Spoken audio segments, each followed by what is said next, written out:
recognize the Honorable the Chief Whip. Honourable Speaker, I move that the report be adopted. The motion is that the report be adopted. Are there any objections? No objections agreed to, and therefore we move to the Secretary reading the 20th order.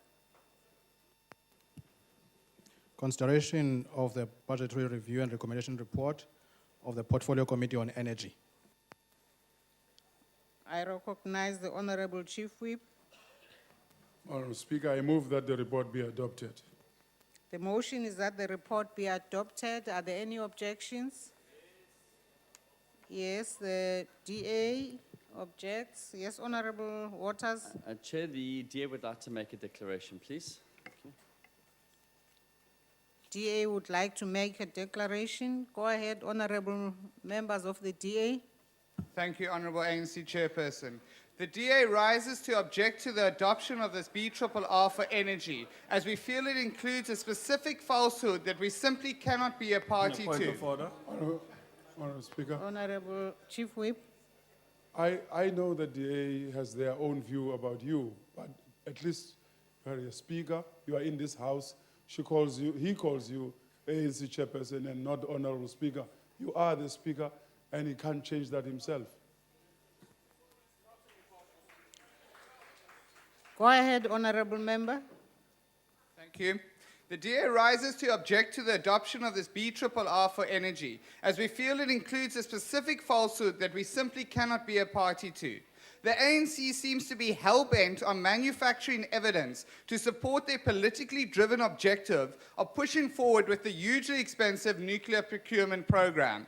The fact that there is now a broad base of opposition to their nuclear plans from diverse groups such as the Faith Community, Business Unity South Africa, COSATU, and all energy experts who are not tied to the nuclear industry is stubbornly disregarded by the ANC. The ANC clearly has its own reasons for wanting to tie this country into a nuclear deal that has the potential to exponentially push up electricity prices and drive our economic growth even further downwards.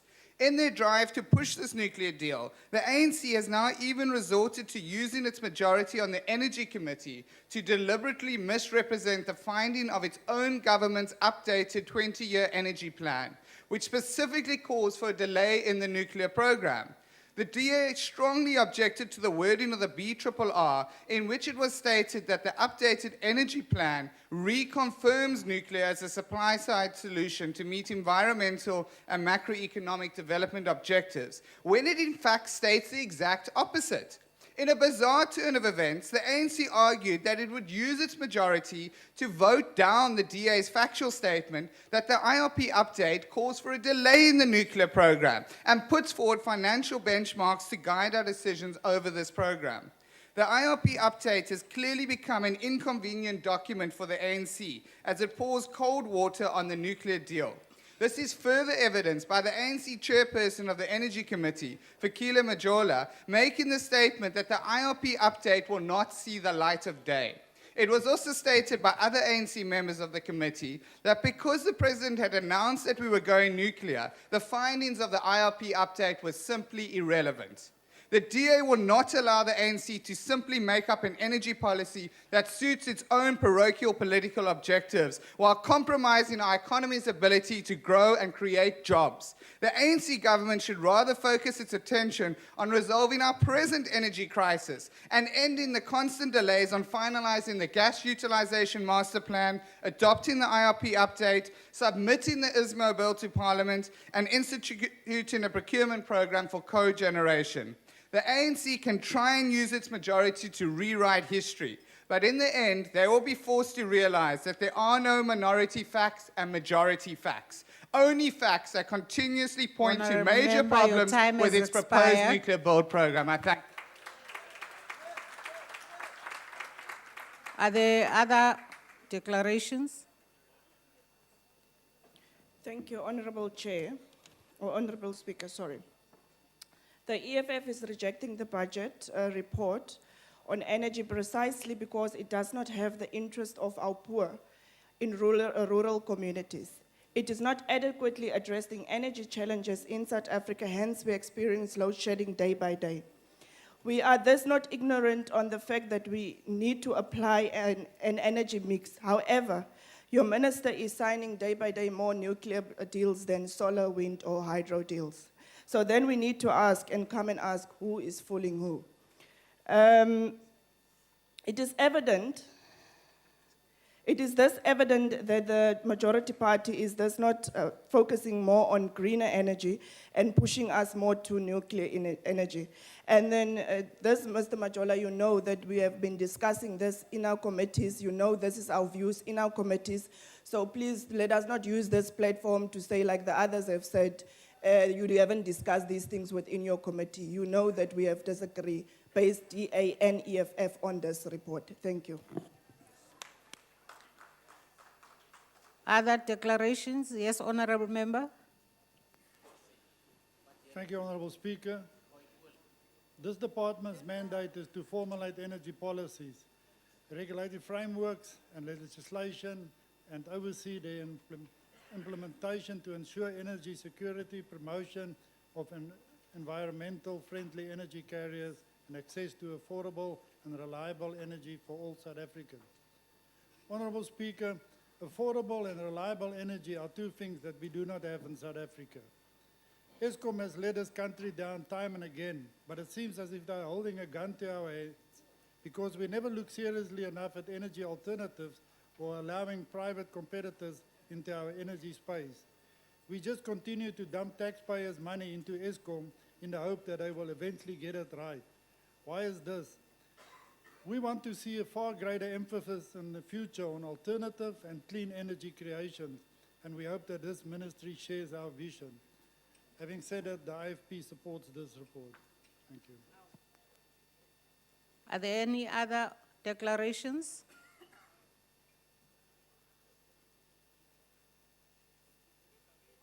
Honorable Chair of the Committee.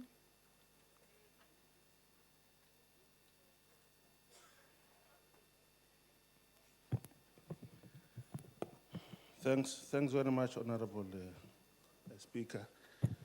Speaker, what we are seeing right in front of our eyes is a demonstration of the saying that very often the right meets the ultra-left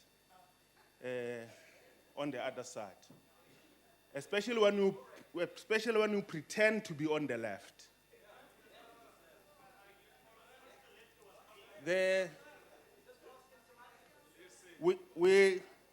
We had had a discussion in the committee on this report. And we of the ANC obviously support the adoption of the report. The DA walked out of the meeting, Madam Speaker, because, and contrary to what Honorable Member is stating, we had proposed in the committee that the report must say the IRP update should read in the report that we proposed a revision, that it revises what is said in the IRP 2010. The DA doesn't want to accept that. They want to put word for word in the report what an updated report says. A report that they know, a policy that they know has not been approved. So our approach was, at the moment, as things stand, the IRP 2010 is what has been approved by Cabinet. The IRP 2013 has not been approved. It has no standing at the moment, so there's no way that we could have put that in the report. So the pressing issue at the moment, Madam Speaker, is energy security. We must stop grandstanding. Therefore, the ANC support this report. So this unholy alliance of the right and the ultra-left is going to collapse here in this House. Thank you very much. Honorable members, I will now put the question again. Are there any objections to the report being adopted? We have noted in the declarations the objections of a number of parties in the House. but, Please yes, Honorable, thank you. Please note the objection of the DA. Thank we you. will note the objections of the DA. And the objection of EFF. We will also note the objections of the EFF, but the report therefore has been agreed to.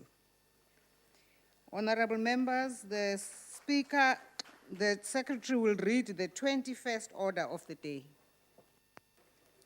Consideration of the budgetary review and recommendation report of the Portfolio Committee on Basic Education on the performance of the Department of Basic Education for the 2013-2014 financial year. The Chief Whip. Honorable Speaker, I move that the report be adopted.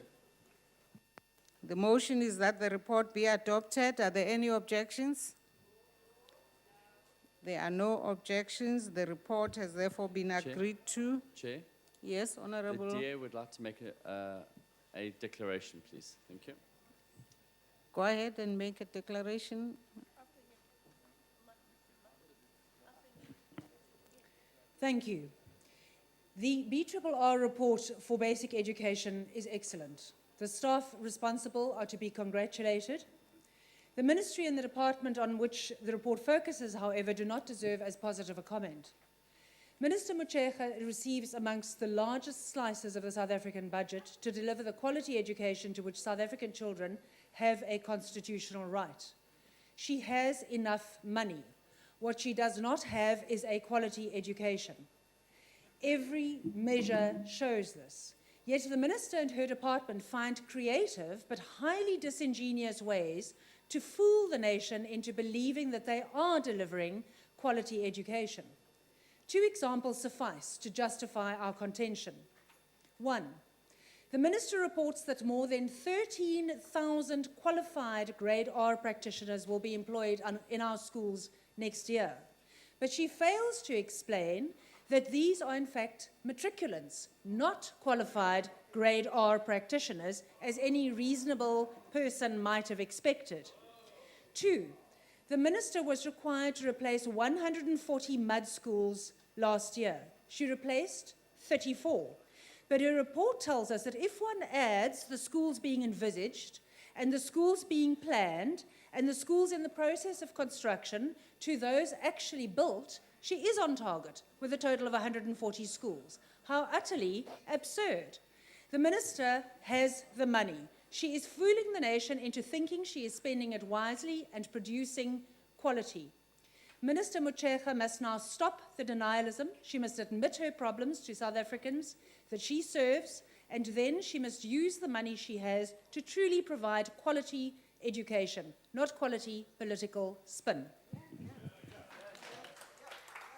Are there other declarations? Yes, Honorable Member.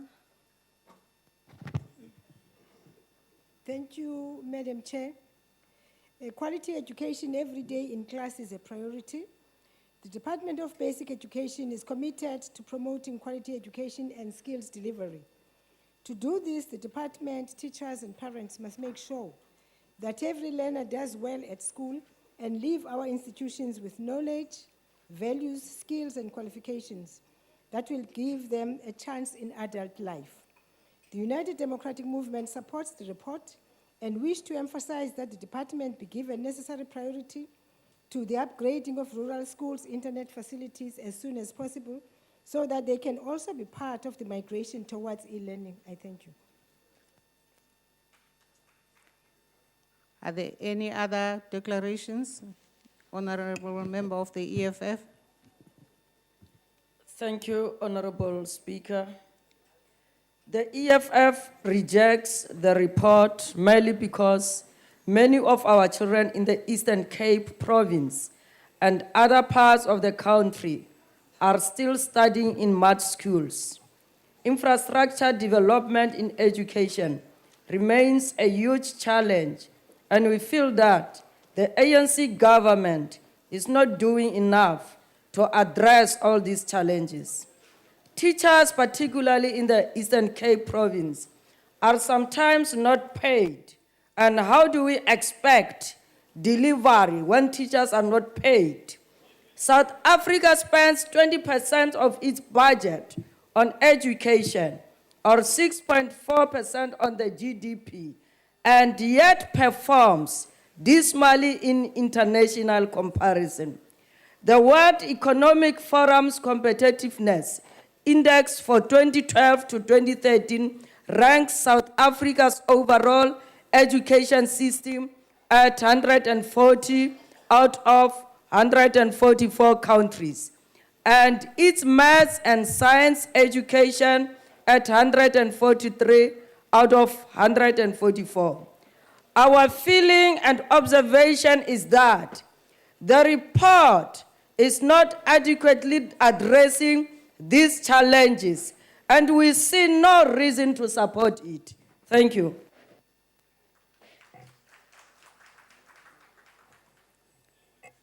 The Honorable Mbonjane. Thank you, Honorable Speaker.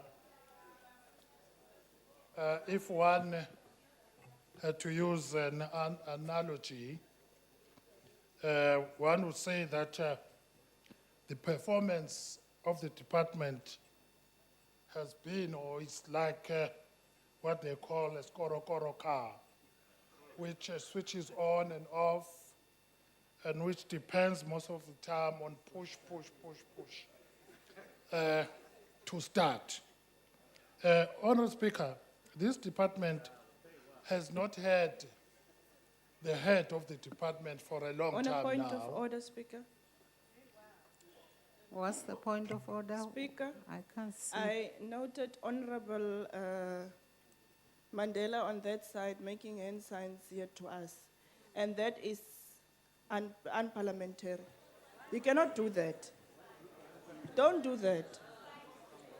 Don't do that. Honorable, okay, honorable member, if you address the speaker, that should be the end of it, not the honorable member. Honorable Mandela, I believe you made a hand sign. Can you explain what happened? Honorable Speaker, I have not made a hand sign at all. I'm seated right here at my seat. I have not made a hand sign at all. Well, honorable member, maybe we should facilitate. Can I just show you, Honorable Speaker? No, I believe what I prefer to do is to actually have the two of you come to my chambers and we can sort it out. Yeah. No, I will invite you and invite the honorable member. Sorry, someone was, in fact, Honorable Mponjane was on the floor. Thank you. Thank you, Honourable Speaker. I was about to enumerate some of the features which make our system resemble this koro car. One of them, I just said for some time now, this department has not had a head since Mr. Supriyani left the department. One wonders why the head of this department is not appointed. Second, Speaker, we all agree that quality education is dependent on the correct deployment of teachers, especially in rural areas. Not only just teachers, but teachers who are competent in their subject matter. And we had hoped that the introduction of rural allowance would attract suitable teachers to these remote areas. But this has not been the case since the department has withdrawn, except for the two provinces, which are also in the verge of withdrawing those allowances. So we'll urge the department to urgently relook at reintroducing these rural allowances. But most worrying, Chairperson, is what I call, I know in our committee, the Chairperson forced me to withdraw this term, but I thought it was an appropriate term to describe what the department was doing. When it comes to unions, most good intentions of the department are held to ransom by unions. You take, for instance, the appointment of teachers. Would urge the department to Honourable do away member, with your the observer time has status expired. which is accorded to unions. I thank you, Honourable Speaker. Honourable Speaker, I only obey your instructions, not the instructions from other howlers somewhere there. Thank you. Are there any other declarations? Are there declarations? Yes, honourable member. Thank you very much, Honorable Speaker. Honorable Speaker, first, let me thank all the members of the Committee on Basic Education for the quality discussions and debate that we have in the committee. And I think it manifests even itself today, Speaker, on the declarations, because if you listen to them carefully, there is nothing much that has been raised on the declarations apart from what has been discussed and thoroughly deliberated in the committee. The issues of quality education, of which it has been part of the report. We looked at it as a committee, we looked at the steps the department has taken, and we're all happy as to say there is something, there are great strides. When we look at the issue of grade R practitioners that needs to be employed as from next year, it cannot happen overnight that we get those practitioners having M+3 or M+5. That is why the department has come up with programs that are accredited as to say those people with grade 12 and then they undergo those programs, they can be taken as grade R practitioners, of which is a huge stride that our department has made. When it comes to the issues of infrastructure, yes, we can agree. Years before last year, that is 2012-13 that we are talking about, we had problems, but on the report that we are discussing today, there are huge strides that have been made, and indeed, even today, the department is still sticking, Honourable Speaker, to delivering a school per week, meaning that there is so much that the department is doing to make sure that the issues of mud structures are being eradicated in all the provinces. With the question that has been raised by the member of the EFF concerning teachers in the Eastern Cape that have not been paid, it's news to us all in the committee, and we wish the member, if ever she gets something like that, come to the committee. That's the platform that we discuss such things and we try and solve problems that might be there. But otherwise, thank you very much to honourable members. Though it's surprising that we agree, we adopt the report, then come a member saying, I'm not in agreement with the report. It raises questions really as to say, what kind of a person like that who can agree then all of a sudden can come here and grandstand, but we'll understand that. Thank you so much, Honourable Speaker. Honourable members, I put the question again. The motion is that the report be adopted. Are there really any objections?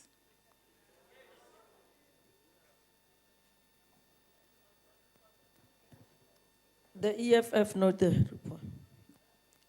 You would like the objection We of know the that- EFF to be noted.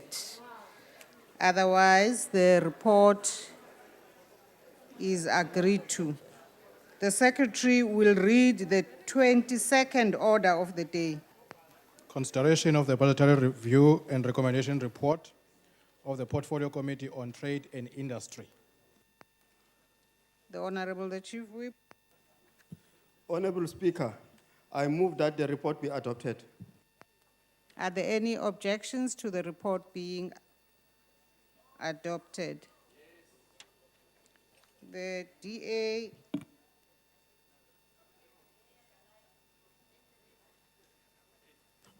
Thank you. The DA objects. Yes, Honorable Member? Can I make my declaration? Okay, go ahead and make your declaration. Thank you, Honourable Chairperson from Latuli House. The DA objects to the report. Aye. Speaker, Oh, yes, Honorable of order. Member. Yes, Honorable Member, what's your point of order? Speaker, I want the member to withdraw what he just said. You are not the chairperson to the House. You are a speaker of this House. Thank you. Honorable member, I believe that is not in the spirit of what the leader of your party agreed to this morning. And I would like you to withdraw, honorable member. The DA objects to the report from the Trade and Honorable Industry member, Committee. Okay. I'll please. draw. Okay. The DA objects to the report from the Trade and Industry Committee. We do not believe that the department is paying sufficient attention to the promotion Honourable of Speaker. exports. Who is Honourable calling? Speaker. Yes, honorable. With due respect, Speaker, can I request that we be procedural? There is an objection to the member referring to the speaker as the national chairperson of the ANC, Yes, I've asked him to withdraw and the and member has not withdrawn. he withdrew. The member withdrew. You were still us.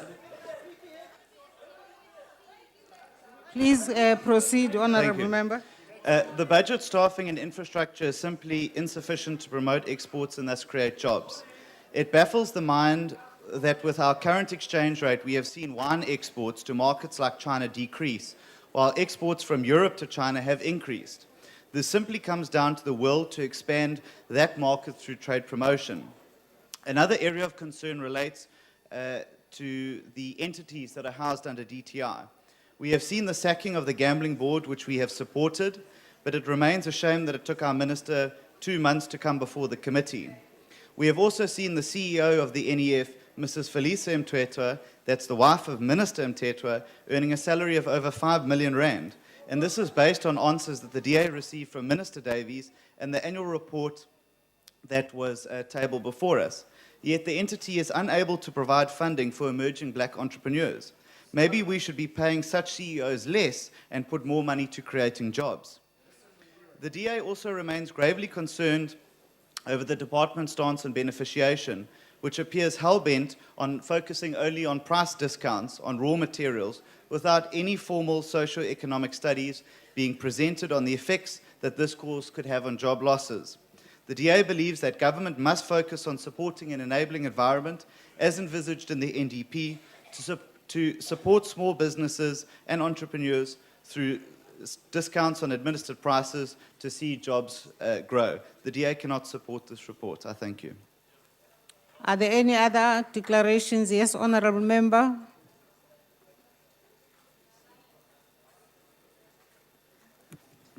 Dabonga Somlomo.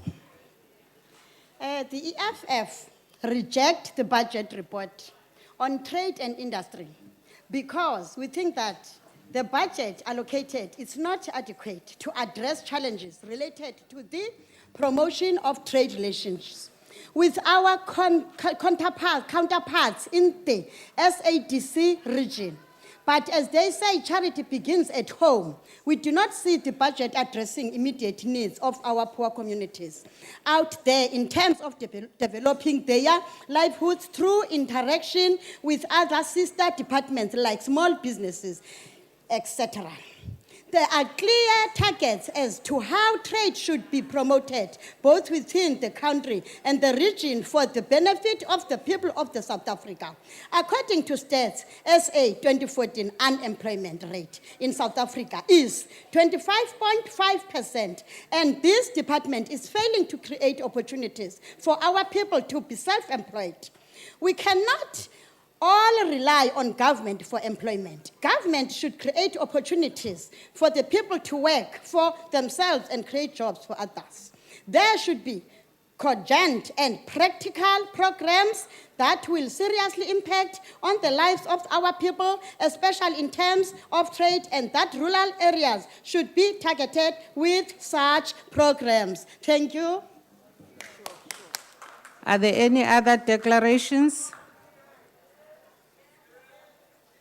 Yes, Honorable Fabs. Thank you, Honourable Speaker. Quite frankly, I'm surprised at the Honourable Macpherson. Only a few months ago, when the ANC members tried to caution the DA in their excitement over championing the work of the NEF, we actually pointed out perhaps they would like to wait till we had done an effective oversight. We were told, we've done an oversight. And we say, you should be supporting in the House today. In the House today. Where are you? Where are you? Right. Well, there's absolutely no doubt that your memories are short. Now, with respect to the EFF, we agree with you. We totally agree. This is a department that has fulfilled all the objectives that it outlined as priorities. Those priorities are and remain the reindustrialization of South Africa through manufacturing as a sharp instrument within the National Development Plan as a vision. Then we are also saying the other one was localization. However, we have yet to get 100% support from the private sector. Our own president has said 75% public procurement will be there. And Minister Davies has said we have not yet signed public procurement in the WTO. Thank God for that. Because otherwise we would not have been able to go and utilize public procurement in order to effectively promote localization. And we have got so many things we have done. Entrepreneurship, the co-ops bill, small business ministry, because we recognize that more jobs are created through small business. Here is Minister Zulu, chairperson right here, Bengu. And we have got small business on the move because we know more jobs are created through small business. But let us not forget big business, special economic zones. Special economic zones. Only today I read out in committee about Kucha. We're looking at a 2 billion double-digit investment in South Africa. South Africa. More than any other country in Africa. Today, Kucha, special economic zones. Now, as for the currency, our currency is in the same position as many currencies. We only had to look at the dollar a few months ago. The ANC supports this. Time has expired.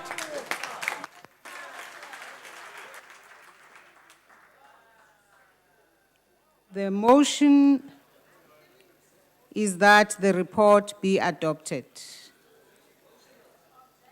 Are there any objections? Chair, please note the Honourable- objection of the DA. The objections of the DA, Please note the objection of the EFF. the objections of the EFF. Those objections are noted, and therefore the report is adopted. The Secretary will read the 22nd or 23rd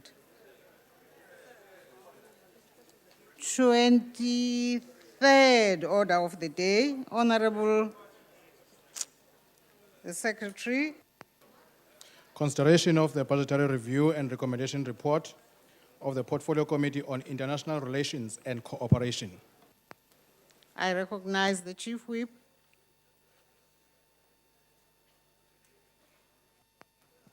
Honorable Speaker, I move for the adoption of the report.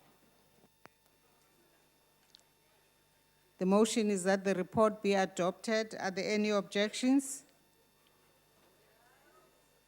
The EFF?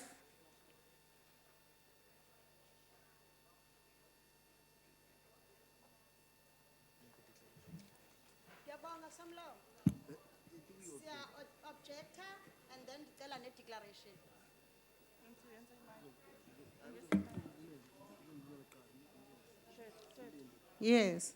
Thank you, pardon? ma'am. The EFF, it's not in a position to endorse this budget, precisely because our international relations policy under President is one of the worst kind. The endorse of South Africa for the decision to kill Muammar Gaddafi was a complex out of order.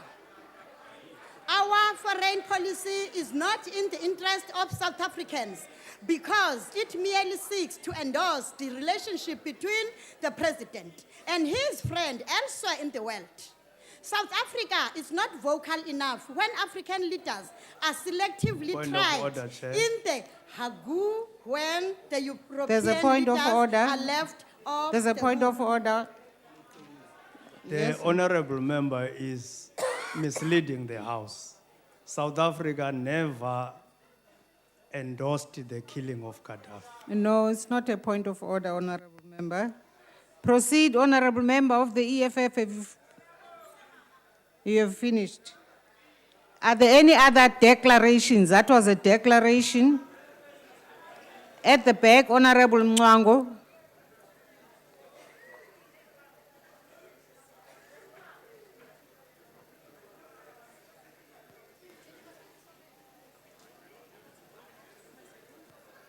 Mhlonishwa somlomo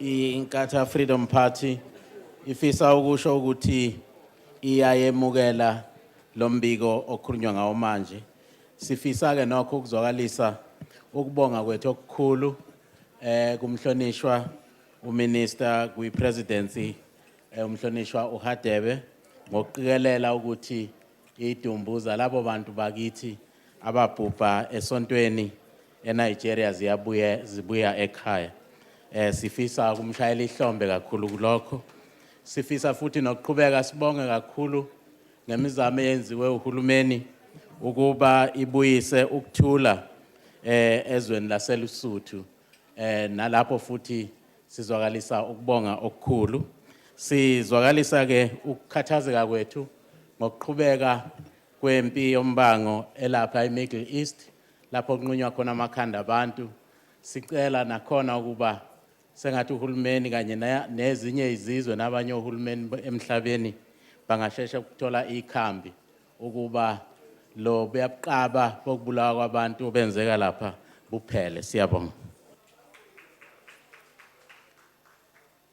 Siyabonga Baba Mncwangu. Are there any declarations, any other declarations? I now repeat again to put the motion. Oh, there's a ANC.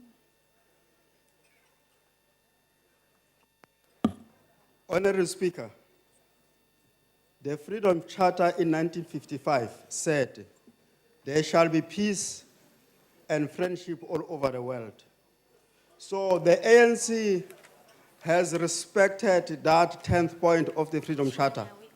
That just on the eve of its 60th anniversary, it is still championing that point. What is very critical here is that during this reporting period, the South Africa's foreign policy remained predisposed towards Africa and South-South cooperation.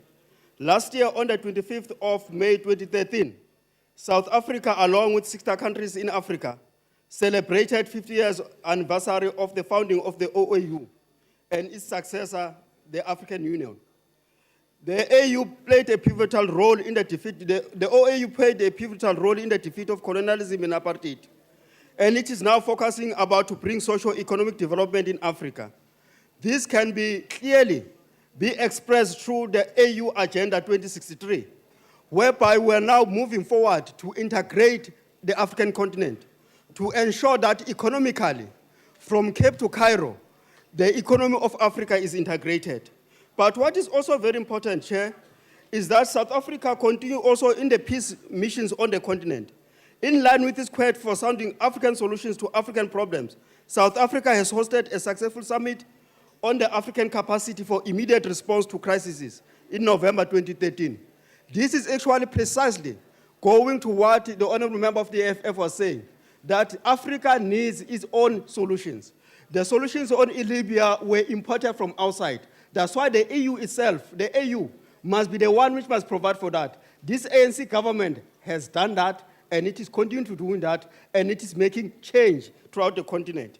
What is also important, Chair, is that within the SADC itself, this ANC-led government was able to facilitate and contributed towards the resolution of political impasse in Zimbabwe, which led to successful conclusion of a negotiated constitution and successful constitutional referendum and generally free and peaceful elections. The South Africa Special Envoy, who assisted in the successful constitutional mediation process in Madagascar, which has led to successful presidential elections. This shows that the ANC has never abandoned the Freedom Charter. It is still living by it even up to this day. But what is very, very important here is that this issue of international relations is not only about peace, or not only about human rights, but also about economic development. What is very important about the Fortaleza Declaration, of which was taken this year, is that the South African government ensured that the new development bank is going to be created. And in this new development bank is going to counter everything which the Bretton Woods institution has thrown to Africa. So this is really integration Thank you, you, of Africa. Honorable The ANC Member. support this PRR report. Thank you. Thank you, Honorable Member. The motion is that the report be adopted. Are there any objections? In light of the objections, I'll now put the question. Those in favor will say aye. Those against will say no. I think the ayes have it. Thank you. I'll order honorable members. I'll now call the secretary to read on the... Chairperson, can you please note the objection of EFF? Noted. Secretary, read the order, the next order, Order 24. Consideration of budgetary review and recommendation report of Portfolio Committee on Higher Education and Training on performance of Department of Higher Education and Training and entities for 2013-14 financial year. Honorable Chief Whip of the Majority Party. Honorable Chair, I move for the adoption of the report. The motion is that the report be adopted. Are there any objections? Is that an objection? Yes, Chairperson, there is an objection and I would like to make a declaration. Declaration are asked for and you are allowed. Let's remind one another after lunch, 3 minutes. Thank you very much. Continue. Thanks, Chairperson. Chairperson, once upon a time in this house, there was a clever professor who, out of his own instincts, closed a number of colleges. It was teacher colleges and nursing colleges. He was so inspired about his vision that the same vision that inspired him, which made him to destroy completely the secondary and combined education system, when somebody else come in, couple of years later, from the same party, he turned the spin on the same clever professor. Today, Chairperson, we sit with an organization that in the other 5 years does something else that affects our communities so harshly, so drastically, that in the upcoming years, the same organization does something so drastic that our communities have been left confused. Today, we have opened more than 50 TVET colleges. Today, we have 25 universities and 23 SETAs. My point is this exactly. The years that we spent with colleges of education and nursing closed in various provinces, we have, as a result, isolated thousands of young Black Africans in particular who were inspiring to be good teachers and nurses, and they had their future shut in their doors. We cannot say here that this department is all lost. We believe that this department has a meaning of life. In that case, we believe that the injection on the NSFAS, it's a good direction, but NSFAS cannot be resolved by putting more money on it. Currently, NSFAS finance half the number of students that it approves. for financing, meaning it's able to finance to a tune of 9 billion, but the actual bill for deserving students is approximately 15 billion. So our own systems, good intentions, fail the very same black students. We would like to notify our black students as they prepare to enter higher education next year, that even when you go to an FET or a TVET college, if you have been able to receive a letter that says you have been financed, you will still be turned on the door by being told that the money is not available. Now, those are shattered dreams. Those are stories that are not being told in this house. Thank you very much. Your time is up. Any other? GA? You'll follow.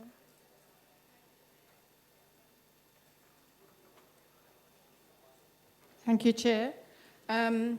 We support the BRRR report of the Department of Higher Education and Training. It is a good report. It reflects our discussions fairly. But without even a thought of grandstanding or meeting the right on the other side of the left, we do wish to express our concerns about skills education. Society is not going to go anywhere unless our people have the 21st century skills that we need. But the area of skills is the weakest of those that the department covers. Several of the entities involved in skills training have had unacceptably poor outcomes. These include a number of the SETAs, which from a low base performed worse this year than last year, and yet another SETA was put under administration only last month. The SETAs are in many cases not the focused, cost-effective, well-managed institutions that we need. Many of the TVET colleges have also had poor audits, and many of them are or have been under administration. They're having forensic investigations performed on them, or they're receiving lessons from the South African Institute of Chartered Accountants on how to manage their books. Are we too busy teaching the teachers to actually worry about the students?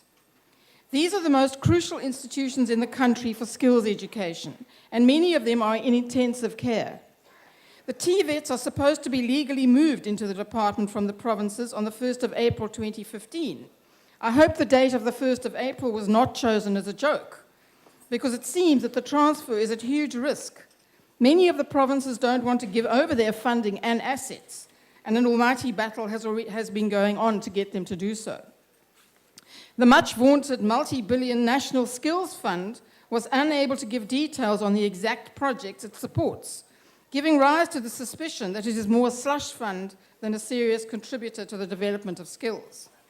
Finally, we also have major concerns about the inconceivably large gap between what the ministry says it wants to do and the actual funds available to do it. This department needs to be rescued from its own ambitions. Thank you. Thank you very much. IFP? Agbare voorzitter, de IVP ondersteunt die bevelen. But having said that, Honorable Chairperson, we across all political divide in this House, who agree that our country needs skills and that it is short of such skills. And we all know that SETAs were established for the sole purpose of providing our country with the necessary skills, including universities. And we also know that these SETAs are failing us. They're not producing necessary skills, yet millions and millions of friends are poured into these SETAs. Some are under administration, they're not producing skills. So the question that this House must pose, must we continue having these SETAs or must they be abolished? And that money which is being wasted and used for self-enrichment be diverted somewhere else, perhaps to NSFAS, which we desperately need. The second issue I want to raise, Honorable Chairperson, is the question of student accommodation. A year ago, a report was produced which portrayed horrid and horrible conditions under which our students live. But you look at our budget, not unless I didn't look carefully, but I didn't see any budgetary allocation which is aimed at improving hostel accommodation for our students. Lastly, agbare voorsitter.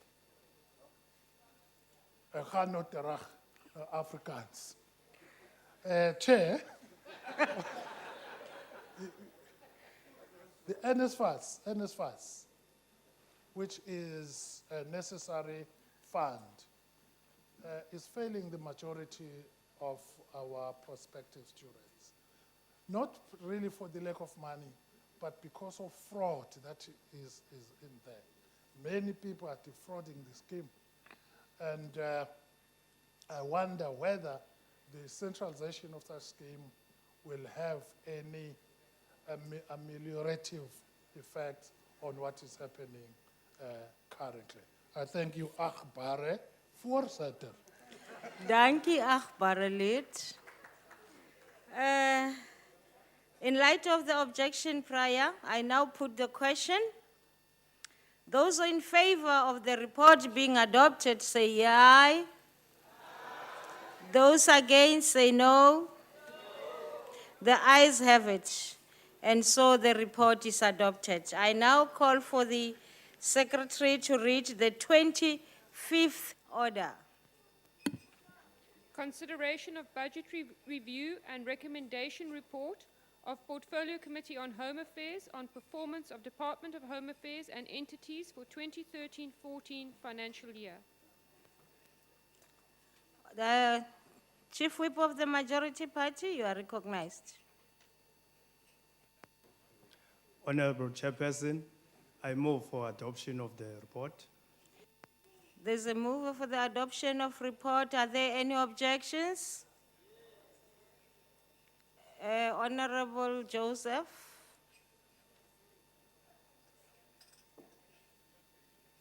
EFF object against the report and would like to request to make a declaration. Declaration asked for. Continue, Honorable Joseph. The EFF rejects the BRR report of the Department of Home Affairs because in the first instance, this department is completely disorganized and in shambles. Many of our people out there, especially in the rural areas, do not have proper identification documents.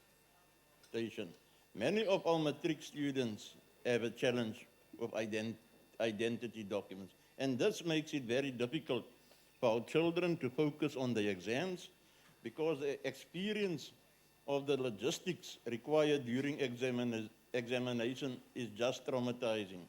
The Auditor General report of South Africa 2013-2014 has registered a concern over contingent liability which make up to 20% of the Department of Home Affairs budget. This simply means that there is an increase in legal matters against the department, and this compromises service delivery. The documentation for asylum seekers and other foreign nationals is extremely bad and in shambles.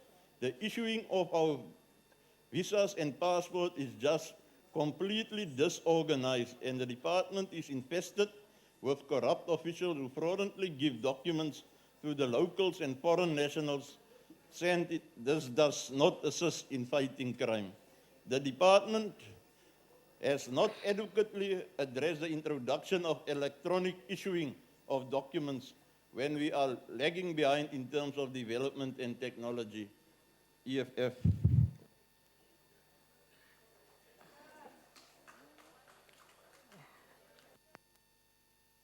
I didn't hear the last part, but I take it's objection. Okay. Any other party? Ma'am Komo? Thank you very much. The Inkatha Freedom Party supports the recommendation for the prioritization of infrastructure and staffing issues, as well as the rollout of one-stop border posts to other busy ports of entry. We continue to note reports of the porosity of some of our entry points, particularly those on our borders with Mozambique and Zimbabwe. Such porosity through mismanagement must be addressed. We further reiterate our call for the Minister to look closely at the process of the VEC4 forms voting during elections, and we identify the weak spots in the process and make it impossible for the fraud to occur via the VEC4 voting format in future elections, as we still believe that there are many loopholes that can and are being exploited in this process. The IFP supports this report. Thank you. NFP? Thank you, Honorable Chair. The National Freedom Party supports this report. Let me start off, Honorable Chairperson, by acknowledging that one is able to get a smart card within 2 days today compared to when you had to wait for 1 year previously. That's the first point. Number two, Honorable Chairperson, let me acknowledge that there are mobile home affairs units that go to rural areas, including schools, to provide learners with their ID documents. So I don't see this really comment that was made is really true in its sense. I must admit, Honorable Chairperson, there are challenges, but there's also great progress in the country in terms of the Department of Home Affairs. Let me go on one step further, Honorable Chairperson. The Minister of Home Affairs reiterated loud and clear in this House that in terms of the electronic system, a system is being put in place where every department, every branch of Home Affairs will eventually be electronically operated and thus ensure that there won't be a delay in issuing of smart cards and any other documents. So it's progress in the making, and I think we must acknowledge that, and in view of that, the National Freedom Party will support the progress, and thank you. Thank you very much. ANC? House Chairperson, just on a point of order, can I address you? Okay. Now that we know the ANC and the NFP is one party, should we allow both parties to make declarations? Point of order. Honorable member, please don't do that. Let's not waste time over calling for points of orders that are not point of orders. But we are wasting time because they Point of order. No. Honorable member, please respect the House. Honorable member from the NFP, sit down. Don't worry about this. Honorable member from the IFP, refrain from doing that.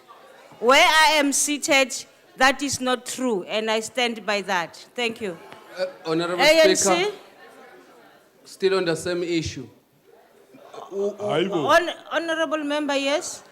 May the member withdraw the statement she has made. No, honorable member. She must withdraw.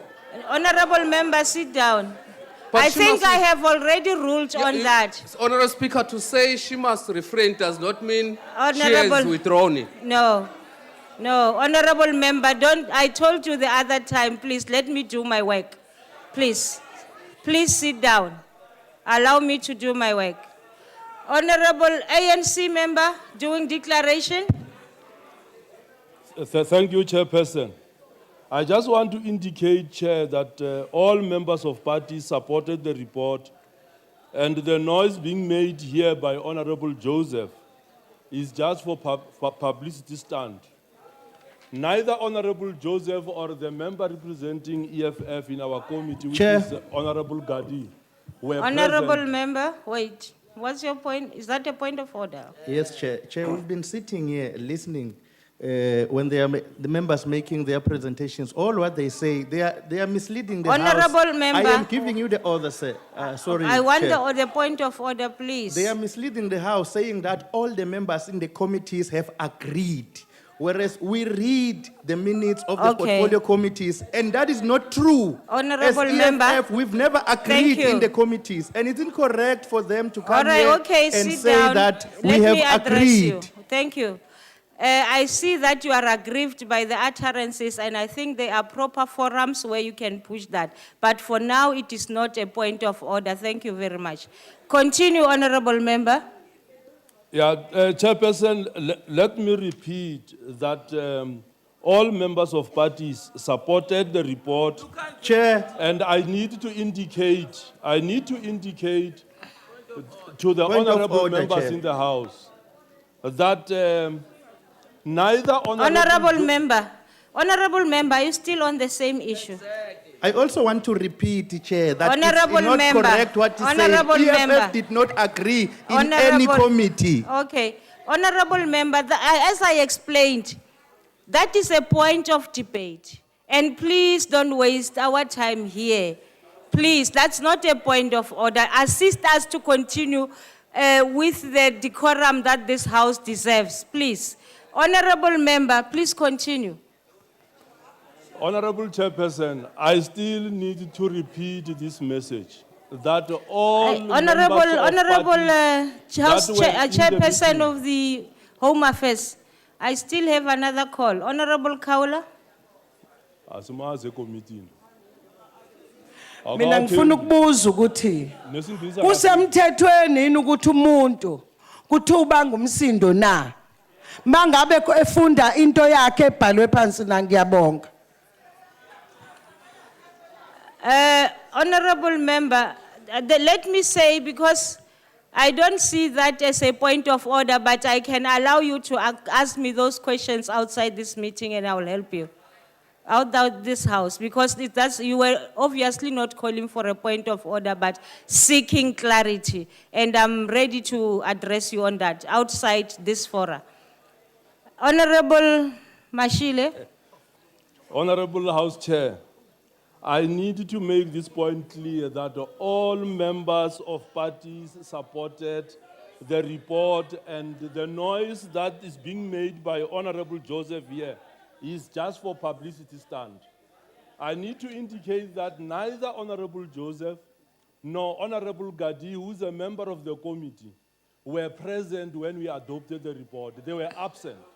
And therefore they have got no knowledge of the progress that the department is making.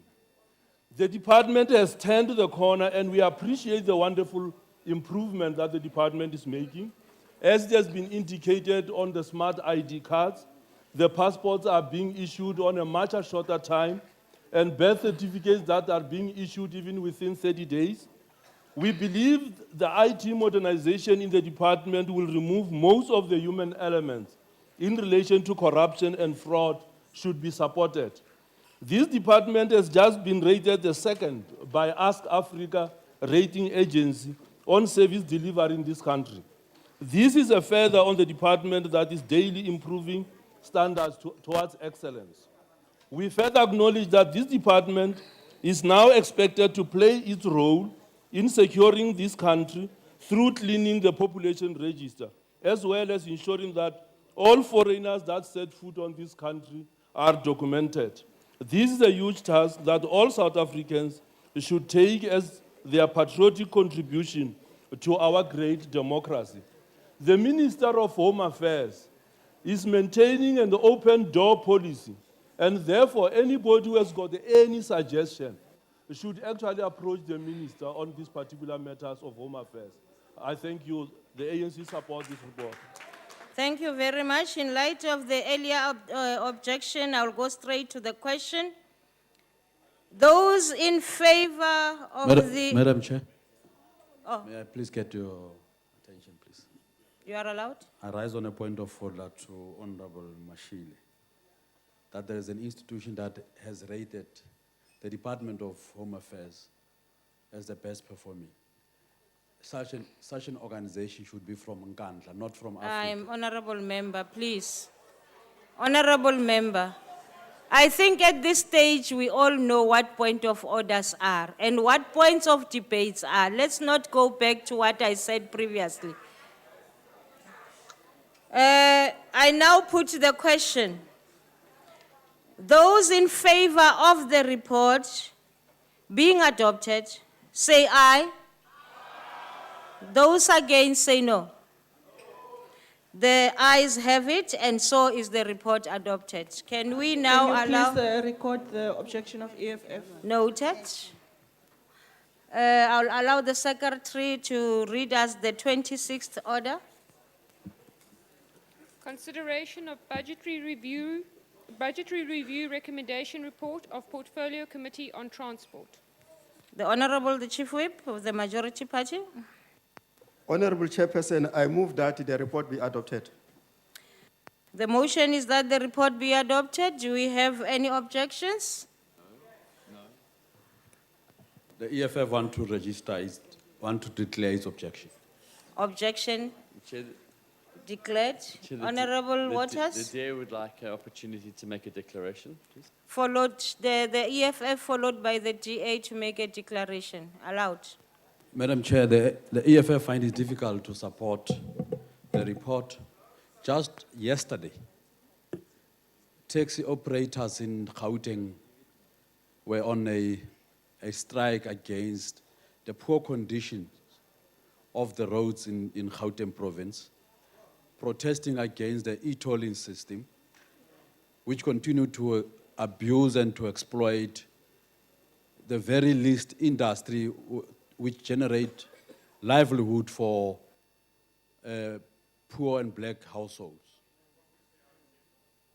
EFF finds it difficult to support a budget and a program like a report like this when the ruling party refuses to recognize the principle that the people shall govern, to drop the e-toll system.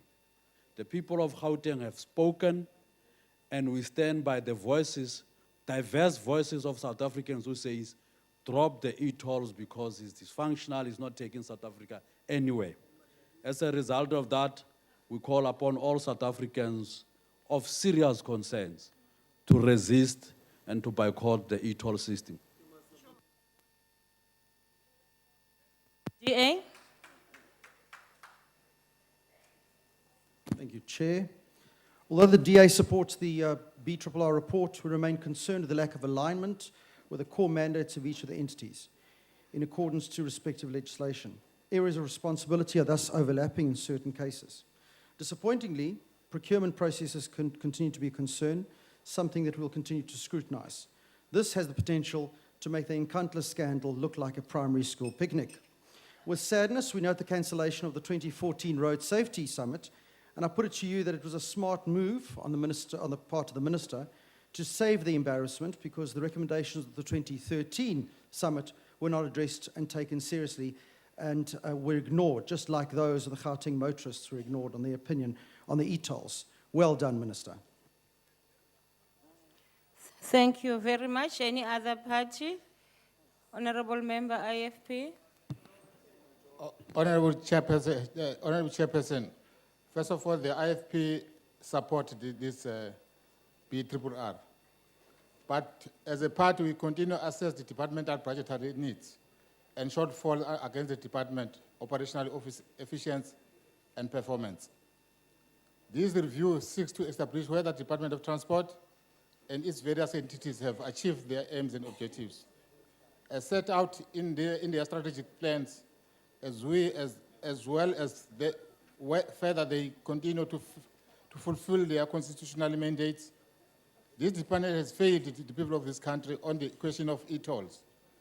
They are unaffordable and great impact not only to economic growth, but to standards of living of many ordinary South Africans. Another funding model must be found. E-tolls must be scrapped. Honorable Speaker, Honorable Chairperson, as we approach this festive season, we also called upon the department to step up its Alive awareness campaigns and to work closely with traffic policy, ensuring maximum visibility policing on our roads and during the holidays period. I thank you. Thank you very much. NFP, followed by ANC. Thank you, Honorable Chairperson. The National Freedom Party at its outset is opposed to the e-tolls. But let me also say, Honorable Chairperson, that there's been many successes, like the My City in the Western Cape, the cow train the Gautrain in Gauteng, the planned infrastructure and roll rail network throughout South Africa and in Africa as a whole. I believe this should be welcomed, Honorable Chairperson. So in light of that, the National Freedom Party supports this report. Thank you. Thank you very much, ANC. Chairperson, the ANC supports this BRRR. We have engaged with the department and all the agencies that report under Department of Transport. They are doing a wonderful work. We are happy as a committee that the report was adopted by all the members in the committees. There was no objection at all in the committees on this particular report. We have, in fact, as a committee, we believe that the report reflects the discussion, the view, the concerns, and the recommendation that we have made to the department, and we have, in fact, said in the report that the department report within 90 days on the concern that we have raised as a committee, including the appointment of senior management.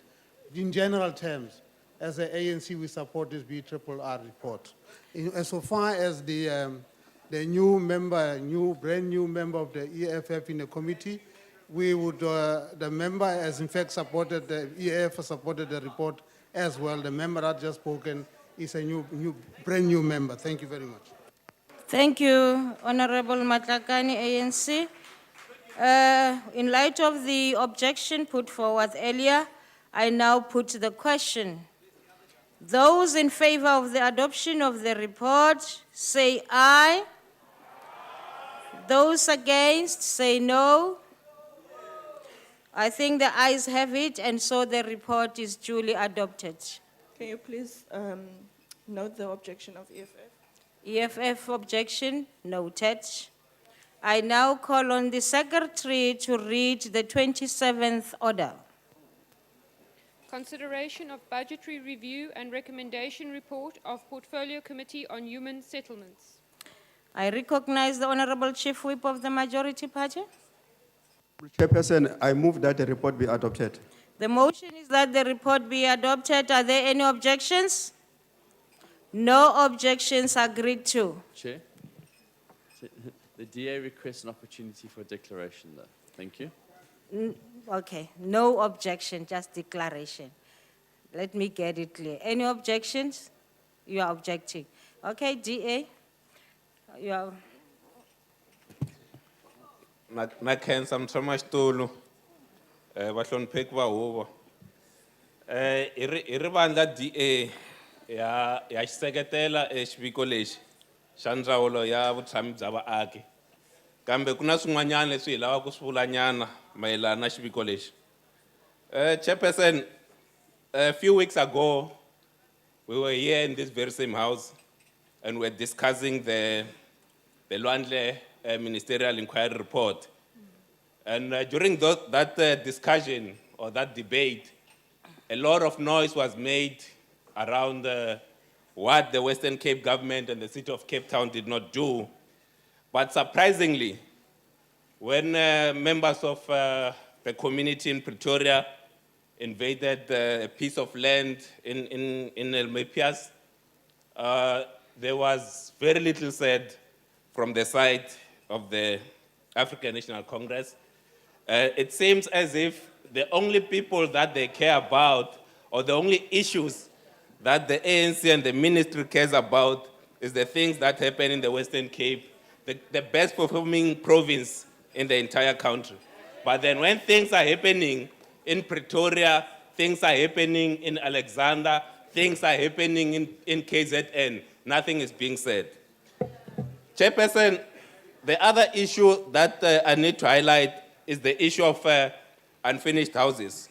I have traveled the length and breadth of this country trying to do some oversight, and it's very disturbing to see that we still have a lot of houses that are incomplete. I mean, when I went to Pongola, some of those houses have been standing incomplete for the last 8 years. And there's just no noise coming from the ANC in that regard. And when we ask, we are told that the contractor has run away, he has run out of money. but the money was given to the contractor. And I think it's very crucial for us, Chairperson, that when we talk about human settlements, we must start by making sure that those houses that are currently standing incomplete, they are completed. And then there must be a sense of agency from the department and also from the law enforcement agencies to go after these contractors that have actually stolen from the poor, because that's how I characterize them. But there seems to be no appetite from the ANC-led government to go after these contractors. It could be that they know something that some of us don't know in terms of where the money went to. But we need to make sure that we go after these contractors, because it can't be that our people continue to suffer and the houses are half built and the contractors are left to roam the streets of South Africa. Point of order. Oh. Madam Chair, I rise on Rule 63. While my member was making his declaration, the Honourable Minister Zulu shouted, "Hai Suga." There have been previous rulings. There's been previous rulings in this House that is unparliamentary, and it asks that she is asked to withdraw that. Honorable members, I remember sitting on this very chair and reprimanding a member of the EFF not to repeat using those words. Unfortunately, where I am sitting, I did not hear that, but if it was heard, it was said, I really want to repeat what I said previously, desist from doing such.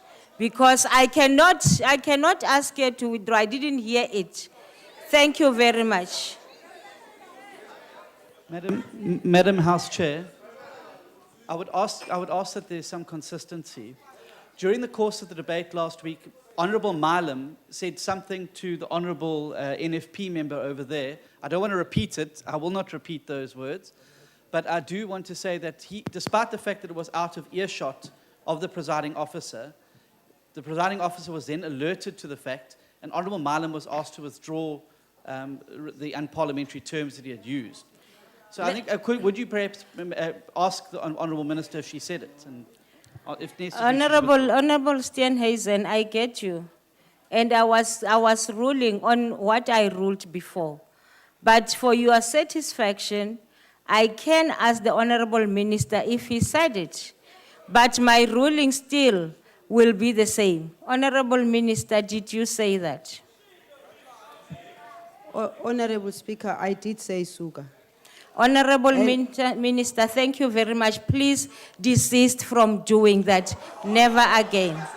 Don't tell me, please don't tell me to do that. Honourable Chair, I am not exactly sure as to what is unparliamentary about saying Suga. Okay. Honourable Minister, please sit down. Can we say, in the previous sitting, in the previous sitting, a member of the EFF said that word repeatedly, and I heard the member, and I had to reprimand the member not to repeat, because to others, you might not take it as something that is unparliamentary or derogatory, but it doesn't augur the same way to others. Hence, I did not ask her to withdraw, but I asked her to desist from doing that, and I do that to you too, to say, please, don't do that again. Unless we need, if we want to debate the word, we can take it to the correct people, correct forum to tell us whether it is parliamentary or not. But for now, that's how I rule. Thank you very much. Chair. No, what is it about now? Chair, we expect the ministers as senior. No, honourable member. To behave. Thank you very much. I get where you are going. But we can't have the problem with the same person all the time. Whereas she's a minister, she must behave like minister. Honourable member, please. I think I've ruled. Mam Kaula, giba unkolele, mama. Angisafuni ngifuna ama point of order. Ngimisa ubabshenge with a point of order. Akhe ngiye kubabshenge. I think, ma'am, it will really, Madam Chair, help you if I share with this House and it can be confirmed by my colleagues, who are leaders, that we had a very good meeting this morning with the Deputy President, trying to stop us going this route of trading off insults and so on, and trying to actually to bring back the decorum of the House. Thank you very much. We're meeting next week. I don't think that we should add more things to what happened on Thursday and what happened on the 21st of August. Thank you for your guidance, but for now, the ruling has been done. Thank you very much. I hope maybe we'll get the report of what happened this morning, but for the decorum of this House, let us try and make sure that we uphold it. Thank you very much. Is that what is it now, comrade?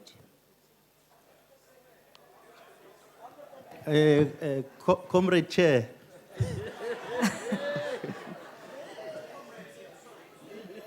Honorable Chair, please, and pardon me. Honorable Chair, pardon me, it's a declaration that I Okay. want to make. Continue. Thank you. The EFF cannot be seen anywhere closer to supporting this BRRR. Not while about 2 million South Africans are still in need of secured homes.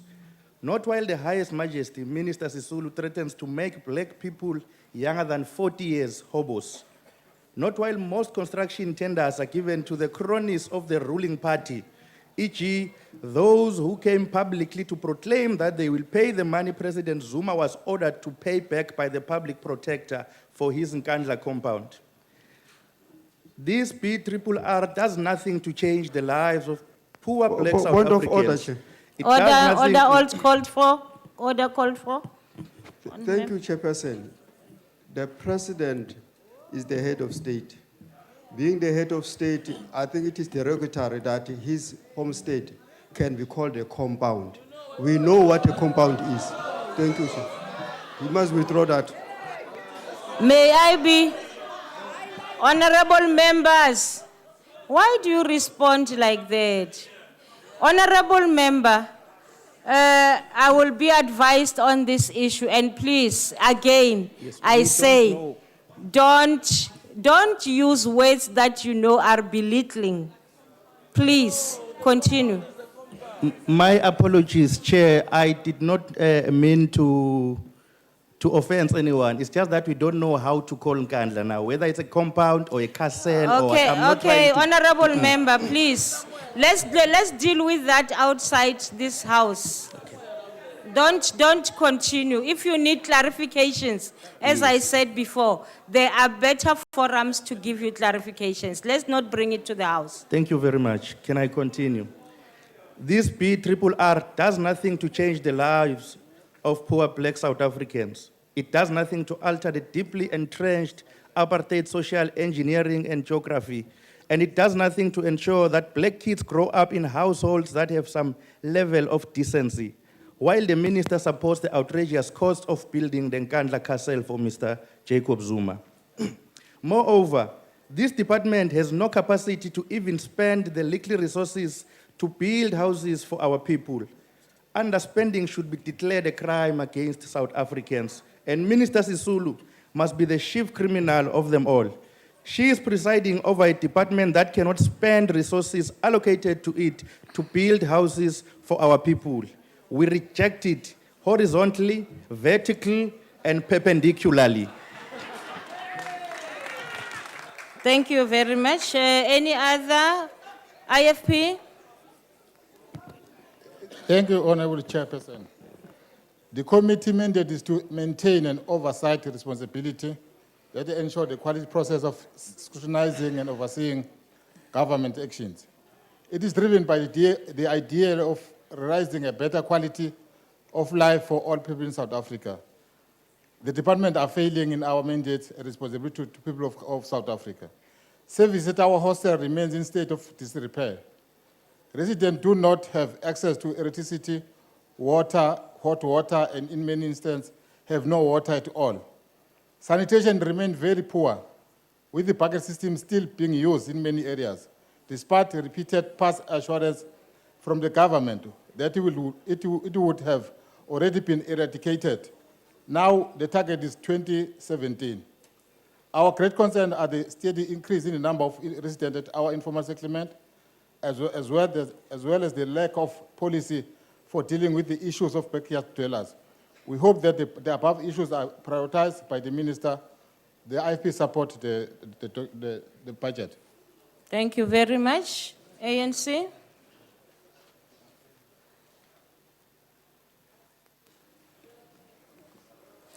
Diabonga mhlali ngaphambili. Having considered this report as the Portfolio Committee of Human Settlement, followed all processes and the findings of the committee on areas of success and those that needed special attention to improve the department's performance were noted. There had been a significant improvement in the overall performance of the department. However, a more concerned effort to focus on key areas indicated in the report was required. By addressing these critical areas, the department would be in a better position to yield improved results and performance. And we want to state very clearly, House Chair, that all members of the committee that were in these meetings, none of them have actually expressed non-acceptance of the report, including Honorable Ntobongwana from the EFF, who the only question that she asked was the empowerment of the youth and women to be added in the report, and she accepted the report. And we also want to note that from the DA, all those issues that Honorable Ghana has raised are the things that have been discussed in the committee, and the committee have raised those as concerns. The only thing that we would want to note with interest is the fact that Honorable Ghana says in this House that the Western Cape is the best performing province. I don't know which measures he's using, because this is the province that has only built 62 houses in the past financial year. In any case, Honorable House Chair, I am also very interested to actually watch in interest and earnest this nice courtship that is taking place between the EFF and DA, and I'm praying that it ends in a multiracial wedding. I thank you.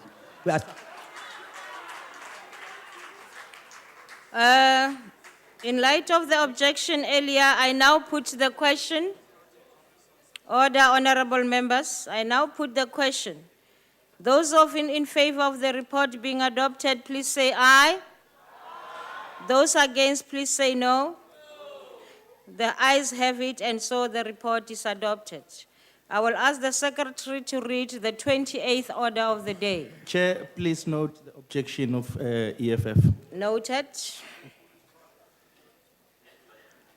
Consideration of budgetary review and recommendation report of Portfolio Committee on Sport and Recreation on performance of Department of Sport and Recreation, Boxing South Africa, and South African Institute for Drug-Free Sport for 2014-2015 financial year.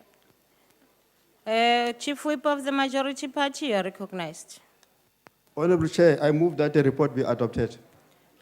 The motion is that the report be adopted. Are there any objections? Yes, Chairperson. There is objection and declaration from EFF. Honorable Waters? No objection from the DA, but we would like to make a declaration, Chair. Thank you. Start with the EFF, follow DA. Declaration allowed. The EFF does not support this report because the minister shouts about transformation all the time, but hides behind the tables when challenged by AfriForum. Our sporting codes are not going anywhere. There are no sporting facilities in villages and townships, and school sport was there before, but died under ANC. Boxing is much more worse than it was under apartheid, and there is no plan to save the situation. Rugby is still dominantly white as it was in the 1960s. Yet the minister goes around pretending to be doing something. Targeted sports-focused schools, all are former apartheid schools. And the department in this budget is not planning to build sports infrastructure in rural and township schools. New South Africa can't keep on building nothing new for our poor rural and township schools, but keep investing on already apartheid built schools. Build sports infrastructure where it has never been before. Then you can say, you can come and tell us about the good story to tell. EFF objects to this report. Thank you. DA, thank you, EFF. DA? Chairperson. The DA supports the BRR report, but I'd like to repeat what we said in the portfolio committee, that this department is punching way below its weight. We are extremely disappointed that there is no clear outright plan to mobilize funding for an incredible plan that is the National Sports and Recreation Plan, which we support. All that we have heard from the department is its frustration about its own failure to mobilize finances for this. But we know why the National Treasury hasn't released funds for this, because the department, with the little that it has, it does not spend it very well. It is not a model of financial prudency. But secondly, the mass participation program, which is the department's vehicle for encouraging sports participation by supporting schools and communities, is underperforming extremely. For a program that's allocated more than half of the department's budget, it has failed to provide support to over 4,000 schools that were targeted to participate in the school sports program. It has failed to undertake coaching for teachers that have been identified to spearhead coaching in these schools. On both occasions, the department failed to come up with a justifiable reason as to why it failed to deliver on this. Lastly, the point we want to make is that there is an unhealthy overdependence by the two entities that are reliant on the department, this being Boxing South Africa and SAIDS. Both of them have no detailed plan of generating their own income to sustain themselves for their increasing mandate. As such, they've positioned themselves as entities that will forever be reliant on the department, which has limited funds to start with, as a pot of gold to finance their mandate.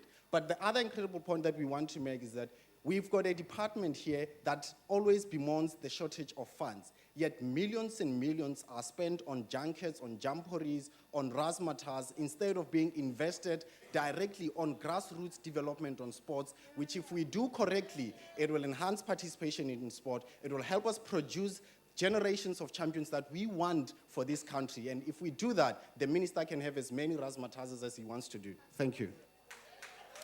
Thank you very much. IFP, followed by UDM. Honorable Chairperson, this department is the primary government institution responsible for formatting and implementing policy on sport and recreation. It reports and advises the minister who, in conjunction with the cabinet, take final responsibility for government policy. Transformation in sport remains critical in this country. Are we doing enough? Are we managing transformation correctly? Our rural areas are still greatly lacking the sporting facility of our urban and peri-urban areas. What are we doing to ensure that rollout of sport equipment across sporting codes to these areas? Government must get greatly involved at grassroots level. Sport facilities remain a massive problem across both primary and secondary school levels. I thank you. The IFP supported the budget. Honorable Filtani. Honorable Chair, whilst the UDM supports the report, terms and conditions apply. Here are our concerns as the UDM.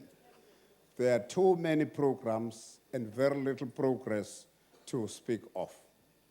Boxing South Africa's ongoing problem needs to be finally resolved, please. Transformation is there, but it is occurring at a snail's pace.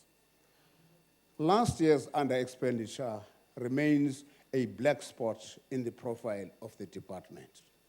Correct this, but we support the budget. Thank you. Thank you very much. ANC? Thank you, Chairperson.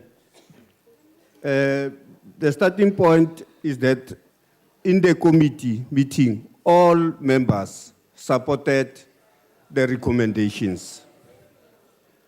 And we are surprised that they come here and raise these issues of which we are engaging the department about that, and will be doing close monitoring and oversight on the department. The context is that in South Africa, there is a national sport and recreation plan which was adopted in 2011, and it was also adopted by the cabinet as the roadmap for sport in South Africa. And we all agreed that we need to engage Treasury to begin funding this plan, which was adopted by the cabinet fully, because it required about 10 million. But we can't ignore the challenges that are faced by South Africa and want the whole money to go to sport. But we'll be engaging with the Treasury. The second point is that more federations are aligning to the plan together with the transformation and the scorecard contained in that plan. We have raised all the issues with the department, and I think at the moment we just want quickly to go through key areas that we are looking at in the portfolio committee. The first one is the funding. I've already touched that. The second one is the whole area of the 15% of MIG funding. We'll be monitoring that very closely, and we'll engage the Treasury that we need to have a right to can determine where we spend that money. The third area that was raised, and we agreed with that, was the whole question of finalizing the full complement of staff.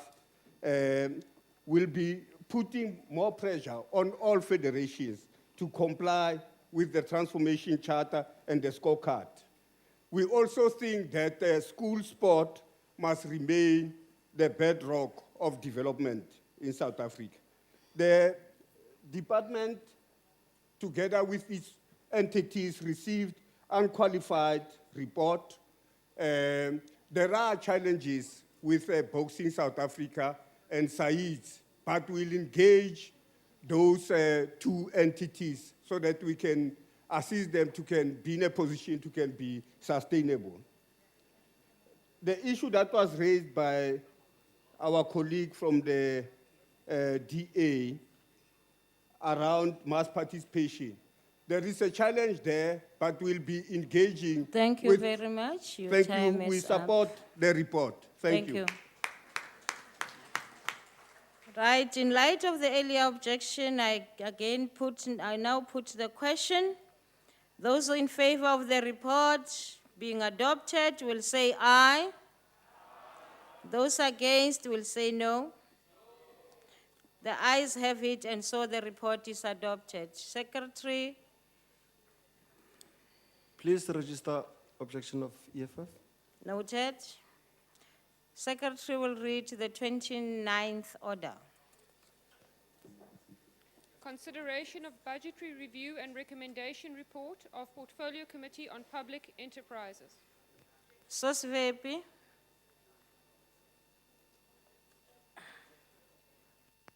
Honorable Chair, I move for the adoption of the report.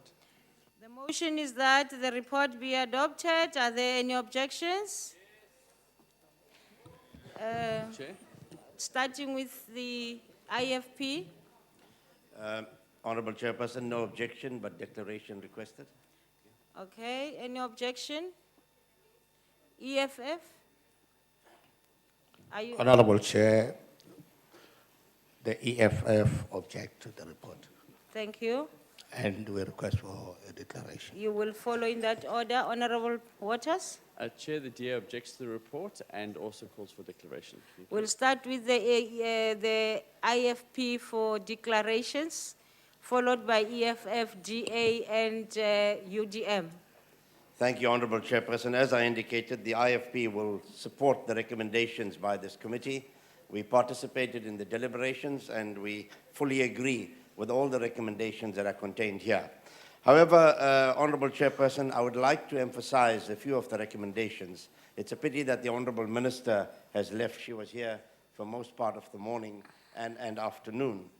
And that recommendation, Honorable Chairperson, is 8.7, where we as a committee have requested the Minister of Public Enterprises to increase and strengthen oversight over state-owned companies through robust and regular interaction with CEOs and board members.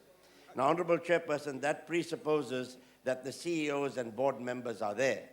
Now, when we look at one of the state-owned enterprises, that is SAA, there is a lot that needs to be done in that regard, because one day you know there is a CEO, the next day the CEO is not there, and same with the board members. You find that there are 8 board members, 4 dismissed, 2 there, 2 new ones, and I think this is an area where the Honourable Minister needs to intervene.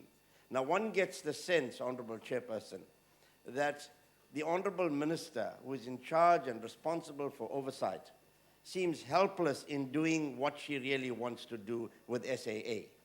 There seems to be higher powers that dictate to the Honourable Minister in terms of what she should be doing and she should not be doing. And that is not a good state of affairs. It doesn't bode well for the sustainability and good governance within state-owned enterprises. And we trust that the Honourable Minister will really crack the whip with regard to the state-owned enterprises, because we are all proud of the fact that we've got an airline, a national airline carrier, and we don't want it to sink. The second point, Honourable Chairperson, relates to the report of the Presidential Review Committee. Now, we do know that the Presidential Review Committee have made lots of recommendations, and one of the recommendations is to look at the viability and sustainability and continued existence of state-owned enterprises. Now, if you look at a state-owned enterprise like SAFCOL, the South African Forestry Company, one wonders whether there is a continued need for that particular state-owned enterprise to exist. These forests should be transferred to communities. People on the ground should be owning these forest plantations. And sometimes you get the CEOs and the board members from these state-owned enterprises trying to justify their existence. Honourable Member, your time is up. Thank you. EFF? Honourable Chair, the EFF would like to reiterate our firm belief that the Department of Public Enterprise must be dissolved, as it is unnecessary and costly. All the state-owned enterprises under this department should be merged. For an example, ESCOM must be merged with the Department of Energy. Transnet, SAA, SAX should also be merged with the Department of Transport. In Franco, broadband should also be merged with the Department of Communication. We therefore reject this report. Thank you very much. DA? Thank you, Chairperson. Unfortunately, the only way to describe the current goings-on at public enterprises is general chaos. The country holds its breath these days on a daily basis to see what the next problem or scandal will be to rock this already fragile department. Instead of strong leadership and a firm hand being used to steady the ship at our state-owned entities, the Minister spends her time rather writing me hate mail and making disparaging comments about my loyalty to the country. I suggest that the Minister write to ESCOM, ESCOM's board, and even better, write to SAA. We need to ask some pertinent and troubling questions. Will the lights stay on? The answer is no one knows for sure. When will the much talked about Richards Bay pipeline be completed? The answer is no one knows for sure. Who is the CEO of SAA? And in fact, does SAA even have a CEO? The answer is no one knows for sure. Does SAA actually have a board? The answer is no one knows for sure. What is the state of the Medupi and Kusile power station? No one knows for sure. And finally, Chairperson, what happened at the Majuba power station? No one knows for sure. Chairperson, I think it is damning that in our country, in this day and age, a state-owned entity is allowed to get away with absolute murder and not even submit financial statements, which is exactly what SAA and SA Express did this year. We cannot stand by as a portfolio committee and agree to anything that is presented before us, because these kind of things are allowed to carry on. A minister sits back and lets this kind of thing happen, And we as a portfolio must put our foot down and say, enough is enough. This is South African money that's being played with. It's South African money that's being wasted. Enough is enough because South Africa deserves better. Thank you. UDM? Thank you very much, House Chair.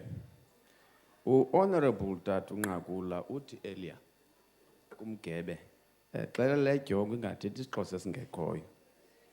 Ingxaki into yoba ndixuba nesiNgesi. Tatu Ngakula ndizawubetha isiXhosa esivakalayo sithe vetshe. Siyayixhasa si-United Democratic Movement le report. In particular, uba ujonga recommendation 8.9 or 8.10 odilishana nomcimbi we-shareholder management bill ne-shareholder compacts ezawukwazi enhance the oversight role that both the department and the committee ezawukwazi uyidlala apha kwezi state-owned enterprises. Kaloku ukubaluleka kwezi state-owned enterprises into yokuba zisinceda sixove sibhaka xa siyilungisa into zezoqoqosho eMzantsi Afrika. But ndifuna uza kwenye ipoint edibanise nokuthi iyasikhonsena imeko u-SAA aphantsi kwayo. Kodwa ke makungaphosiswa kukho kwabhala uNobenani apha House Chair. Madiba kwathiwa hayi unqabe umzikwankwa we-UDM uphehlelele la mama ongosihlalo ngezincomo. Hayi linene elo kuba besithetha inyaniso about her competence. But into yoba usisinqanda mathe sikamsholozi okanye akasiso asingeni ndawo ayopolitiki ye-UDM leyo. Okubalulekileyo is that we must be able to celebrate black competence where we sit, simply because there's this preconception that ubumnyama onegama ingathi linzima ulipronounce awuziboni impukane. I thank you very much. Thank you. ANC?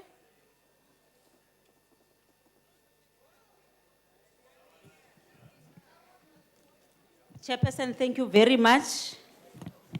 The African National Congress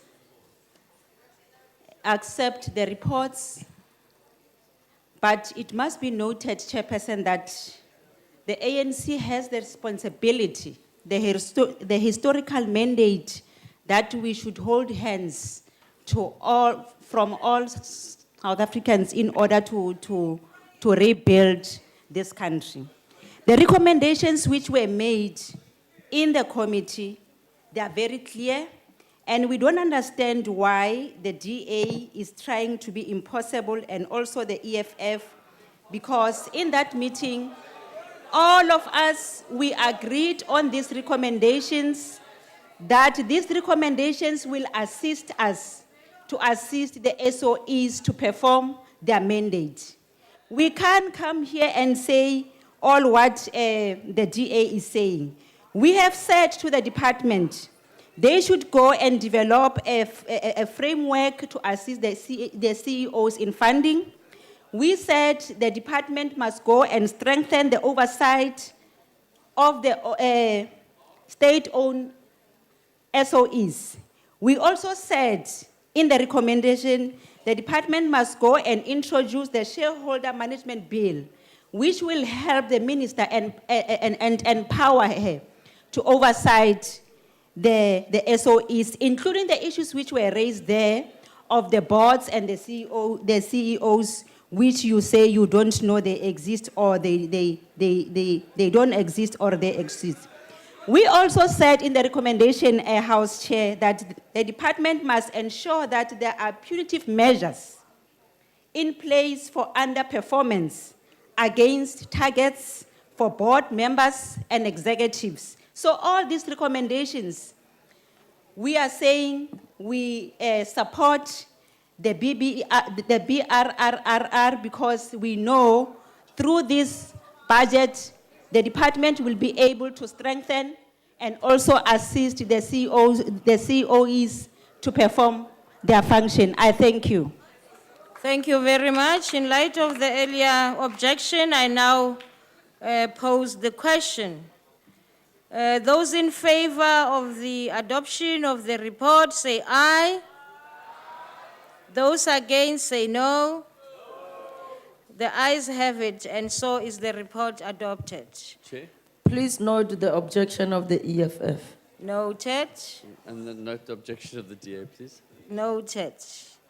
Secretary, will you read the 30th order? Consideration of budgetary review and recommendation report of Portfolio Committee on Rural Development and Land Reform. Usosibepi wenhlangano enkulu. Honorable Chair, I move for the adoption of the report. The motion is that the report be adopted. Are there any objections? EFF first. EFF objects and would like to make a declaration. Honorable Waters. Chair, the DA would like to make a declaration, please. Let's start with the EFF. You will follow, followed by the UDM. Thank you. As EFF, we vehemently reject this BRRR with every living fiber of our body. This department has played a key role as defenders of apartheid land theft since 1994.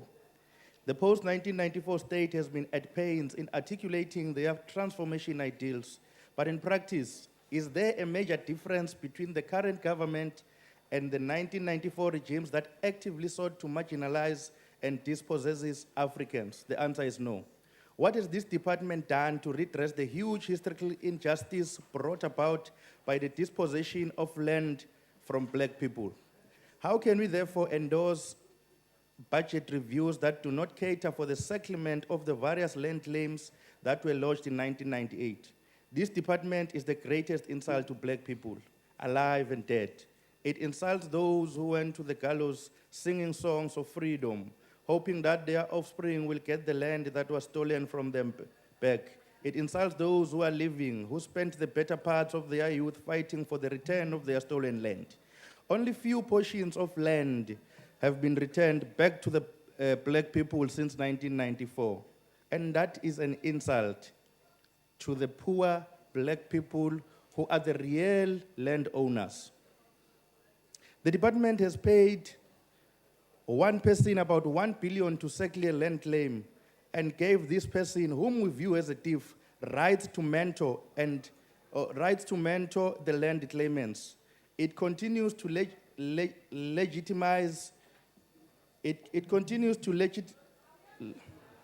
legitimize the land with the thieves. Shame on you, ANC and Minister Gugu-Lenkwinti. You fool people into facing bullets and death in search of total liberation. But for you to only turn out after 1994 as nothing more than a bunch of apartheid sympathizers, Verwoerd must be very proud of you. Tambo, Sobukwe, Biko, and Hani must be turning in their grave. Ayikho bakithi, iqiniso liyababa, ayikho lento esiyidefendayo. DA, sorry. Chairperson, we support this report very reluctantly, and I would like to raise some reservations in this regard. In regards to the report, the current contradictions in laws, policies, and draft policies, further exacerbated by lawmaking determined by electoral gains rather than achieving land reform, make meaningful employment of resources virtually impossible. This is evidenced by the poor performance of this department in the outcomes this department is meant to achieve, including making the institutions giving farmers and farm workers security work. We feel that there are clearly no intention by government to fund land restitution despite the fanfare of the ANC during the 2014 elections. We also feel that we see no genuine commitment to real redress, namely expanding actual property ownership.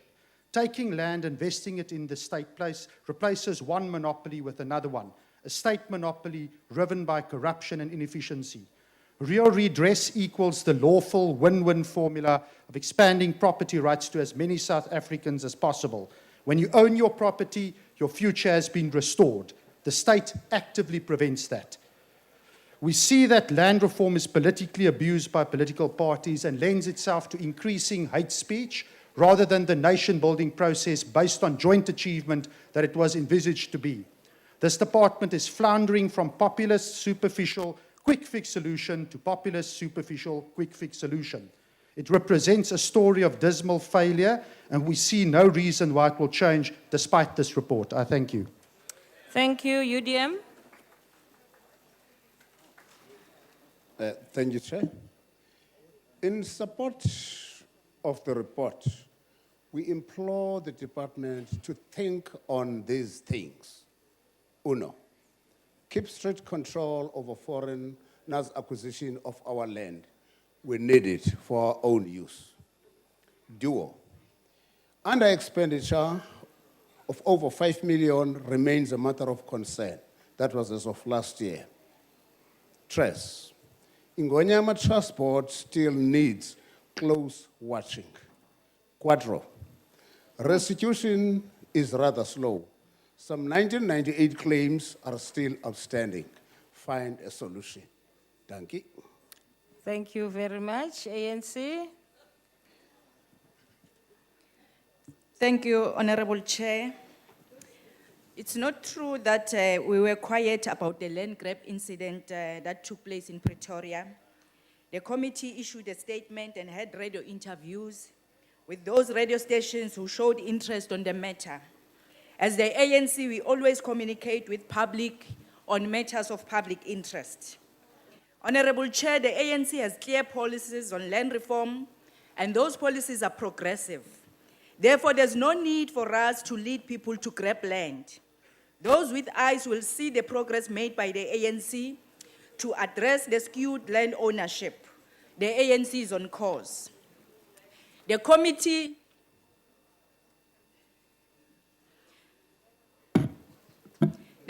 met on the 22nd of October to consider the report. We all agree on the recommendations contained in the report, except one raised by DA that the departmental plans are not in line with NDP, which we did not agree with, as the plans of the department are aligned to SONA, NDP, ANC resolutions, and other ANC policies. Some recommendations made will be addressed in a short, medium, and long term. As the committee, we will monitor the implementation of those recommendations.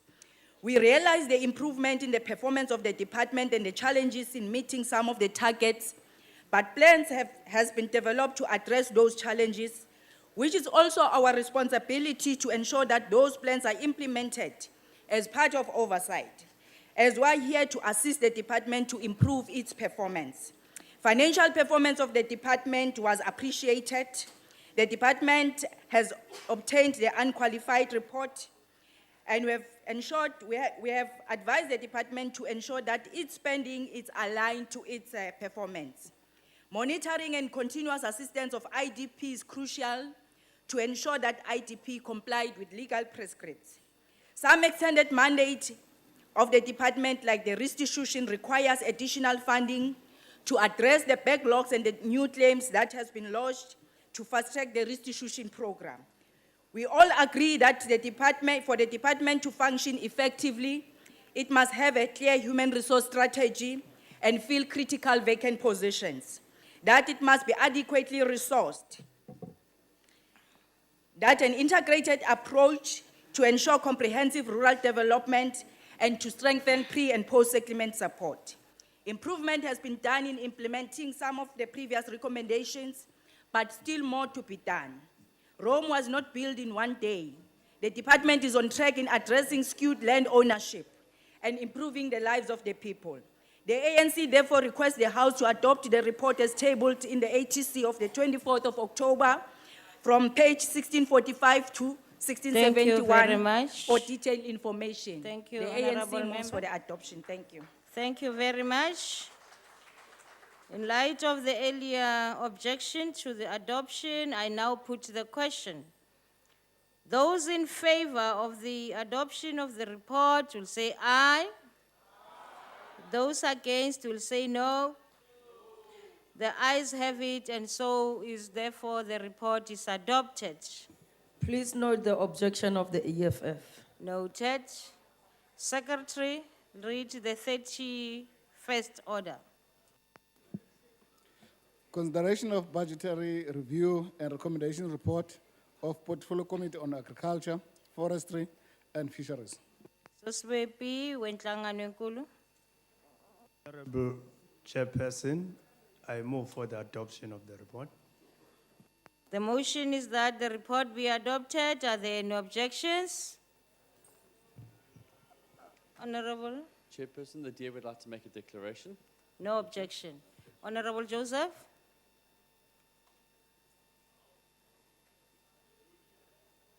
EFF would like to make object and to make a declaration. Declaration called for, GA. Thank you, Chairperson. Die grondwet van Suid-Afrika bepaal dat elkeen die reg tot genoegsame voedsel en water moet hê. It is therefore a tragedy that the Department of Agriculture, Forestry and Fisheries interventions programs were found not to have a significant impact on food security and that 13 million households is still vulnerable to hunger.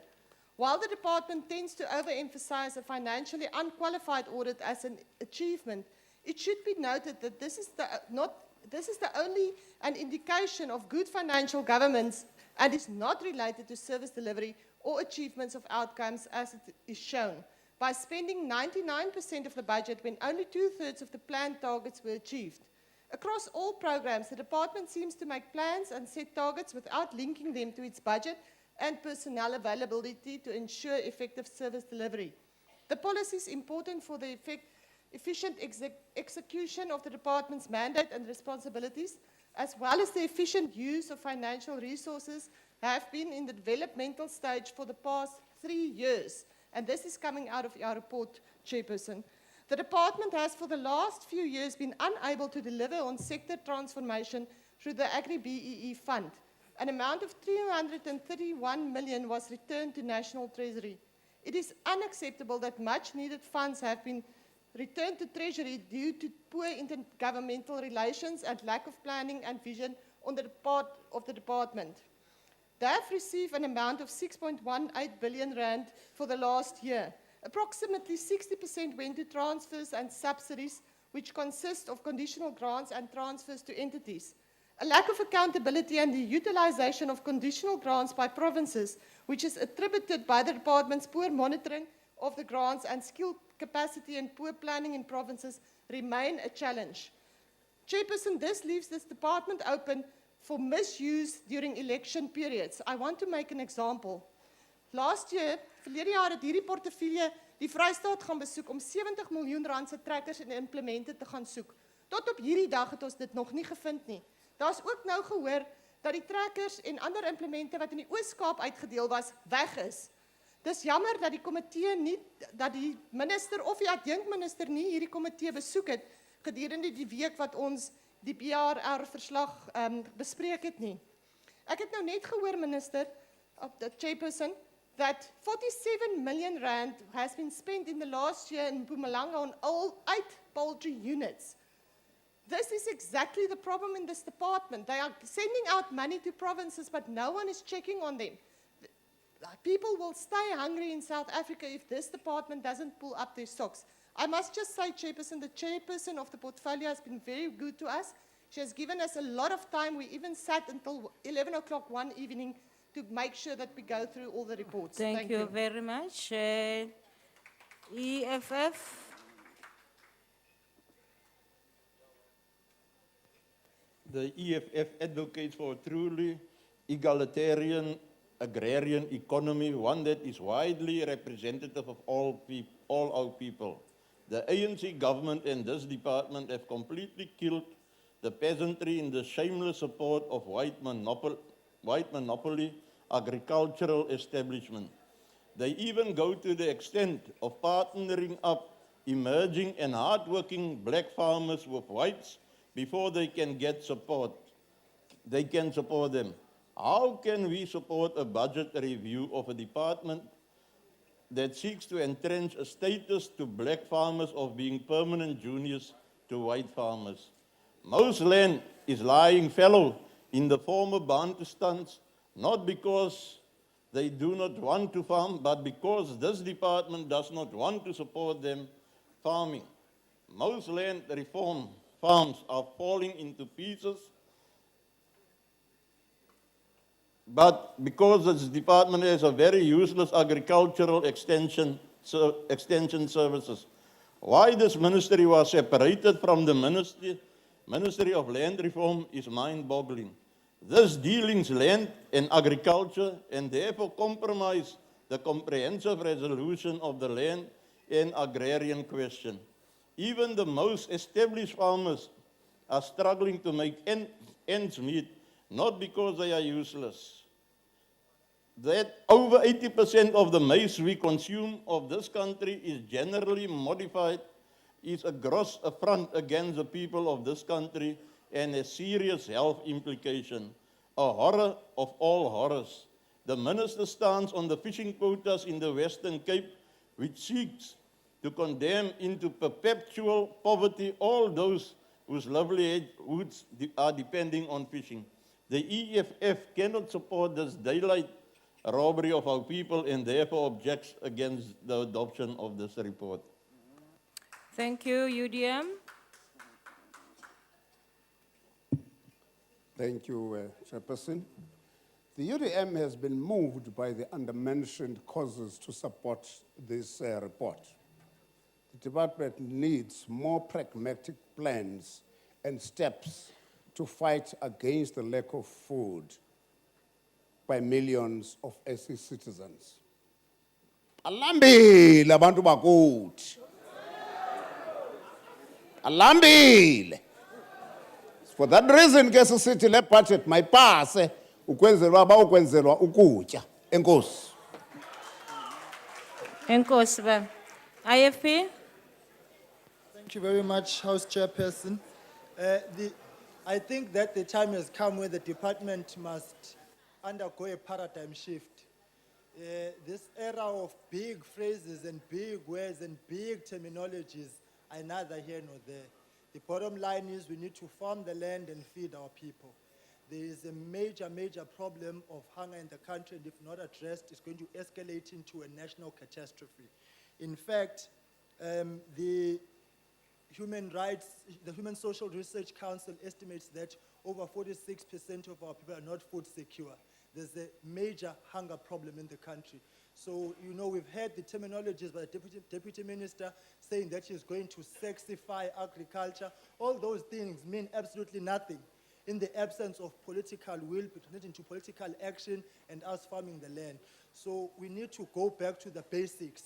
Subsistence farming, we need to be able to give our people the bare and necessary skills in order for them to make their own ends meet. Sustainable livelihood, self-help and self-reliance. Let's teach our people how to fish and not give them a fish. You know, the dependency syndrome is not going to sustain this country. At some point, everybody must pull up, pull our sleeves, and all of us must get our hands dirty. So these big things that are being, thrown around are not getting us anywhere.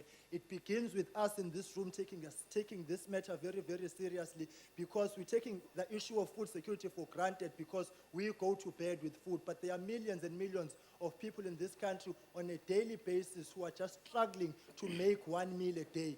So we are pleading with the department that let's go back to the basics and let us farm the land, and let us run away from the fancy rhetoric which does not put food on the table of our people. What more must be said? What more must be done? We are sick and tired of having to come back here every single time, every single year, saying the same thing over and over again. There needs to be a change, a mindset change. The minister have said to him that he must not stand on the shoulders of his predecessor because the former minister collapsed this department. So whilst they're building, the structures and whatever that they are building the department, the bottom line is the land needs to be farmed. Now people must be fed. Thank you. ANC. Chairperson. Chairperson. Chairperson. On your right. Oh. Allowed. Thank you, Chairperson. Chairperson, the ANC supports the BRRR report. But before I continue, I have to say this first. I think it is a disgrace, Chairperson, we have to say it. Because the DA and the EFF, they are very, very angry because the ANC received unqualified audit report. Now, members of the committee from the opposition are very angry. So it's a disgrace.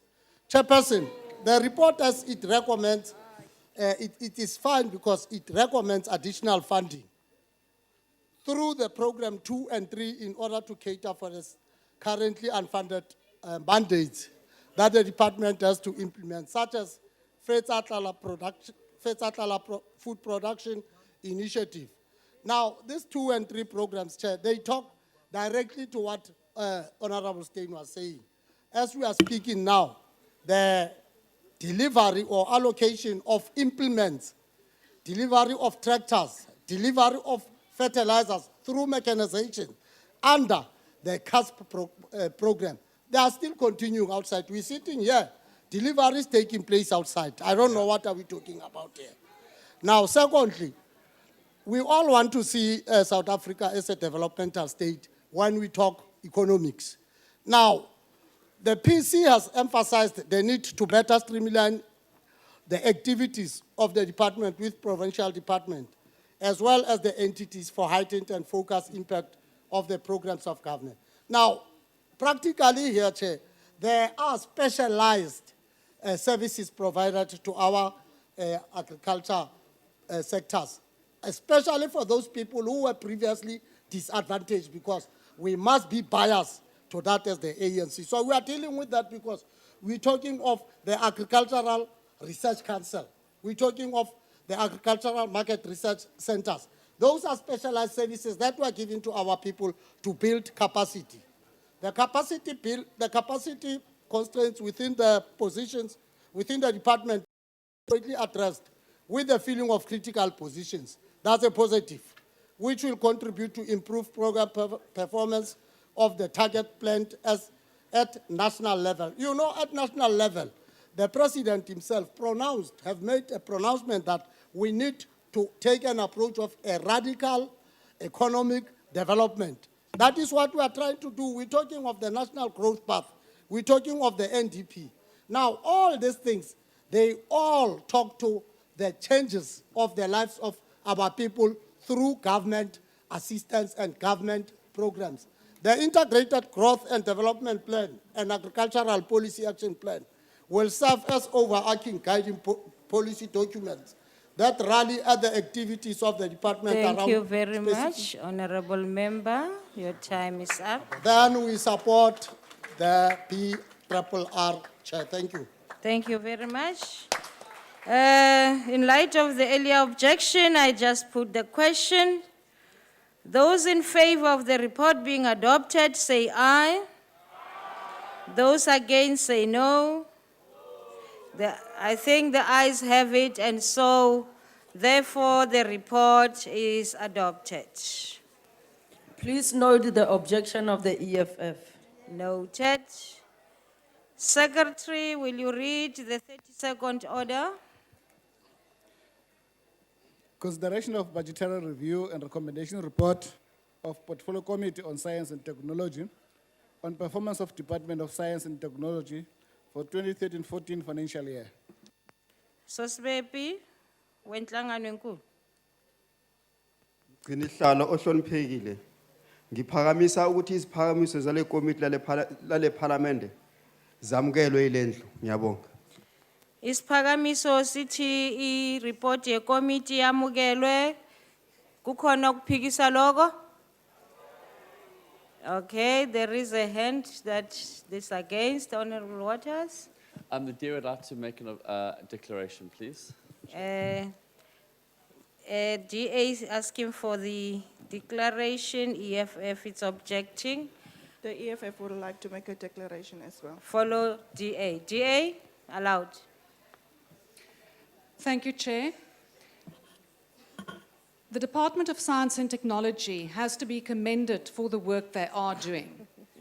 But at going through all the reports, there are, however, a few concerns that have to be addressed.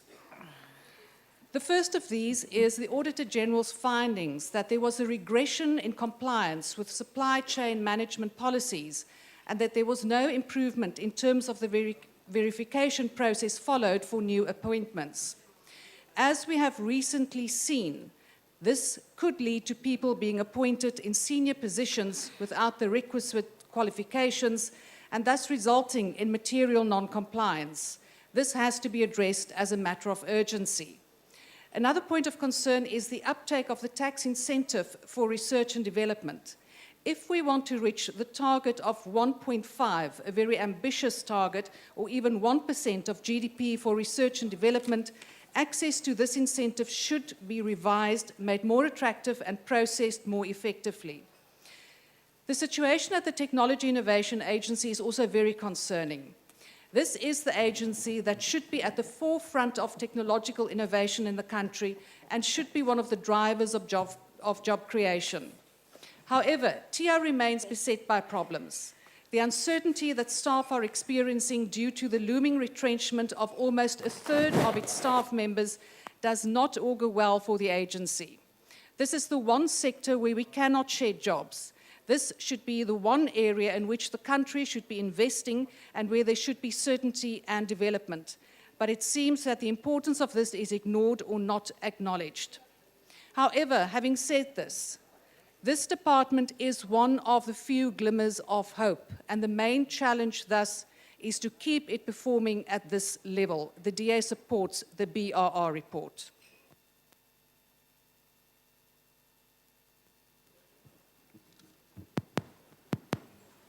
Thank you, Chairperson. The EFF rejects this BRR. Our scientists in South Africa are still facing that the innovations are just conference establishments. So we need to move away that our scientists must innovate stuff and then it's being only expeditions at conferences. There are also no clear plan that is created in order for our scientists, for the innovations that they are having, that it can be market related. So we need to create a market for all of the innovations that the scientists are creating. Women scientists in the department are still lacking, especially black women. We cannot come to this house and celebrate 1 or 2 women. We need more black women in this department and within more black scientists. Also, which was also an eye-opener, the doctor over there, the chairperson, asked one of the scientists, what is your reason for staying and working in this department when we visited UWC? And the scientist said, it's basically because I love this job. So one day this love will run out. We need to find clear ways of letting our scientists stay within our country and our scientists, the innovations that they are doing, to be sold within the market. If we do science and technology right and we focus on it right, the ANC-led government, if we focus on that right, this can be a game changer for the markets out there. But if you continue to let this department just be a troubled child or just something that you should put your ANC branch here from Cape Town as so if you continue doing that, this department and our scientists are clearly going to leave this country. And that is the reality that we need to face. We need a ministry that is confident and motivated to sort out our science and innovative issues within this country, not just a branch of the ANC, a deputy minister. Thank you, Chair. Next declaration. Any further declaration on my left? Honorable Maseko, you are on my left. Yes. Thank you very much, Deputy Speaker. The African National Congress accept and support this BRR report. We acknowledge that science and research has not penetrated much, especially in the historically disadvantaged areas, and neither has it the impact that it's supposed to have to our economy and development.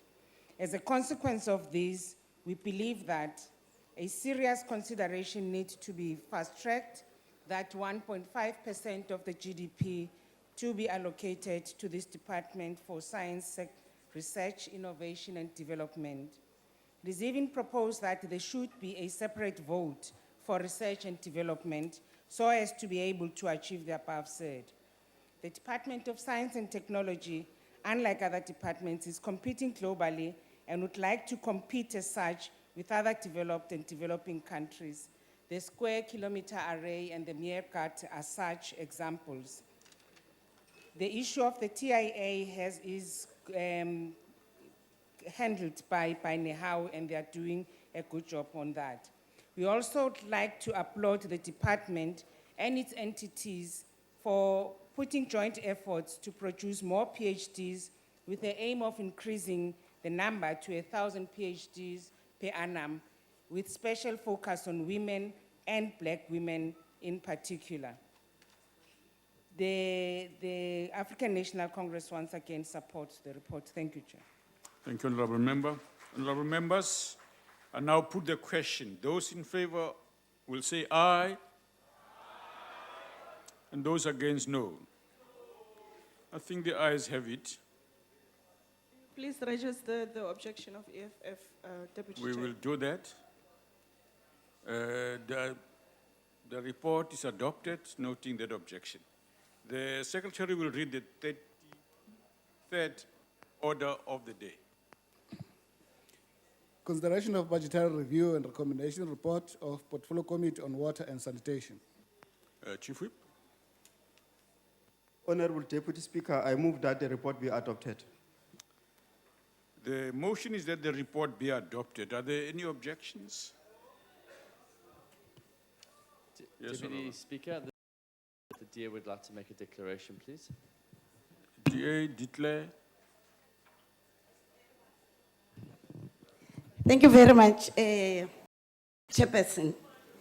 The DA would like, first of all, to congratulate the new DG of the department, Mrs. Diedrex, and also thank Mr. Trevor Balza, who has been holding the fort, acting as the DG for the last 1.5 years.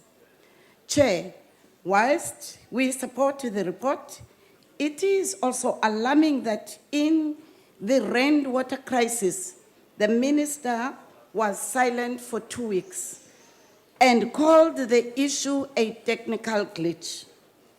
The minister has been absent from oral questions in the NCOP and also here. The minister does not attend any of our meetings.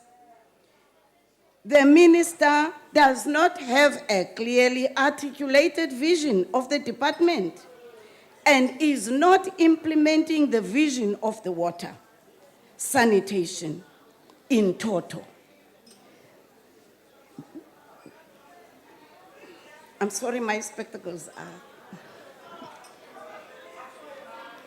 Order, members, let the members speak.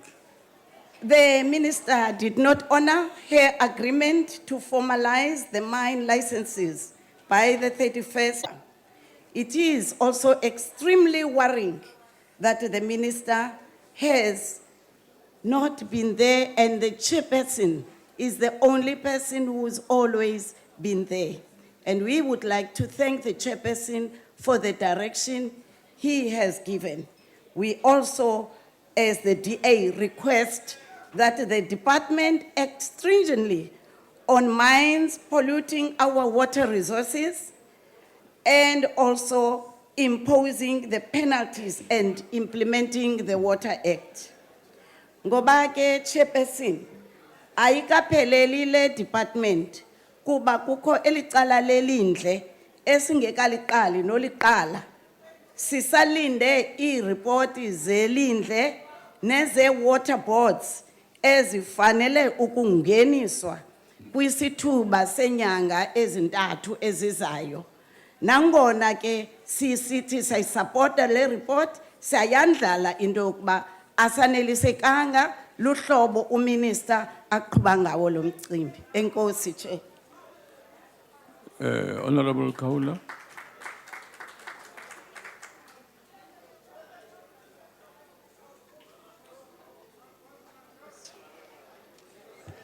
Ngibonge sihlalo. Njenge EFF, hayi asisupport le budget. Inkinga eyenza ukuthi singayisupport le budget. Siyabonga impela usihlalo uyawenza umsebenzi wakhe no DG Njobesho bakhombisa ngokusobala ukuthi bayimisele ukubona abantu base South Africa bethola amanzi. Simbonge futhi Njobesho nje lona ofikileyo uDG. Inkinga ebuhlungu Kade sikhala ngalamanzi umhlaba wonke. eGoli lekoleni amanzi awekho eBhizani, Kotsolo, KZN. Abantu amanzi abanawo badla nezilwane izinkomo. Kubuhlungu ukubona abantu bakithi la eSouth Africa abathi ibona baphethe le South Africa. Kodwa ubabona ukuthi masikhuluma ngezidingo zabantu bayahawula. Ayikho into ebuhlungu ukukhuluma ngale mkhakha esikuwona wamanzi. Abantu konke lezi ndawo sibalayo abanawo amanzi. Yilo mbuzo engiyibuza ukuthi mawuthi wena good story to tell. Yini khona abantu bengawathola amanzi bengagezile? Why kudlalwa ngabantu? Special emakhaya. Amanzi awekho, izingane esikoleni emthandeni. Njoba ngikhuluma ingane zakhona mayihamba ngisaba ngishukusho zihamba zinyathela indle ibhlungu ngempela lento indaba ukuthi sothi mase sila eParliament sibase sivimbelana sithi singasho ukuthi into zonakele zibe zonakele nginokwesaba ukuthi kanti yingakho idevelop ingayi kobantu special abasemakhaya abantu basemakhaya Order, members. You can't do okubuhlungu that, engifuna please. ukukusho la ngoba ngiyabona kuyadlalwa lana uyabona emalokishini amanzi mangabe wena unenkinga urobha amanzi noma mhlawumbe uhluleka ukukhokhela amanzi akuxoxiswana nawe uvika kusimple imitha usala ungenawo amanzi sinabantu thina elokishini abagulayo abangenawo kodwa uthola ukuthi kuyimanje eyimayini kunamanzi akhona angaregistiwe angakhokheli lutho instead ukuthi kukhulunywe nakuxoxiswana nabo kwabantu akuxoxisana na ukuthi ungenze njani and ngibuyele kule ka minister uminister yingakho kufike kube uminister kube usekela uminister kwenzela ukuthi mayigula likhona isekela abafuni inhlobo ukuza ngaleyo ndlela uhulumeni kaNC unenkinga yokuba nabantu abagcwele iParliament abazokwazi ukuthi bacindezele abantu bakuba sisenkingeni ngaleyo ndlela siyacela sihlala ubakhuze laba bantu ebahawulayo ngoba sizile uzodlala thina lana bayahlupheka abantu baphuza amanzi nezilwane. Next declaration, Honorable Mponjana.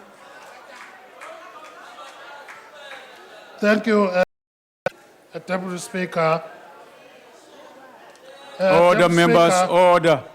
I must first express my appreciation for what our chairperson of the committee does whenever the committee meets, when he puts aside 10 minutes for members of the committee to table issues from their constituencies. Well, I appreciate that. But having said that, Deputy Speaker, I remain flummoxed by what the Honourable Minister sometimes comes here and tells the House when it comes to delivery of services. There seems to be a gap between what the Minister tells this House and what he obtains on the ground. Last week, in a celebratory mood, she stood up and told this House that there is water at Jozini. I come from Jozini. I was at Jozini this weekend. Honorable member. There's no water. Take your seat, please. You can't be standing in front of a member speaking to the chair. Right, She Honorable told the member. House that there's water at Jozini. I come from Jozini. There's no water. There seems to be confusion between what I call service plans and service delivery on the ground. Now, I will request when we come back, Dio Volente, that the committee does oversight in those areas to see for itself that there is no water, as the minister says. Now, the second issue, Deputy Speaker,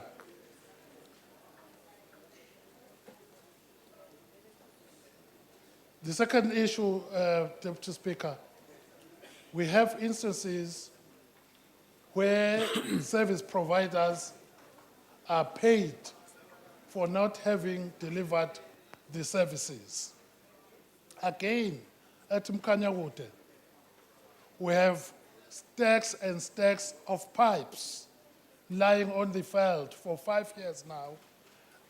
Millions and millions were paid to a known service provider.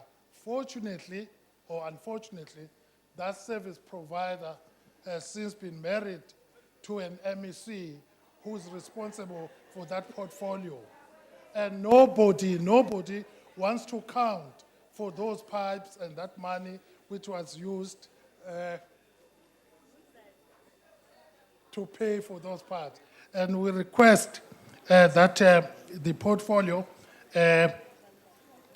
urges the department to investigate such malpractice. And also, Chairperson. Sesiphelile isikhathi sakho siyaxolisa. Sesiphelile isikhathi yebo. Any further declarations? Honorable Johnson. Thank you, Deputy Speaker. Bengithi ngifuna ukubuza kumama uKhawula ukuthi sithi sihambiselani njani nale budget recommendation. Uma sizawuthi asifuni sube sishi asifuni ukuthi siqhubeke nokuzisa nokuletha amanzi nendle ebantwini bakithi. Masithi asifuni isho lokho nakumanye ama committees, when you say you don't agree with this budget recommendation, you say simply you don't agree with progress going forward towards improving the lives of our people for the better. That's in simple terms what you're saying. Again, precisely because water and sanitation are a human rights issue. The ANC shall continue with its track record and programs of bringing about a better life for all of our people. The simple question, again, I repeat, how do you begin to have the audacity of saying no to a budget that seeks to bring about a better life for our people? The People's Movement support all the recommendations as agreed by all members of the committee, respectively in the Portfolio Committee on Water and Sanitation. That can only mean one thing: move our country forward. As the ANC, we support these recommendations. Thank you. Honorable members, I now put the question. Those in favor will say aye. Those against, no. I think the ayes have it. Please register the objection of EFF. That will be done. Okay. The report is agreed to with an objection noted. The Secretary will read the 34th order of the day. Consideration of budgetary review and recommendation report of Portfolio Committee on Environmental Affairs. Chief Whip. Honorable Deputy Speaker, I move that the report be adopted. The motion is that the report be adopted. Any objection? Deputy Speaker, there's no objection, but we would like to make a declaration. Thank you. Declarations called EFF.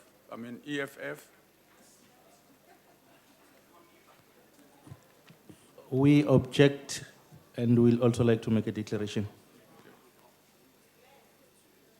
Honorable members who wants to declare? Thank you, Deputy Speaker. Deputy Speaker, the department got an qualified audit opinion under the current financial review from the Auditor General. Nevertheless, I would like to draw the Minister's attention to the following upsetting findings by the Auditor General, which needs to be attended to urgently. The first is the quality of submitted financial statement. One auditee avoided a qualification by correcting material misstatements during the audit process. Secondly, the status of non-compliance with this legislation. Significant non-compliance by 2 auditors. This relates to non-compliance with supply chain management policy. Thirdly, Deputy Speaker, the fruitless and wasteful expenditure remains worryingly high, amounting to 26 million. This expenditure relates to payments which were not adequately monitored when the transfers were made. Although the fruitless and wasteful expenditure arose as a result of the investigation initiated by the department, this should have been never happened if controls and risk management measures were in place. In a nutshell, Deputy Speaker, all is not doom and gloom in the department. The DA is pleased with the findings of the Auditor General report, but urges the department to focus on key areas as outlined by the report to improve. There is more than enough room for improvement. The DA supports the report. Thank you. EFF. Thank you, Deputy Speaker. The department's plans and resource allocation does not assist to curb the ecological disaster facing humanity as a result of global warming. South Africa is one of the greatest greenhouse gas emitters. The PRRR does nothing to address the ecological problems of our times. It does nothing to clarify what roles institutions like SANBI, which have become last bastions of white supremacists, need to play to avert this ecological and humanitarian disaster that climate change will prove to be. This department has no plans to bring its racist agencies back, kicking and screaming into a democratic South Africa. EFF says very clearly, 1, no to nuclear energy. We remember the human and economic disaster in Japan. Let's not repeat the same mistake. 2, no to shale gas fracking. 3, no to coal-based energy sources.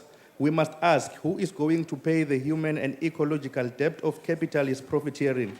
The mining houses have poisoned the water sources of the reef, yet it's the department which is paying to clean up their acid mine drainage mess. The mines continue to exploit and poison our people. What must be done? 1, let's adopt the 1 million climate jobs. 2, let's demand polluters to pay their ecological and social debt. 3, we must say no to GMOs. 4, no to more emissions from fossil fuels or of nuclear radiation.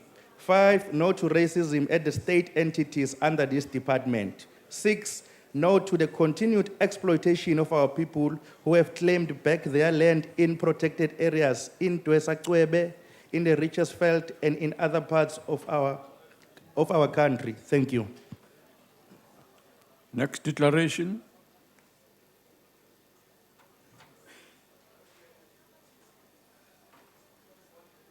Who is the chair of the committee? Acting Chair. Thanks very much, Honorable Deputy Speaker. First and foremost, as the African National Congress, we support the PRRR report. I must indicate that there was unanimity in the Portfolio Committee, and indeed we have gone page by page. So there's support for it. On service delivery and performance of the department, our committee is comfortable with the fact that the department has spent 99.9% of its budget. We also know that positively it has obtained a clean audit, unqualified report since 2010 when the department was realigned. We also recognize the fact that this is a high performance driven organization that serves the integrity, that serves with integrity. On recommendations and conclusion, our portfolio committee has expressed its appreciation of the performance of the department and all its entities. We also looked at the predetermined objectives, service delivery and governance, and we are satisfied. However, Honorable Deputy Speaker, there's one concern. The legitimate concern is that the department did not have sufficient funds to carry out some of its programs. We have the following recommendations. 1, that the National Treasury should progressively increase budget allocations to the department in real terms. 2, that the department should ensure that existing and future projects are appropriately closed off to avoid any future incidences of fruitless expenditure. 3, there needs to be a clear multi-pronged strategy for sustainability, bringing down the growing number of rhino killings in our national parks, clearly outlining those low-hanging fruits and the interventions. 4, the department should provide a written response to Parliament on the number of convictions in the case of rhino poaching in this country. Lastly, Honorable Deputy Speaker, there is a need to deepen the ownership of national parks in the neighboring communities. Otherwise, we are fighting a losing war in the fight against poaching and other illicit practices. In conclusion, the Department of Environment has demonstrated beyond reasonable doubts that it is a high-performing department which carries out its functions of protecting, conserving, and improving the South African and natural resources efficiently, effectively, and diligently. As the ANC, we support this report. Thank you very much, Honorable Chair. Honorable members, I now put the question. Those in favor will say aye, and those against, no. The ayes have it. Can you please record the objection of EFF, Deputy Speaker? The objection will be noted. That's, the report is agreed to. The Secretary will read the 35th order of the day. Consideration of budgetary review and recommendation report of Portfolio Committee on Women in the Presidency. Chief Whip. Honorable Deputy Speaker, we move for the adoption of the report. The motion is that the report be adopted. Are there any objections? Deputy Speaker? Yes. There's no objection, but the DA would like to make a declaration, please. Okay. Let's get declaration. Honorable Deputy Speaker, a declaration as well on behalf of the IFP. IFP, yes. Go ahead, ma'am. Enkosi Sihlalo. While the Democratic Alliance supports the BRRR report, as the concerns we raised or have been noted, we do wish to point out that there have subsequently been some matters regarding the performance, accountability, and delivery in the ministry that do concern us and which this House should be made aware of. The purpose of the ministry is to elevate women's issues and interests, to lead, coordinate, oversee the transformation agenda on women's rights, equality, and socio-economic empowerment. One of the critical areas of weakness was on standards of ethics, fraud, and internal audit and risk. Many questions have been posed about performance. Answers have been promised, including a status report on the National Council of Gender-Based Violence. Answers have been promised with the second quarter briefing. However, the second quarter briefing was not presented on time, despite frequent reminders. To crown it all, the Minister for Women herself did not appear, so the officials were sent back, unheard. I suggest this might be wasteful expenditure. We are concerned that the Minister for Women does not appear to think that she should be held accountable, and she is also not present today. There appears to be no direction in this ministry. The appalling status of many women where patriarchal attitudes, domestic violence, and human rights abuses abound has no champion. What is the purpose of the ministry? Instead, weak excuses abound about the transition being in transition. Sadly, it appears that red lights are starting to flash for the third Minister for Women and her department. Women of South Africa deserve better. EFF. Yes, ma'am.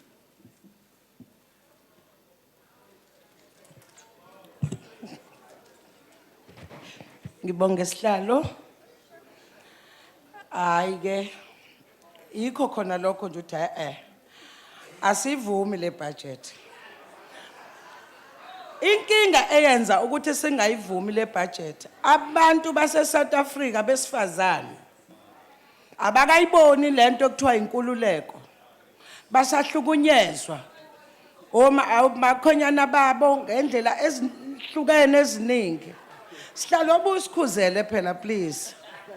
Honorable members, please do not Please, disturb. please, asizile uzodlala la. Mabangaqedanga emakhaya kodlala ekoleni ababeke la. Okay. Honorable member, okay. Ikakhulukazi umhlaba wonke isithunzi somuntu wesifazane asikahlonishwa. Angiphathi ke mangabe kuthiwa ushonele umkhwenyana, ushadile noma ugcagcile la egcekeni. Mayinqabe nje ukungenwa sekufuna kahambe thuzozala amaveza ndlebe buka nje ihlazo lingaka suzongenwa indoda enye suzoyinqunela akubhekwa ngisho ingane kukhona izinto bezenzeka kuqala kodwa manje ngempela ungasafanele sivume and sikhona manje fanele sizilwele ukuthi asisakwazi ukuzenza. Nalento ke angilo inkosi yami nobuholi bendabuko. Kodwa khona imithetho ibishawa kuqala. Kodwa mayibheka manje engasekho kahle. Lento ukuthi mina mangabe ngigane inkosi noma umntana amgane inkosi. Ulotsholelwa isizwe. Mayiselotsholelwe isizwe makukhona ungezwani phakathi kwabo bobabili. Kuze induna nawo wonke umuntu sezoxoxa indaba zenu nezasemakamelweni ihlazo lelo. Yile yesithembu. Lena yesithembu iyamhlukumeza umuntu wesifazane ngoba wena osubukade ukhona la either uzofa. Order, members. Lento ngempela umuntu wesifazane ngiyabezwa nje bekhuluma labantu besifazane abala. Kuningi ukucindezeleka esiphezulu kwakho. Okunyeke okwenza uhulumeni weANC lo ibiza ngentando yeningi. Abantu besifazane ubathola bekuthwele ikrepa zama behamba beyodayisa bebelethe ingane emhlanje. Abantu besifazane la eSouth Africa ubathola bebethwala inkuni emakhanda belengisa amabhakede bebelethe izingane bayopheka ekhaya nalapho uyena ofuna acabanga kasebenzi and namalungelo ukuthi banikezwe amathuba emisebenzi abawatholi. Okubhlungu kunakho konke nje kungangivali wesihlalo. Sesiyaphela isikhathi. Okubhlungu kunakho konke. Wait a minute, honorable member. Honorable member. This is the second time you scream at me. You will regret it. Siyacela nkosi yami ku minister waka women and presidents ukuthi akasize ngempela. Unkosikazi ayikho into ebhlungu esephuma egcekeni lakhe esehamba. Sesiphelile isikhathi ma. And okwesibili ke sengigcina. Cha. Kunesikhathi 3 minutes ma'am. Asikho esinye esandisele. Ngiyabonga. Asivali isithembu. Honorable member, IFP. Thank you, Honorable Deputy Speaker. Honorable Kaula, please take your seat. Honorable Deputy Speaker, having abandoned the hopeless Department of Women, Children and People with Disabilities, many were hopeful that the new Department of Women in the Presidency would finally start doing some work. But half a year later, that optimism is fading. The department is still to start functioning. The transition has been slow. We've not seen any progress or any concrete plans. Apart from it being a department in sluggish transition, challenges in terms of financial performance, human resources, and governance remain. While the IFP decried the lack of funding of the former department, we also decried the manner in which it was spent. Time and time again, we pleaded with Lulu Tingwana to reduce spending on our overseas trips, especially to New York and other attractive shopping destinations. The IFP has been vindicated because the failures of Lulu Tingwana now loom large. Treasury has recommended that the irregular expenditure incurred for her countless overseas trips be recovered from the small budget this new department will receive. What a failure. And it's now been left up to the IFP's representative on SCOPA to ensure that this is not the case. Moreover, the IFP is concerned with the fact that government has abandoned the National Council Against Gender-Based Violence. The council received no funding, and it now remains in limbo. At the time of its launch, the IFP warned that without powers of implementation and resources, this council may become yet another talk shop. Yet again, we've been vindicated. Honourable Speaker, violence against women and children is the most appalling human rights violation and perhaps the most pervasive in our country. Incidents of violence have continued to increase in 2013 and 2014, signalling that the measures to protect women and children are not effective. Honourable Speaker, we will support this BRR report, but the reality is again that this department will be critically underfunded, which calls into question whether there's any real political will to empower women and end gender-based violence. I thank you. Any further declarations? Thank you, Honourable Speaker. Firstly, the ANC supports the BRRR report. The committee was also briefed and deliberated on the quarterly reports for 2013-14 and the first quarter reports for 2014-15.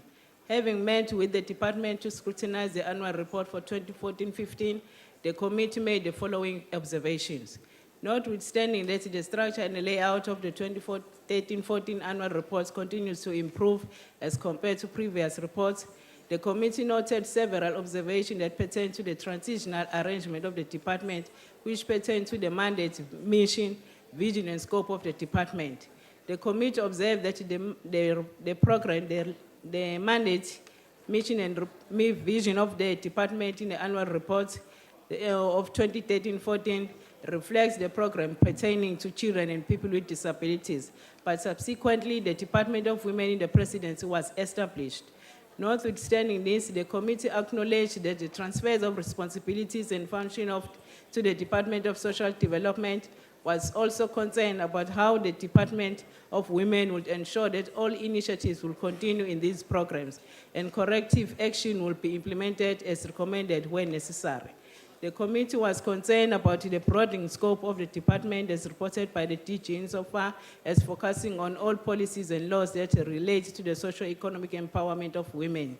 Whereas before the focus was more in terms of the Department of Trade and Industry economic empowerment of women.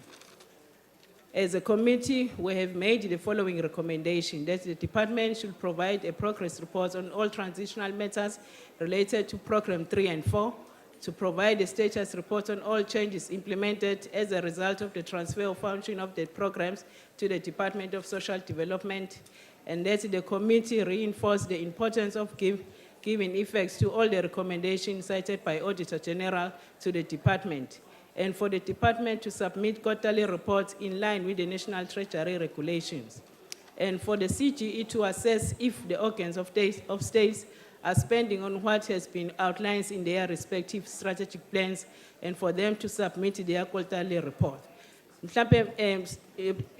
Somlomo, sikhumbuze lendlu ukuthi umnyango wezabesifazane obekwe ehhovisini likamongameli owawo umsebenzi ukulandelela ukuthi yonke iminyango kahulumeni inazo yini izinhlelo zokushintsha izimpilo zabesifazane.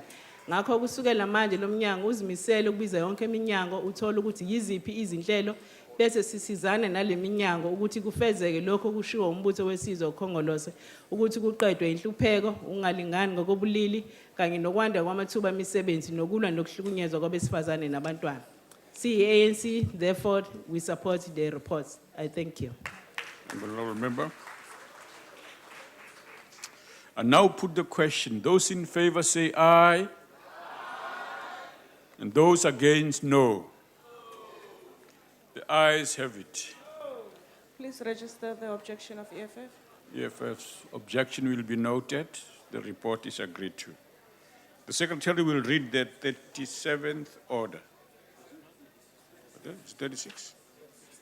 Yeah, okay. I'm running. 36, yes. Consideration of budgetary review and recommendation report of Portfolio Committee on Arts and Culture on performance of Department of Arts and Culture for 2013-14 financial year. Chief Whip. Honorable Deputy, move for the adoption of the report. The motion is that the report be adopted. Are there any objections?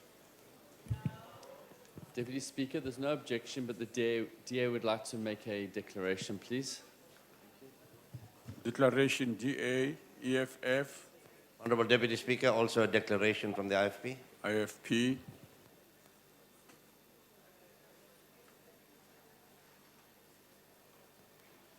Go ahead, sir. Thank you, Honorable Chair. The Arts and Culture Department is best suited to facilitate nation building and social cohesion. The DA acknowledges that this department has the new minister, and this in itself provides the minister with a number of challenges within the sector and within its entities. In the sector, there was a regression in terms of delivering on the mandate from 98 to 94% on output of delivery, despite the use of consultants at the huge cost of 5,000 Rand per day. This exorbitant expenditure on consultants has prompted Treasury to issue an instruction to develop consultant reduction plans. It is not clear whether the process has started and whether this has been taken seriously, because there is a history of not taking Treasury recommendations seriously. The second challenge that the Minister has to address is cadre deployment within its entities. Such is the case with PenSelp. This entity poses the biggest threat to our national language diversity due to its inability to deliver effectively on its mandate. A case in point is the use of the Official Languages Act 12 of 2012. An extension of 6 months has been granted to the full implementation of the Act. The failure to implement the promulgated Act indicates a disregard for the Acts of Parliament, and government ministers are the key culprits, because they need to ensure that their departments comply. The third challenge is to effectively monitor entities holistically and not to solely focus on non-performance. Additionally, the department should demand stringent fiscal control within entities to curb corruption, as this will erase the gains that we have made to move this country forward.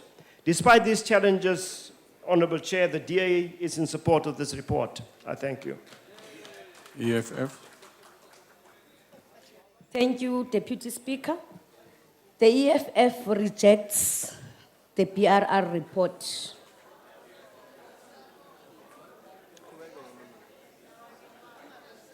Let me first say, Deputy Speaker,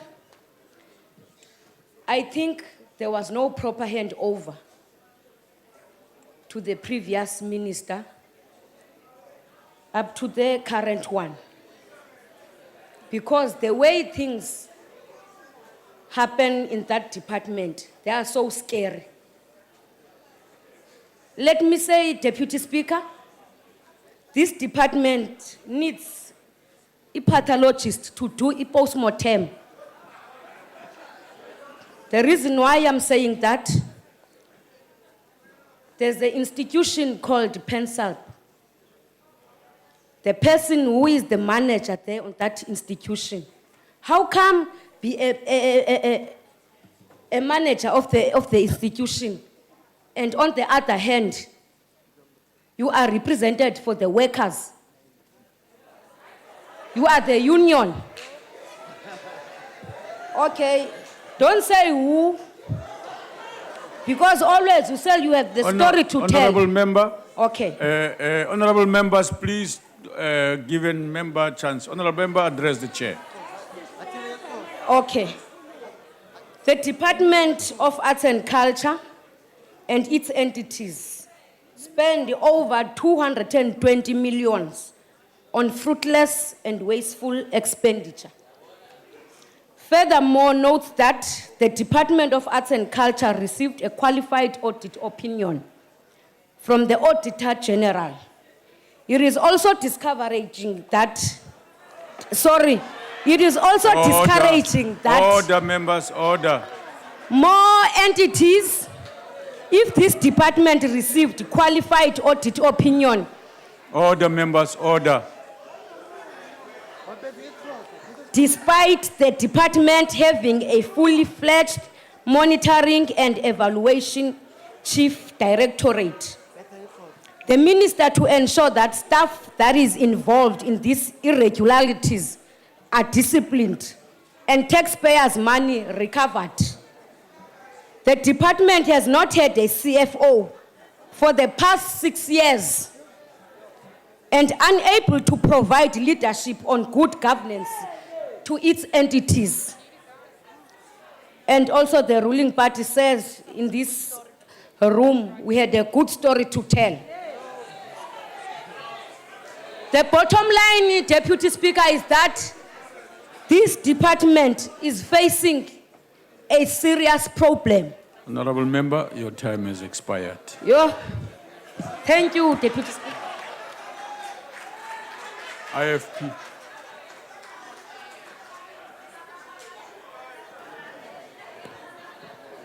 Order, members, order. Thank you, House Chair. The IFP note with concern a rising tendency on this government to only recognize individuals in arts and culture with certain political affiliations. This does little to promote nation building, and we call upon this department going forward to recognize the contributions to arts and culture of all South Africans, irrespective of political affiliation, who have contributed thereto. I speak here specifically about National Heritage Council and their choosing of relevant liberation sites. We hope that all those who contributed to the struggle for liberation in South Africa will be considered equally. We then applaud a recent opening and a handing over ceremony of the multi-million library to the Fiatu community in Sekhukhune district. This follows closely on a successful handing over of the Shuluvani and Saselimani libraries. These public libraries were built and maintained by the Department of Sports and Arts and Culture in Limpopo and are also provided with ICT infrastructure to enable free access to internet. Honourable Speaker, public libraries must be seen as one of the key service delivery department outputs as they play an important role in the promotion of sustainable reading culture and also provide access to information and knowledge to communities. We encourage this type of project in all provinces. The AFP supports this report. Thank you. Next declaration.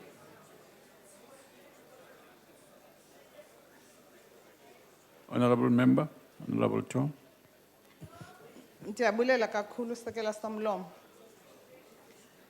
Ukhongolose uyayixhasa le ngxelo. Esinjalo ukuba ekomitini kuthiwe thaca ingxelo lisebe. Saza sabetha ngasingqisinye ekomitini. Sicinga ngelo xesha ke ukuba abakho oxam abayawuphaqulana. Kwaye abakho orhoqotyeni abakuxhentsa bezibuka. Xa sijonge ukubaluleka kwalo elisebe nokuba sembindini kwalo kwimpilo yabantu, siyayigxininisa eyokuba isebe maliziphonononge lona kuqala. Siyithetha lento singamalungu ekomiti sisonke.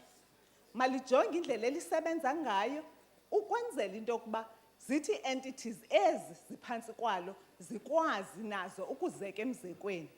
Ukuba yona i-department ifumana i-qualified report ne-entities zakwenza njalo. Siyibonisile i-department indlela emayisebenzisane ngayo kuba sizimisile siyikomiti into yoba apha asizanga kugxeka kuphela. Sizokuncedisana nesebe ukuba lenze umsebenzi walo ngendlela efanelekileyo. Singamalungu ala komiti sigxininisile into yoba uPensalp sifanele ukumjonga ngeliso likantsho. Sihlalo ngenkulu inhlonipho ngiyabonga. Please. Khona into enzima kabi la. Into mayiqhamuka amagama anzima ngapha. Kuthi umuntu akawaxolise. Kodwa mayiqhamuka ngaphesheya cha. Ake chaze ngohoxotsheni ukuthi lisho ukuthini. Ubani ohoxotsheni lana? Ngiyabonga. Go ahead, Honorable Member. IsiXhosa asitoliko. Ngenxa yokubaluleka Sekela Somlomo kukaPensalp siyikomiti silijonge uPensalp ngelikantsho kangangoba siyikomiti senze ivisit sizawundwendwela okwesibini uPensalp ukubonisa, Deputy Chair. ukuyixabisa kwethu. Deputy Chair. The Honorable Khaola have just asked that she must withdraw from that insult because we cannot.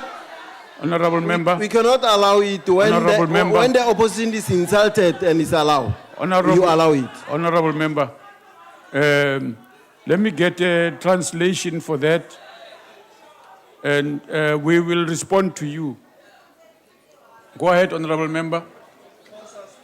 Ndiyabulela Sekela Somlomo.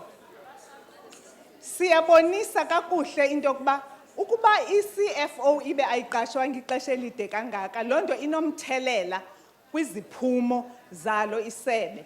Siyasebenzisana kakhulu ekomitini, siyazixoxa izinto esifanele ukuzixoxa, siyazenza izindululo esifanele ukuzenza. Nesebe liyazilandela izindululo esizenzayo. Yiyo loo nto sixhasa le ngxelo ithi wathaca phambi kwale ndlu. IsiXhosa asitoliko. Honorable members, I now put the question. Those in favor will say aye, and those against no. The ayes have it. The secretary will read the... Sorry, Deputy. Yes, EFF Honorable. rejects the The report. objection will be noted. Sorry?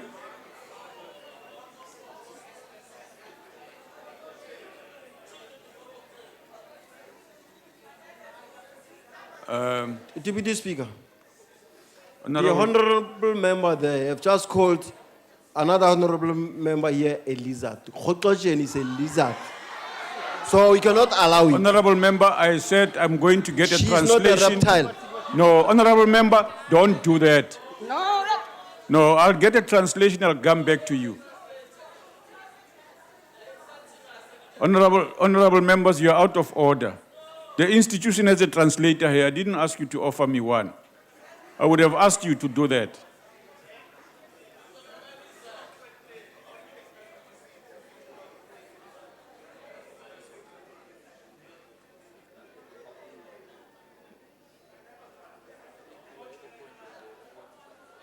Sorry? Yeah. Honorable members, the report has now been accepted with an objection noted. The secretary will read the 37th order of the day. Consideration of budgetary review and recommendation report of Portfolio Committee on Social Development on performance of Department of Social Development and entities for 2013-14 financial year. The Chief Whip. I move that the report be adopted. The motion is that the report be adopted. Are there any objections? Honorable Deputy Speaker, no objection from the IFP, but we would like to make a declaration. Declare, sir. IFP declare. Thank you very much, Honourable Deputy Speaker. In the absence of a robust economy, the Department of Social Development certainly excels in extending the welfare state, but many challenges remain. South Africa has got a critical shortage of social workers. Our failure to urgently address this shortage continues to negatively impact the lives of the most vulnerable sectors of our society. The IFP is also concerned that the Command Centre for Gender-Based Violence, which was launched by this department in March 2014, duplicates existing helplines already in place. Furthermore, the Command Centre comes at the expense of organisations such as NGOs. The IFP continues to maintain that government is failing many NGOs who provide vital services on the state's behalf, even statutory services, and then turns a blind eye to their funding plight. While much is said about how serious the challenge of gender-based violence in South Africa is, these statements are not translating into rands and cents needed for the fight against this scourge. During the budget review process, the IFP also called for an increase in funding for the National Development Agency. While Nkandla costs the taxpayer over 200 million, this agency receives less to roll out early childhood development services, amongst others. This is wholly inadequate. The Central Drug Authority also seems hapless in the execution of its duties. It lacks accurate and comprehensive data on substance abuse and addiction, which begs the question whether they are equipped to fight the drug abuse scourge in South Africa. These are some of our ongoing concerns that must be addressed if this department is committed to delivering on its entire mandate. That being said, we will support this BRR report. Thank you. Okay. Next declaration. Yes, honourable member. Yes, honourable member. Yes.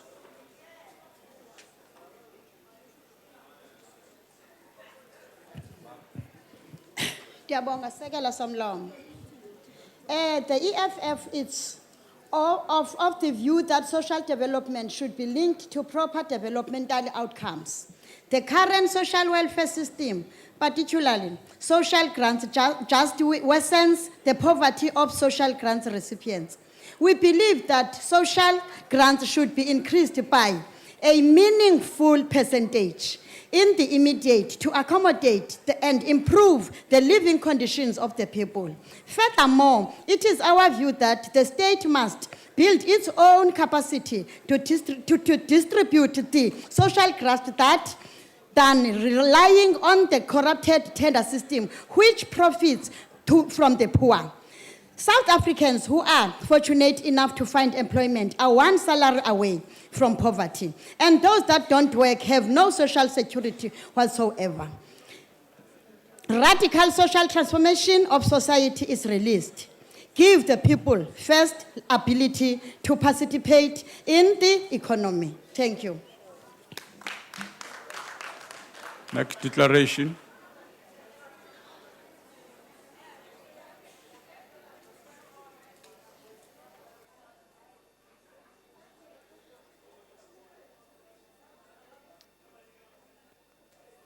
Yes, honourable member.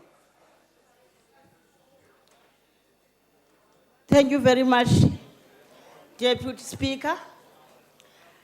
I raise on behalf of the ANC to actually say that we actually agree with the good report that has been presented to the Portfolio Committee.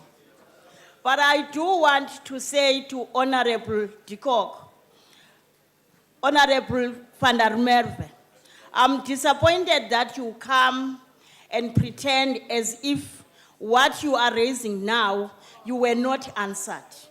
I remember fairly well the Honorable Minister addressing you alone, taking all the time to explain why social workers are not yet employed. And we all agreed that the report was to be adopted, was adopted in a due legal process. And I can tell you, no one objected to it. But let me come to the honorable member of the EFF, who has continuously raised the honorable member, I'm raising positively to respond to your concern that you have said not once, you have said that you want that the grant should be increased. But I want to say to you, we can't increase grant.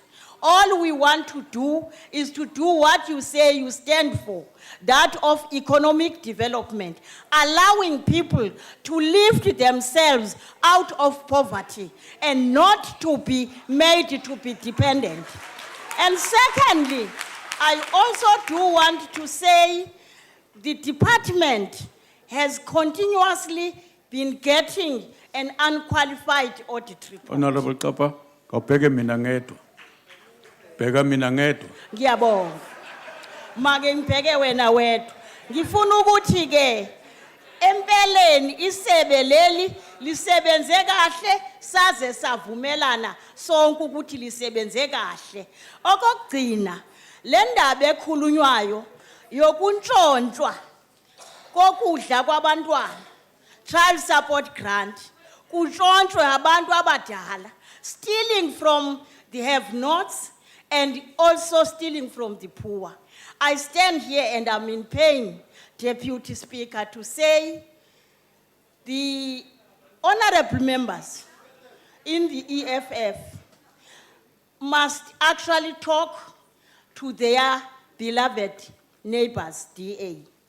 There is a case where a councillor of DA in the Western Cape has been arrested and charged for defrauding this social development for funds of being disabled. What a shame. Honorable member, what a shame. your time Thank has you very expired. much.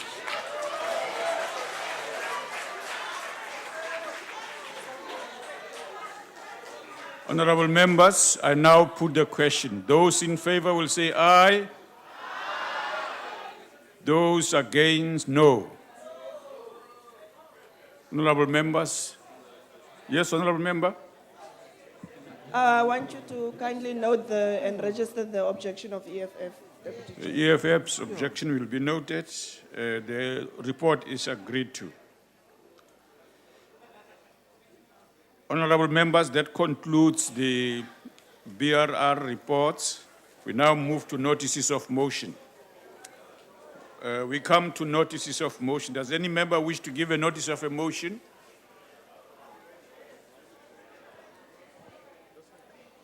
Honorable member. Thank you, Deputy Speaker. I move on behalf of the ANC that in its next sitting, the House debates the need to develop national policy, norms and standards on the uniform entrance requirements for initial teacher education programs at all institutions of higher learning. I thank you. Next. Honorable member of the IFP. Honorable Deputy Speaker, on behalf of the Inkatha Freedom Party, I shall move at the next sitting of this House that the House debate the current poor state of toilets and sanitation facilities at our schools, which latest incident saw a girl of 16 years of age falling into a pit toilet and suffering a result thereof. Not only potential health problem, but also trauma from the event. I thank you. Thank you, honorable member. Thank you, Deputy Speaker. I hereby give notice that I shall move on behalf of the Democratic Alliance at the earliest opportunity that this House, 1, notes that on the 17th of June 2014, the North Gauteng High Court restrained and interdicted the Provincial Executive Council of Limpopo, the Limpopo MEC for Cooperative Governance, Human Settlements and Traditional Affairs, and a Mr. D.H. Makobe from placing the Mokalakwena municipality in Limpopo under administration. 2, further notes that the National Minister of Cooperative Governance and Traditional Affairs, Minister Praveen Gordhan, was listed as a third respondent to the application. 3, further notes that the court remarked that there appears to be a substance to the applicant's assertion that the decision to use section 139(1)(b) of the Constitution was made, and I quote, under attack and with ulterior motive and in bad faith, close quote. 4, notes that Minister Gordhan, in a ministerial reply in this House on 4 November 2014, stated that the municipality is under investigation in terms of section 139(1)(b), but that the, and I quote, intervention is incomplete because it has been obstructed, in particular by the municipal manager, a Mr. Kekana, who has not allowed the administrator that the province has deployed to gain entry into the municipal offices, close quote. 5, thus notes that Minister Praveen Gordhan deliberately misled the House during a ministerial reply to members' statements on the status of the Mokalakwena municipality. 6, resolves that the issue be referred to the Powers and Privileges Committee to investigate whether Minister Gordhan deliberately misled Parliament regarding the status of Mokalakwena municipality. I so move. Next notice. Yes, honorable member at the back there. Thank you, Deputy Speaker. I move on behalf of the ANC that in its next sitting, the House debates the importance of ensuring that appropriately qualified and adequately skilled managers are appointed in all health facilities. I so move. Thank you, honorable member. Honorable Klengwa. Thank you very much, Honorable Deputy Speaker. I shall move in from the Inkatha Freedom Party that the House debates at its next sitting the need for meaningful education for economic liberation. Thank you. Honorable member. Thank you, Deputy Speaker. I hereby give notice on behalf of the Democratic Alliance that I shall move at the earliest opportunity that the House, noting the remarks last week of the Deputy Chief Justice Dikgang Moseneke on, and I quote, the remarkable concentration of the President's powers of appointments, close quote, undertakes to, 1, debate the President's discretionary powers of appointment to and removal from public office, 2, consider how best we may shield the appointment of public functionaries to institutions like the National Prosecuting Authority and the Chapter 9 institutions from the personal preferences and vagaries of the appointing authority, and 3, refer the matter of the President's discretionary powers to the Constitutional Review Committee for further consideration. I so move. Honorable Kubisi. Thank you, Deputy Speaker. On the next sitting day of this House, I shall move on behalf of the NFP that the House deliberates on the negative effects of corporal punishment in schools. Thank you. Honorable Shabalala Litchfield.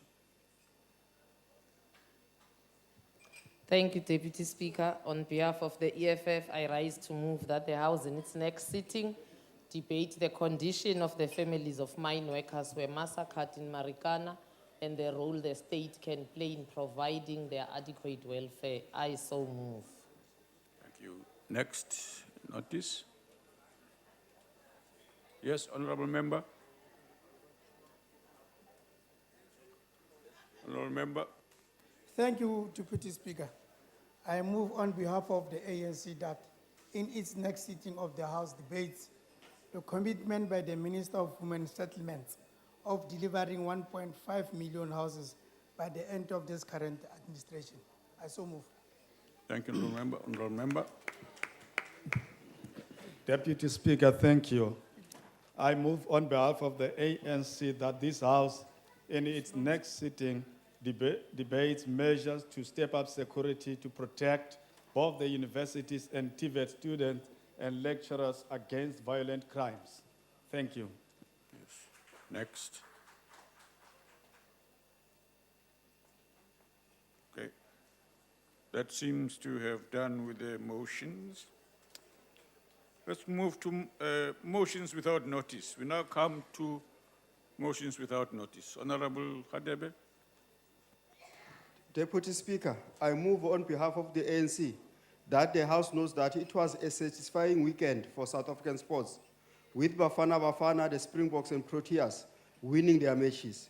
Recalls that the successful weekend began with Bafana beating Sudan 2-1 at Moses Mabhida Stadium on Saturday, booking a spot in the 2015 African Nations Cup. Further recalls that Saturday also saw the Springboks beat England 31-28 at Twickenham to register their 12th straight test win over their rivals. Further recognizes that on Sunday, the Proteas leveled the five-match OD series against Australia through a 3-wicket victory in the second ODI in Perth, and congratulates Bafana, Amapogo, and the Proteas, the bunch of winners, for their sterling performance and for making South Africa proud. I think. If there are no objections, I put the motion. No objections agreed to. Any further motions? Yes, Honorable Member. Thank you, Deputy Speaker. The EFF moves without notice that the House notes that yesterday began the Johannesburg mass taxi strike against e-tolls and for tax permits. Notes that the taxi strike left thousands of Gauteng commuters stranded without transport. Note that striking taxi operators are demanding a dedicated lane similar to that of the Bus Rapid Transit, BRT system. Acknowledge several via routes were affected. Further notes that the organized taxi strike is against e-tolls and the failure for government to provide permits to taxi operators. Further note that taxi operators claims they receive phone calls and invoices threatening legal action if they don't pay e-tolls, despite government's commitment to accept them from paying. Further note that despite the assurance by MEC for transport in Gauteng, matriculants were tweeted yesterday morning that They were stranded. Taxi operators blocked parts of N1, N12 East and M1 North highways near the Southgate Shopping Center this morning, leaving thousands of other motorists stranded. Note that taxis resumed operation today on condition that government responds to their demands within the given period. Acknowledge that e-tolls are widely opposed by motorists in Gauteng. Recommended that the Department of Transport in Gauteng speedily awards taxi permits. Further recommended that SANRAL scrap the unpopular e-tolls. Further condemn the abuse of police for using charges to intimidate collective action by organized taxi operators. Reaffirm the constitutional right to protest without intimidation. I so move. If there are no objections, I put the motion.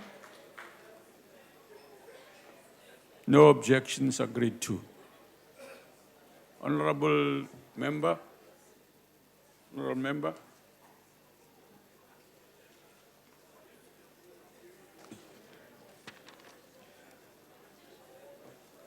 Economic freedom fighters rise to move without notice that the House knows last Saturday was the beginning of the racist festival in the central city of Gouda, Netherlands, south of Holland. Reenactment of the arrival of St. Nicholas, bringing presents of children assisted by his helper, Black Pete, who is invariably played by a white person with a blackened face. Further knows that police arrested 90 protesters against this racist blackface or Black Pete, following a clash at the traditional Dutch festival. Further condemned the utterance by Prime Minister Mark Rutte, who is quoted as saying, "Everyone can talk about Black Pete's color, but you can't disturb a children's party like that," as part of commanding blacks how to react to racism. Commend the hundreds of protesters who protested against the Dutch racist ritual. Condemn the arrest of protesters and the reinforcement of white racist stereotypes about black people. I so move. If there are no objections, I put the motion. No objections, agreed to. Honorable member. Thank you, Mr. Speaker. I move on behalf of the ANC that the House knows that international acclaimed South African designer David Tlale received the Fashion Designer of the Year award from Applause magazine on Saturday, the 15th November 2014 at Lincoln Center's Gerald W. Link Theatre at John Jay College in New York. Further notes that the award was previously bestowed to Angelique Kidjo, Les Novias, and Leah Kibet to honor top-performing Africans who are making their mark on the world stage. Recalls that Tlale also received yet another honor, the African Icon of Hope Award, during the African Fashion and Design Week in Nigeria. Believes that this award validates his hard work and takes his brand to new heights. Further believes that he's an inspiration to the upcoming young South African designers, and congratulates David Tlale for the awards as well as for flying the South African flag high. I so moved. If there are no objections, I put the motion. No objections, agreed to. Yes, honorable member, coming. Yes. Deputy Speaker, I move on behalf of the ANC that the House notes that on Friday, the 14th of November 2014, renowned heart surgeon Marius Barnard, brother of the late famous Christian Barnard, died at his Cape Town home following a long battle with prostate cancer. Further notes that Marius helped his brother, Christian Barnard, to perform the world's first heart transplant, cementing his place in medical history. Acknowledges that he left his career as a general physician in Zimbabwe and in 1966, joined the Department of Cardiothoracic Surgery in Cape Town, where he went on to become a member of the first heart transplant team. Further acknowledges that he received a litany of awards for his contributions to medicine around the world and conveys condolences to his wife, son, and 2 daughters. So I move. If there are no objections, I put the motion. No objections, agreed to. Honorable Member. Thank you, Deputy Speaker. The economic freedom fighters, which is the government in waiting, rise to move without notice that the House knows post office workers have been on strike for 4 months, calling for an end casual work and an 8% salary increase. Note the industrial action affects mostly the poor who rely on the services of South African postal services. Acknowledge that the demands by workers for a living wage is a legitimate demand, including the end to casual employment. Further acknowledge the net loss of 172.6 million and the decline in state subsidy. Encourage to end temporary workers with immediate effect, increase salaries, and employ full-time employees. So I move. If there are no objections, I put the motion. No objections, agreed to. Yes, Honorable Member. Ndiyabulela, Deputy Somlomo. I hereby move on behalf of the Democratic Alliance that this House notes the unprecedented violation of this parliamentary chamber by members of the riot police on Thursday, 13th November 2014. Also notes that the last time police were allowed into a sitting of Parliament was when Verwoerd was assassinated over 50 years ago, with the exception of the other unacceptable entry of 21st August. Further notes that a number of opposition members were injured in the ensuing violence. Resolves that police must never, ever be allowed into a sitting of this House again.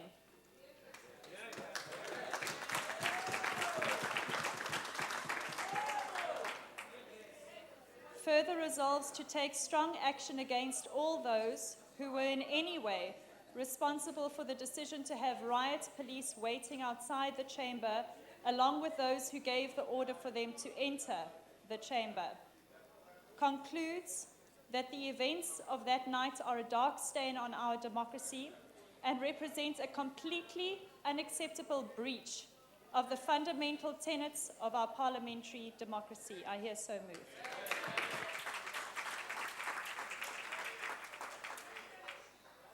Honorable Members.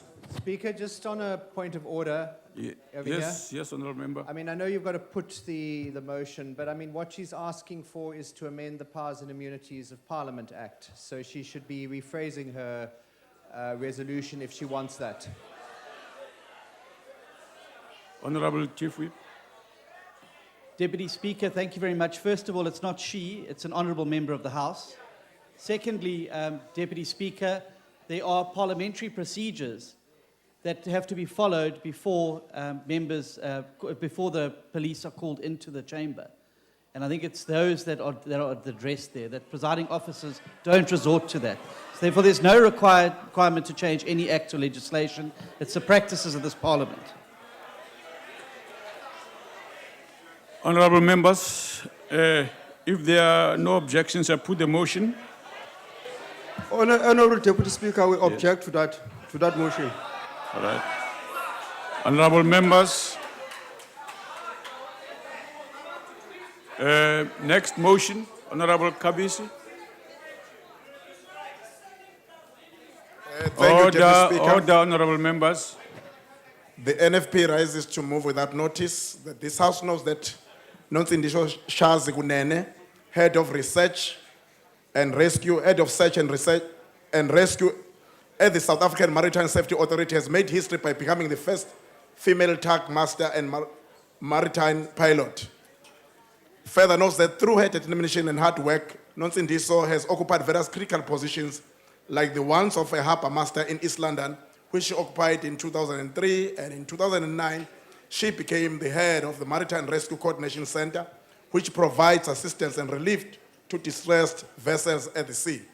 Further recalls that she did her grade 12 at Sidelile High School at Makabeni Township in KwaZulu-Natal, and later did her studies as a tug master and marine pilot in Netherlands after graduating in maritime studies at the Durban University of Technology in KZN.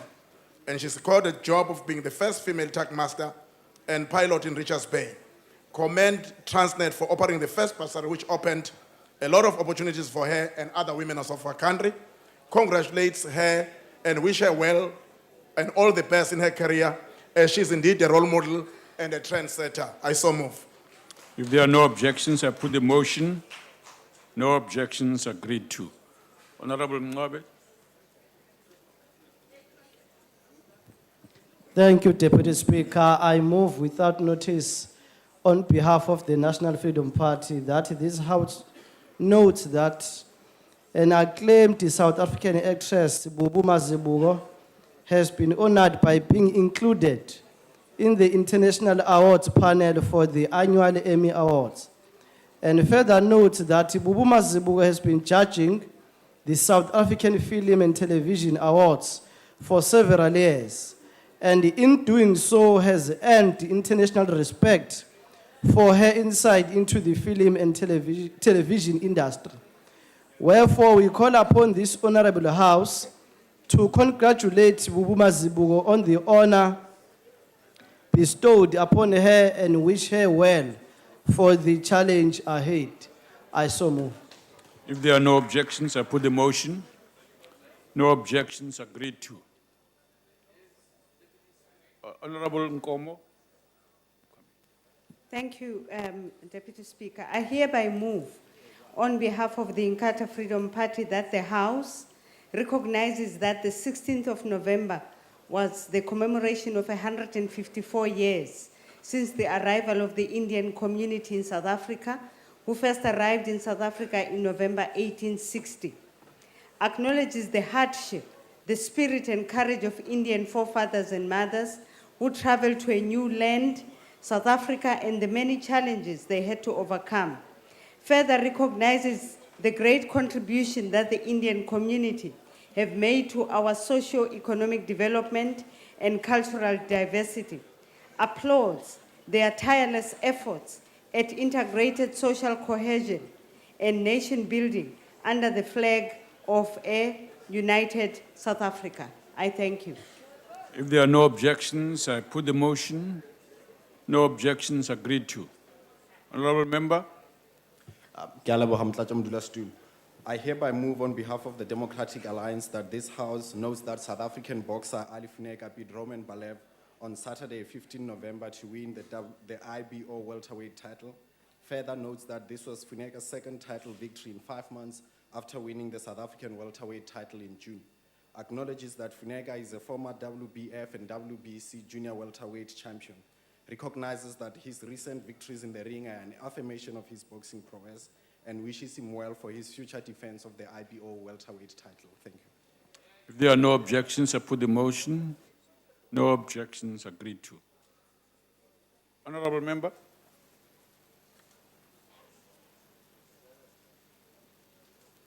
Thank you, Deputy Speaker. I hereby move on behalf of the Democratic Alliance that this House notes that the organizers of the Soweto Arts and Crafts Fair, a monthly event staged in the forecourt of the Soweto Theatre in Jabulani, recently received their registration number as a not-for-profit organization, so qualifying them to apply for grant and lottery funding. Also notes that through the fair, the organizers provide an opportunity for up to 50 crafters from Soweto and surrounding areas to sell their wares to the visiting public. Further notes that the fair entertains visitors with a full music program presented by local artists and bands and represents the best of initiatives to create jobs, serve the local community, and generate tourism to Soweto. And finally conveys our message of support to the fair organizers and vows to support the fair by way of members visiting it when they get the chance and happen to be in Johannesburg on the first Saturday of every month. I so move. If there are no objections, I put the motion.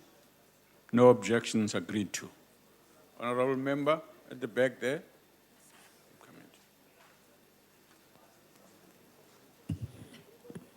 Thank you, Deputy Speaker.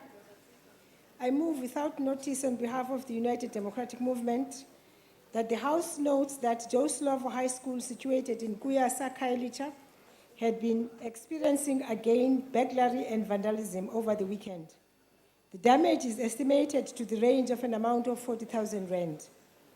Further notes that the school principal has confirmed that in the past 2 weeks, the school has been vandalized 5 times, after the Western Cape Education Department spent about R1 million at the beginning of the year on vandalism that took place last year, 2013. Lastly, condemn burglary and vandalism that take place in our schools, especially at this time of the year where learners are writing their final examinations. I so move. If there are no objections, I put the motion. No objections agreed to. Honorable Member. Thanks, Deputy Speaker. I rise on behalf of the economic freedom fighters to move without motion that in the next sitting of the House debate the spate of racist violence in South Africa, particularly in the Western Cape and the Northwest Province, where a white racist group called the Noordwest Plaaslike Veiligheid has emerged recently wearing a double regalia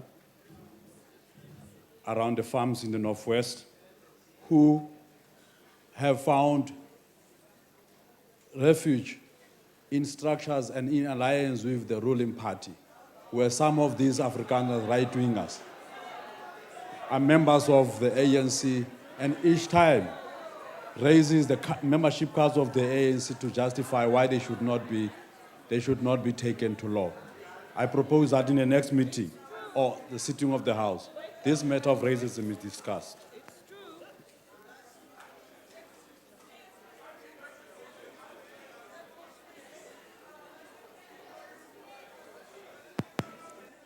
Honorable Member,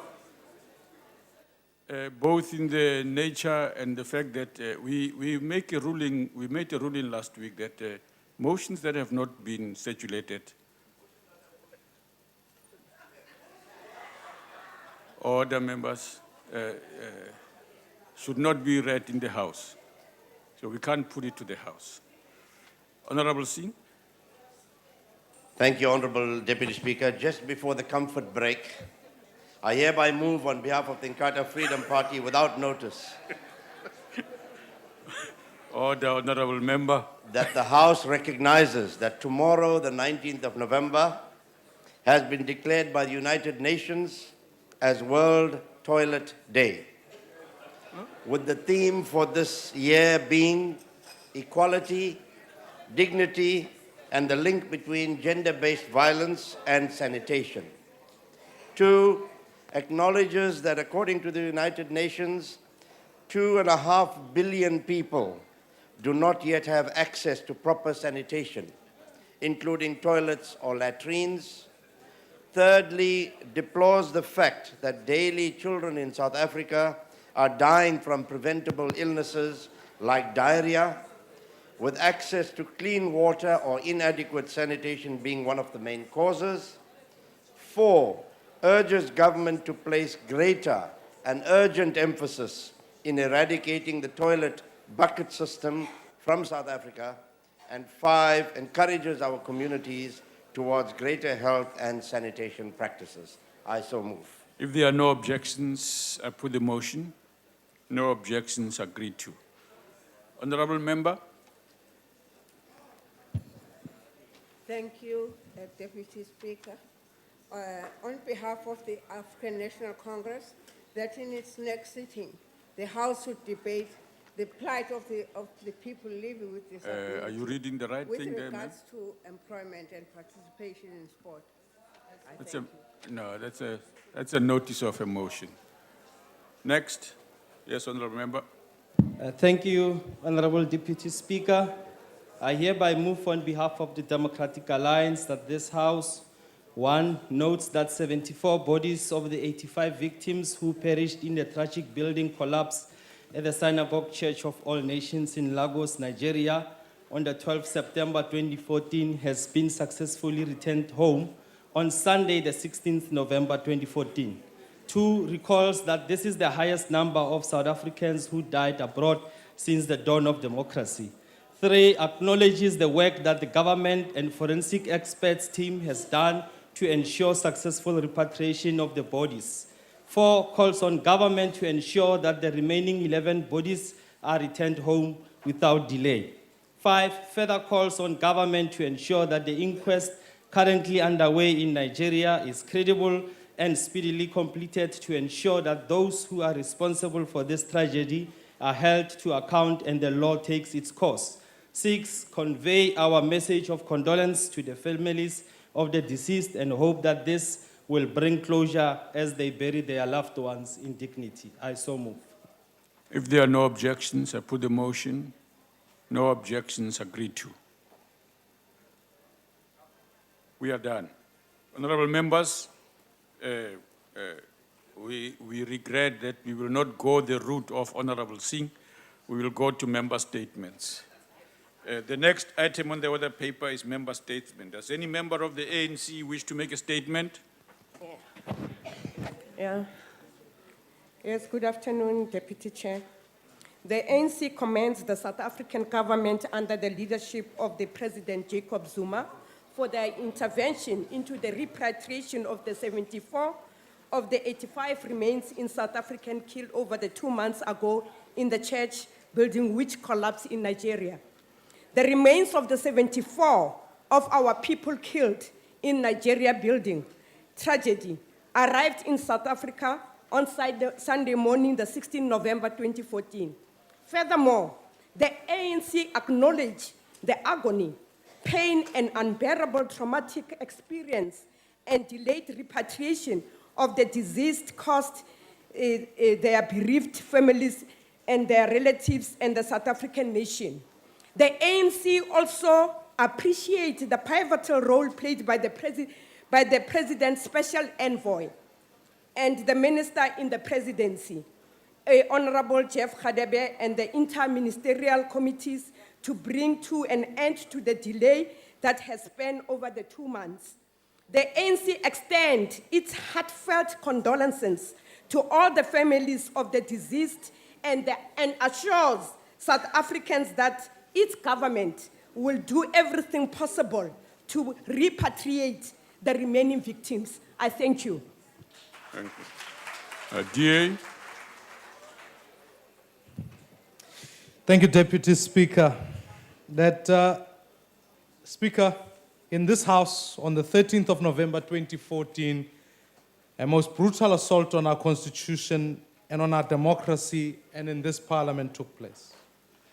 The deploying of armored and armed police to suppress the opposition must be condemned in the strongest terms. Our constitutional democracy deserves better than this. And so today's establishment of a Parliamentary Leaders Committee must in fact get to the bottom of the abuse of law and the violation of this House. And whoever is found to have ordered the police to enter must be sanctioned in the strongest terms. Never again, Deputy Speaker, must the South African Police Service enter this chamber while in session. Democracy relies on an uninhibited debate and robust politics in Parliament. It is the way that Parliament holds our executive to account, and in fact, police, armed police, should not interrupt it. I thank you. EFF.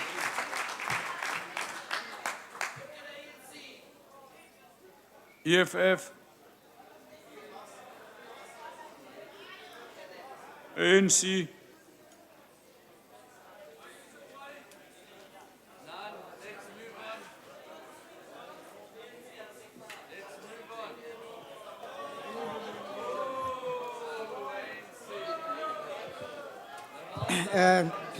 Thank you, Deputy Speaker. It is imperative that we counter the rise and prevalence of chronic diseases like hypertension and diabetes. The non-communicable diseases have become endemic and serious threat to the well-being of the nation. Those are lifestyle diseases that are mediated by the way we are influenced to live in this modern society. Eating highly refined food, junk food, couch potato syndromes, and little or no exercise. We need to make screening of these diseases mandatory so that they can be detected early and remedial steps taken to curb or contain them. These diseases like high blood pressure, cancer, and diabetes are the highest causes of disease after HIV and AIDS and TB. Because of the chronic nature of these diseases, they will bankrupt the state if urgent steps are not taken to influence our lifestyle and what we eat, especially what we give to our children to eat. We must strictly control what our children eat, as this leads to obesity and or malnutrition if not controlled. Physical exercise should be made mandatory at schools and encouraged in our communities. We must address social and economic determinants of ill health and also design and implement a mass mobilization strategy focusing on your time health. has expired. Thank you. IFP. Thank you, Deputy Speaker. The IFP notes with great concern the recent decision by the Department of Education in KwaZulu-Natal to suspend the construction of new schools because of financial difficulties associated primarily with the nearly 1 billion rand overspend on this year's budget. This is principally due to 87% of departmental budget going towards personnel expenditure, which leaves very little over for infrastructure development. The suspension of building projects might provide temporary financial relief, but we argue that costs will begin to soar the longer these projects are delayed. There is also the distinct possibility of court action by contractors who are now prevented from continuing with their previously agreed upon building mandates. We therefore call upon the department to do everything possible within its power to continue with the planned infrastructure project and also to approach the National Treasury for that purpose. I thank you. Thank you. NFP.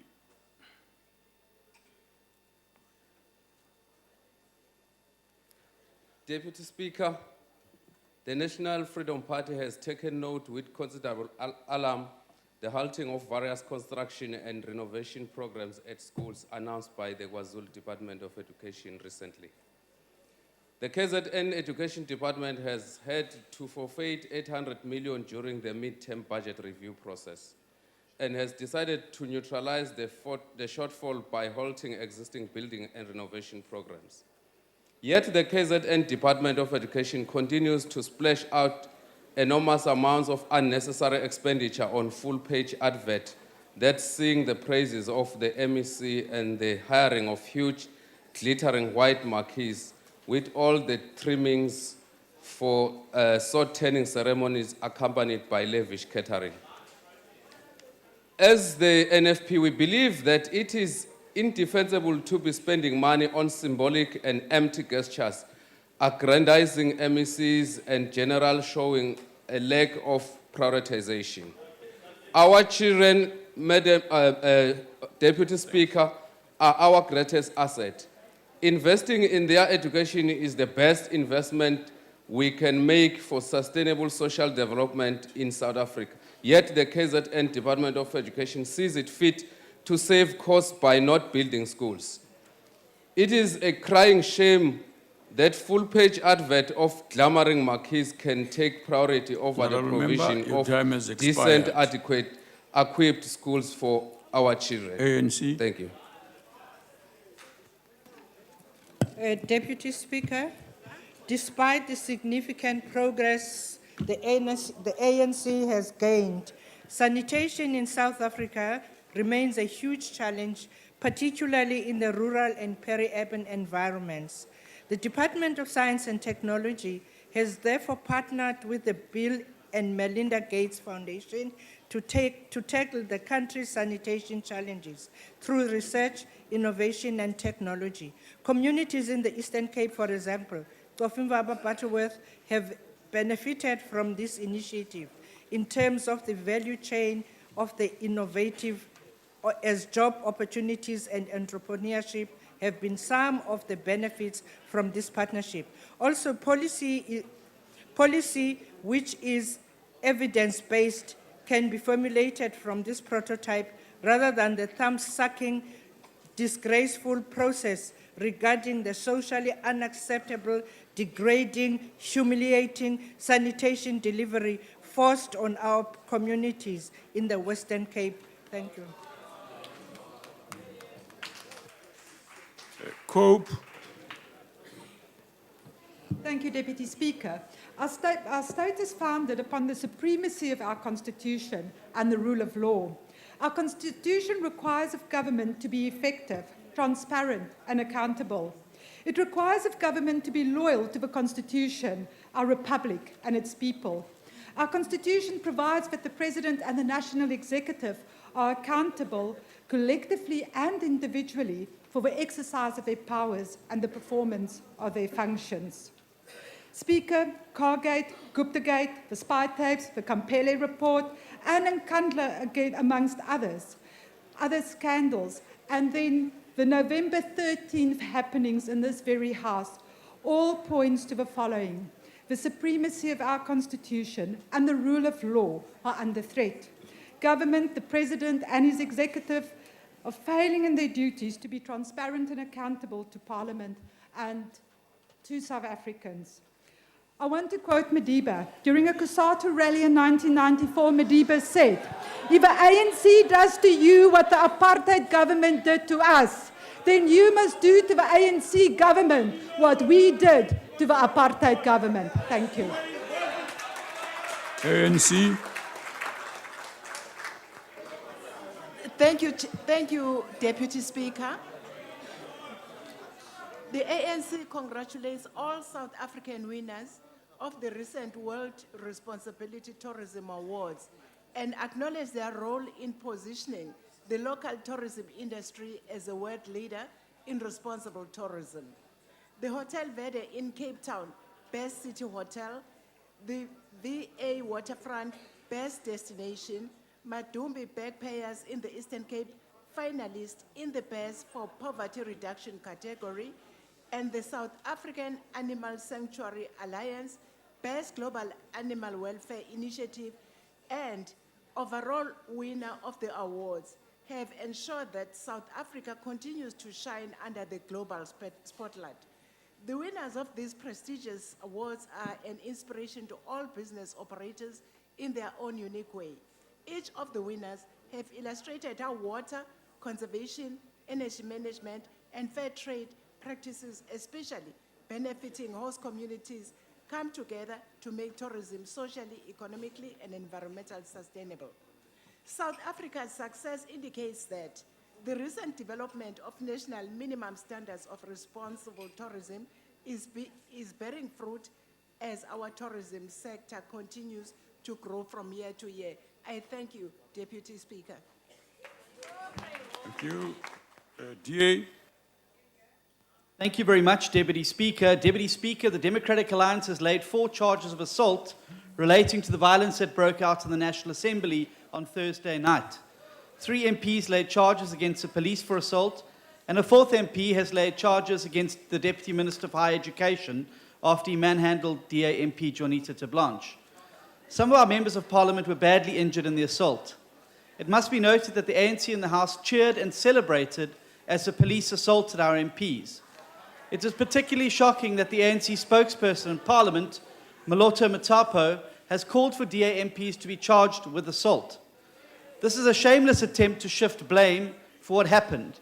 DA MPs were defending themselves and the democratic legitimacy of Parliament from an unconstitutional police incursion into the National Assembly. If anyone is to be arrested and charged, it should be the police officers who attacked members of Parliament and those responsible for authorizing the police to enter the Chamber of Parliament. I will therefore be calling on the Parliamentary Oversight Authority to conduct a full investigation into the circumstances and, where possible, officials' heads must roll. We must all work together to restore order and adherence to the rules of Parliament. ANC. Thank you, Deputy Speaker. The ANC welcomed the handover of a computer lab to the historic St. Francis College in Marian Hill in KwaZulu-Natal. The computer lab was handed over by the Telecommunication and Postal Services Department on Monday, 3rd November 2014. The lab is equipped with the latest cutting-edge educational technology that is energy efficient. It has 32 computer and server cabinet, network switch, cabling, and air conditioners. CETA will ensure the provision of ICT integration training for teachers and learners, additional infrastructure requirements, internet connectivity, as well as ongoing technical maintenance and support of the ICT lab. The learners can access recorded lessons at their own time for revision purposes. This is an example of how this government of ANC is pursuing progressive partnership with state-owned companies to deliver our goal as a developmental state. This computer lab helps us to close the digital gap by introducing the teachers and learners to modern ways of teaching and learning. This moves us closer to the goal of developing a competitive knowledge and information society that is envisaged by the National Development Plan. We congratulate the community of Marian Hill on this modern tool of societal transformation and development. Ke a leboha. AIC. Thank you, Honorable Deputy Speaker. As AIC, we always believe that the interests of the people and their aspirations should be put first. AIC is very much concerned about this bad state of our roads, especially in our homelands like Transkei. Potholes in the towns of this part of Eastern Cape, like Transkei, former homelands. You must learn to listen. Potholes in the towns of this part of Eastern Cape seem to be worse off than other areas of this province. It is high time now, Honorable Speaker, that the affected department should come together, more especially now, all the spheres of government, locally, provincially, and nationally, should come together and identify these problems so that we improve the situation. The people in the rural areas must also taste the fruit of democracy. It must not be so difficult now to get to some of the villages, especially when the summer rains now have begun. Our presence here, Honourable Speaker, as members of this parliament, should be about our people. Construction of roads is one of the ways of solving the challenge of service delivery. People are waiting for service delivery there. This House must also address the problem to help our people. Honourable Speaker, the issue of tenders Honourable Member, in this construction of your time is roads. expired. ANC. Ke go leboge motlatsa mmusa kgotla. The ANC congratulates the KwaNobuhle Uitenhage subcluster for cracking down on drug dealers again. A joint operation between Uitenhage K9 unit and the Crime Intelligence Unit yielded positive results on Friday, 14th November 2014. Members acted on information and obtained a search warrant for a house in Sisiviwe Street, KwaNobuhle. The premises were searched, and with the assistance of the K9 dog, Indy, dagga was discovered in 2 containers inside a bedroom. Dagga, estimated to a value of 11,000 rand, was seized. 2 suspects, a male 29 years old and a female 25 years old, were arrested and were due to appear in the KwaNobuhle Magistrate Court on Monday, 17th November 2014, on a charge of dealing in dagga. The ANC welcomes the integrated approach by SAPS to utilize intelligence-led operations to fight the scourge of drug crime. The ANC-led government is committed to strengthening the capacity of SAPS to detect crime and promptly arrest suspects to ensure that the people of South Africa are not only safe, but that they in fact feel free. Thanks, Chair.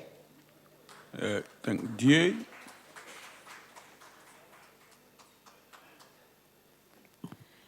Thank you. On Thursday last week, 46 South Africans were murdered. Meanwhile, our brave SAPS men, no women I noted, were here invading this sacrosanct space to shut down free speech in this House. On behalf of the Democratic Alliance, I hereby denounce in the strongest possible terms the unconstitutional act on the part of the public order police who turned back the clock, assumed their apartheid-era riot police mandate, and stormed the National Assembly chamber on Thursday the 13th.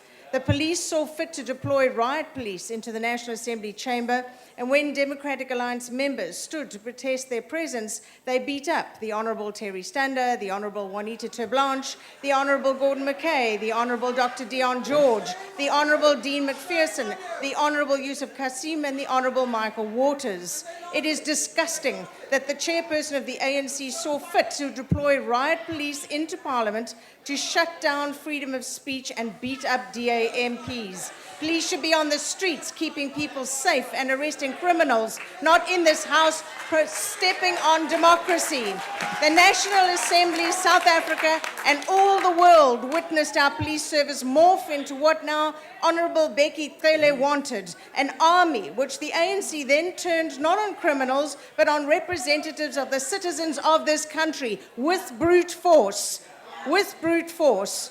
I denounce the unconstitutional invasion of Parliament, and I ask the extremely ANC. silent Minister of Police to say something, anything. Where is he? ANC. Thank you, Deputy Speaker.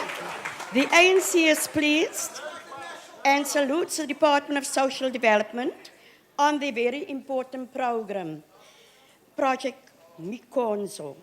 Project Mikonzo, which brings government closer to our people. This project expedites the registration of early childhood development centers, assisting our people to assess social grants, including all other services they are entitled to.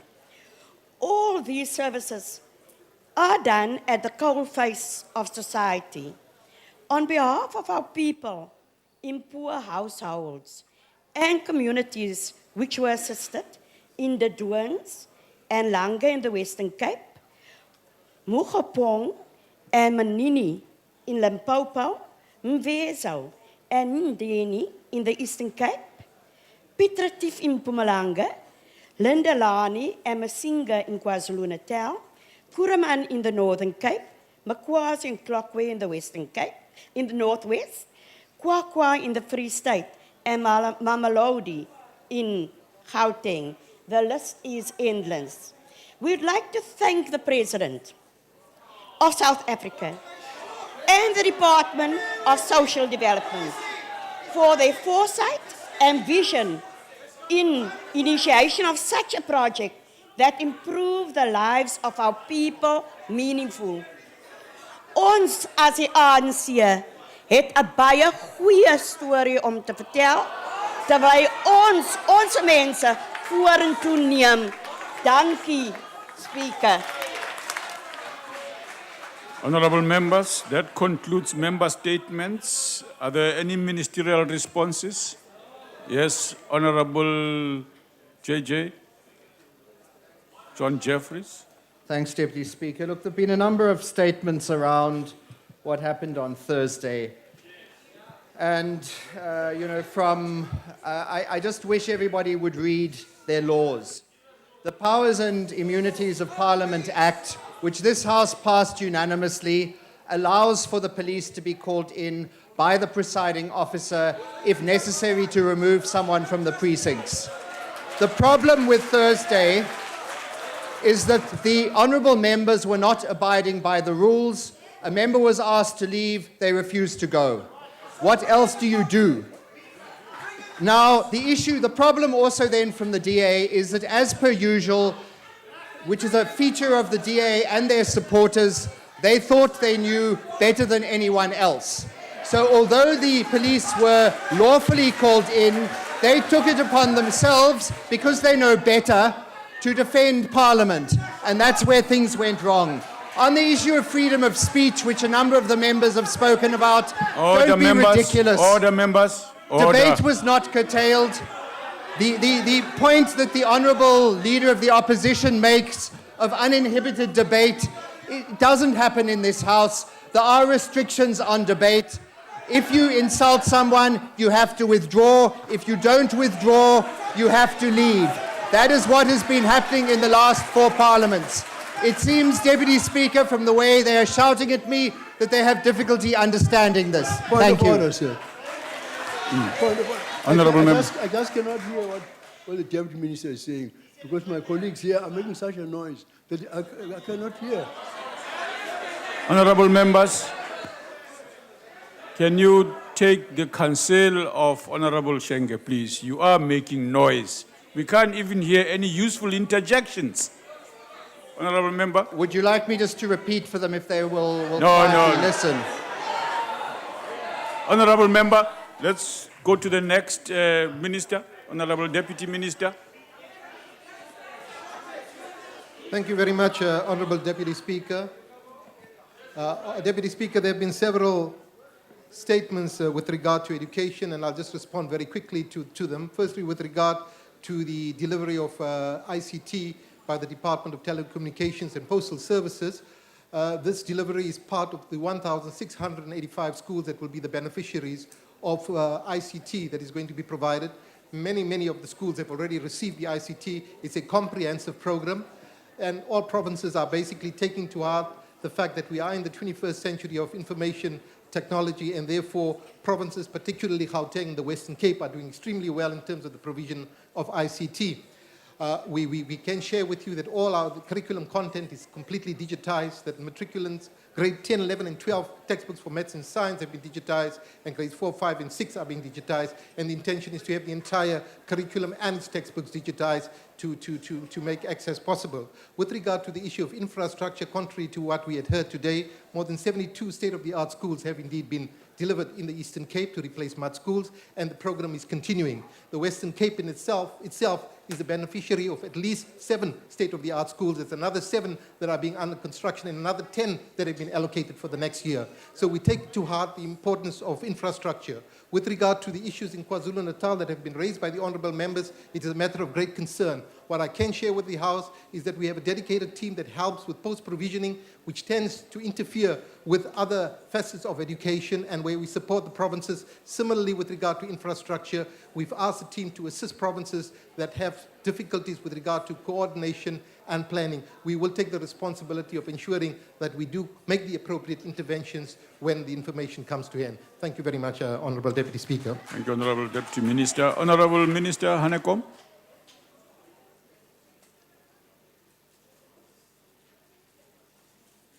Thank you, Honourable Chairperson. I want to respond to the statement made on the World Responsible Tourism Awards, and I'd like to add my voice of congratulations to the winners of the World Responsible Tourism Awards. These winners, Honourable Chairperson, really do our country proud. We are really becoming acknowledged now as leaders in the area of responsible and sustainable tourism.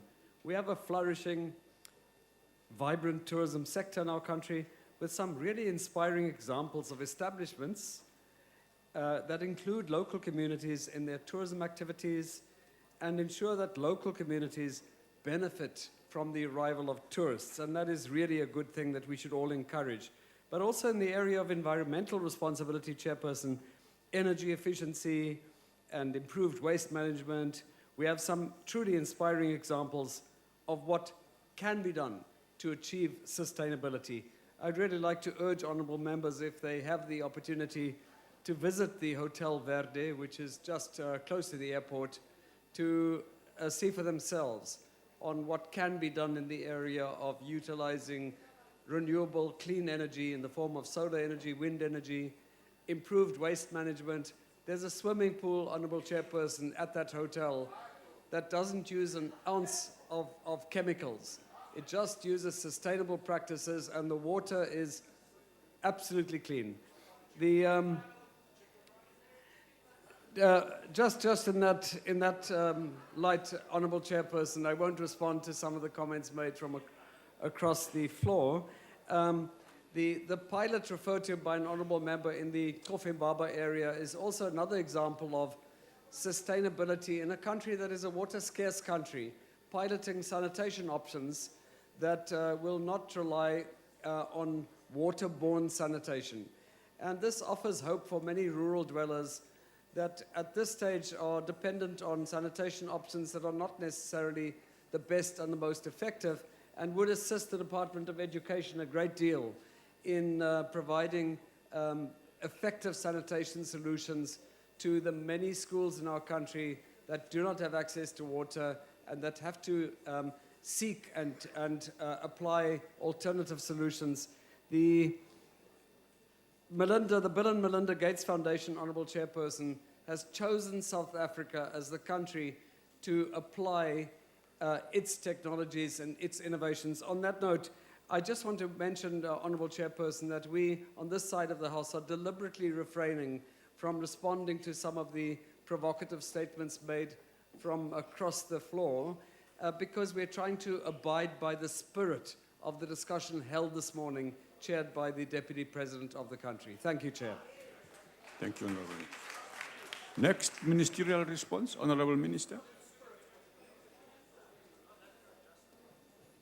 Thank you, Deputy Speaker. And thank you for the comments which have been made by members with regard to the incident in Lagos, in Nigeria. We would like to further strengthen our word of condolences to the families who lost their beloved ones. We would like to emphasize that the South African government is your government and will always do everything possible to assist South Africans who find themselves in difficulties outside this country.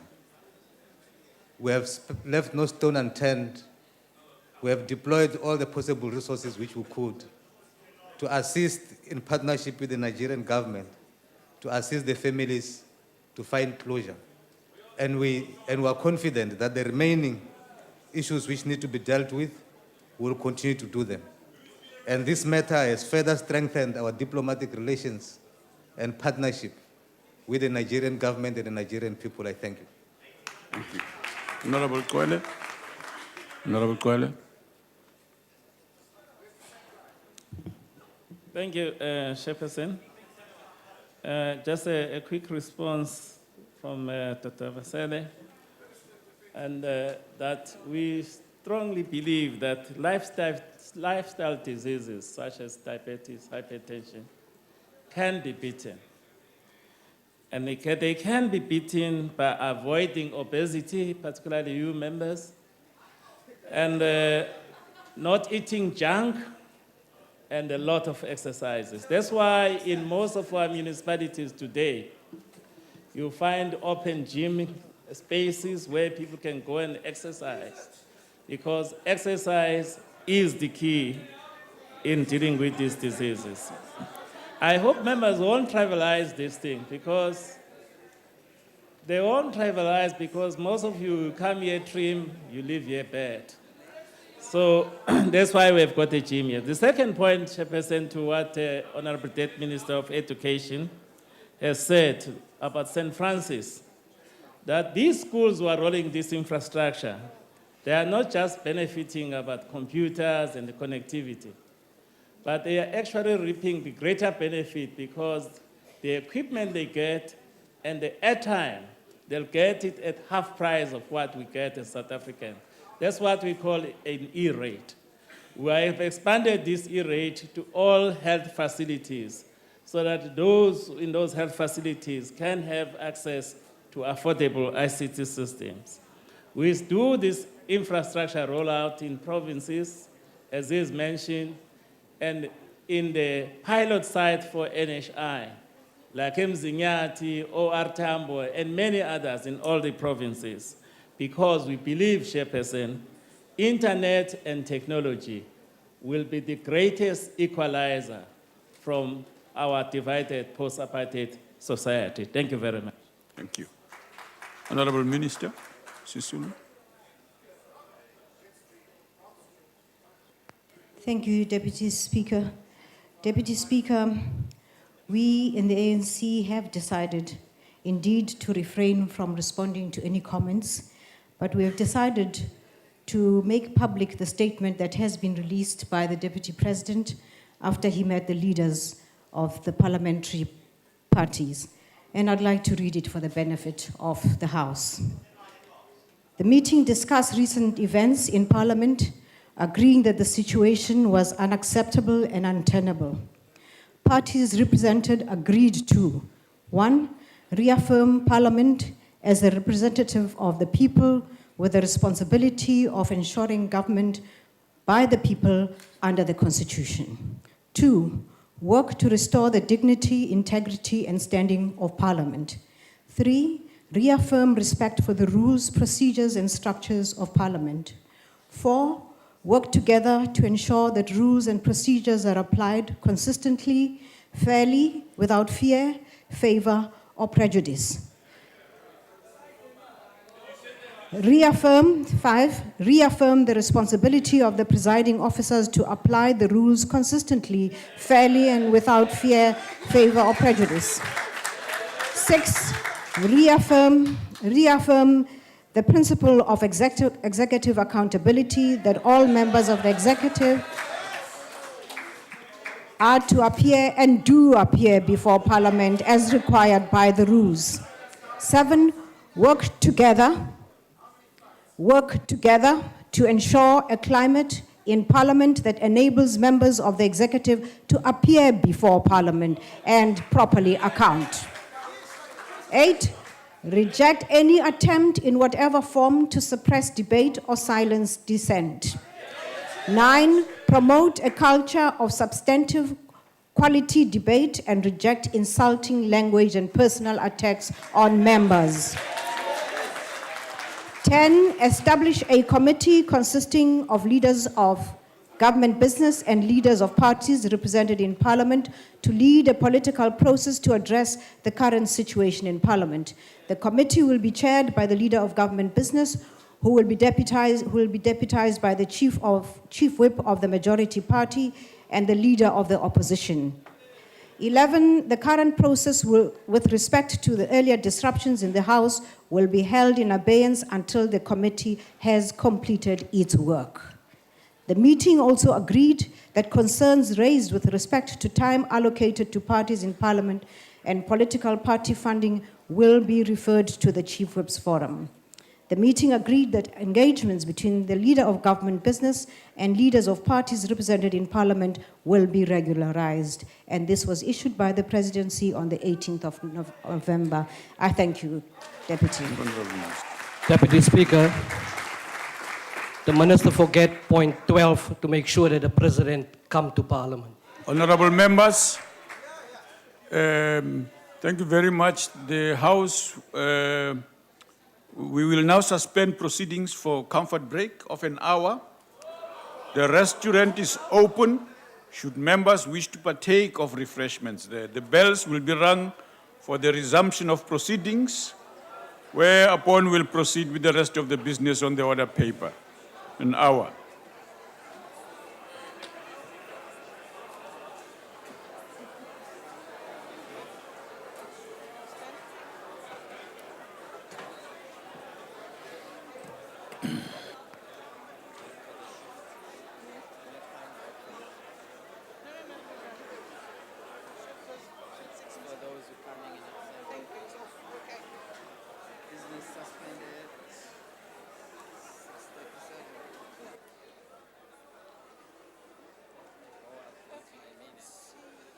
We're going to start here with the resumption of business, right? Okay, so should we be clean? Done this? Yeah, the ministerial statements. Member statements. Now the next one is ministerial statements. Okay, so we must ring the bells again at, we can actually ring the bells at 7.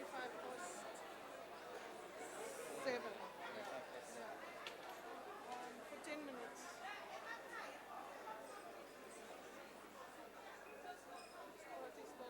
It's unfair.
Order, honorable members. We now come to the statement by the Minister of Cooperative Governance and Traditional Affairs on the Integrated Urban Development Framework. Honorable Minister.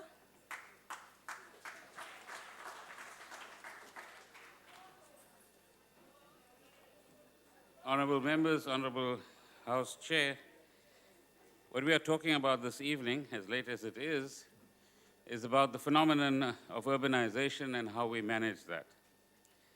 There are many who will claim that the world is becoming more urban. One journalist and author, a gentleman called Doug Sanders, in a book, Arrival City, writes, and I quote, "What will be remembered about the 21st century more than anything else, except perhaps the effects of changing climate, is the great and final shift of human populations out of rural agricultural life and into cities. We will end this century as a wholly urban species," end of quote. The United Nations estimates that by 2050, only 1/3 of the world population will reside in rural areas, with the remaining 2/3 living in urban areas. This is a reverse of the world settlement patterns in 1950, when 2/3 of the world population lived in rural areas, and only 1.5 billion people lived in urban areas. The urban population has increased from 1.5 billion to 3.9 billion between 1950 and 2014.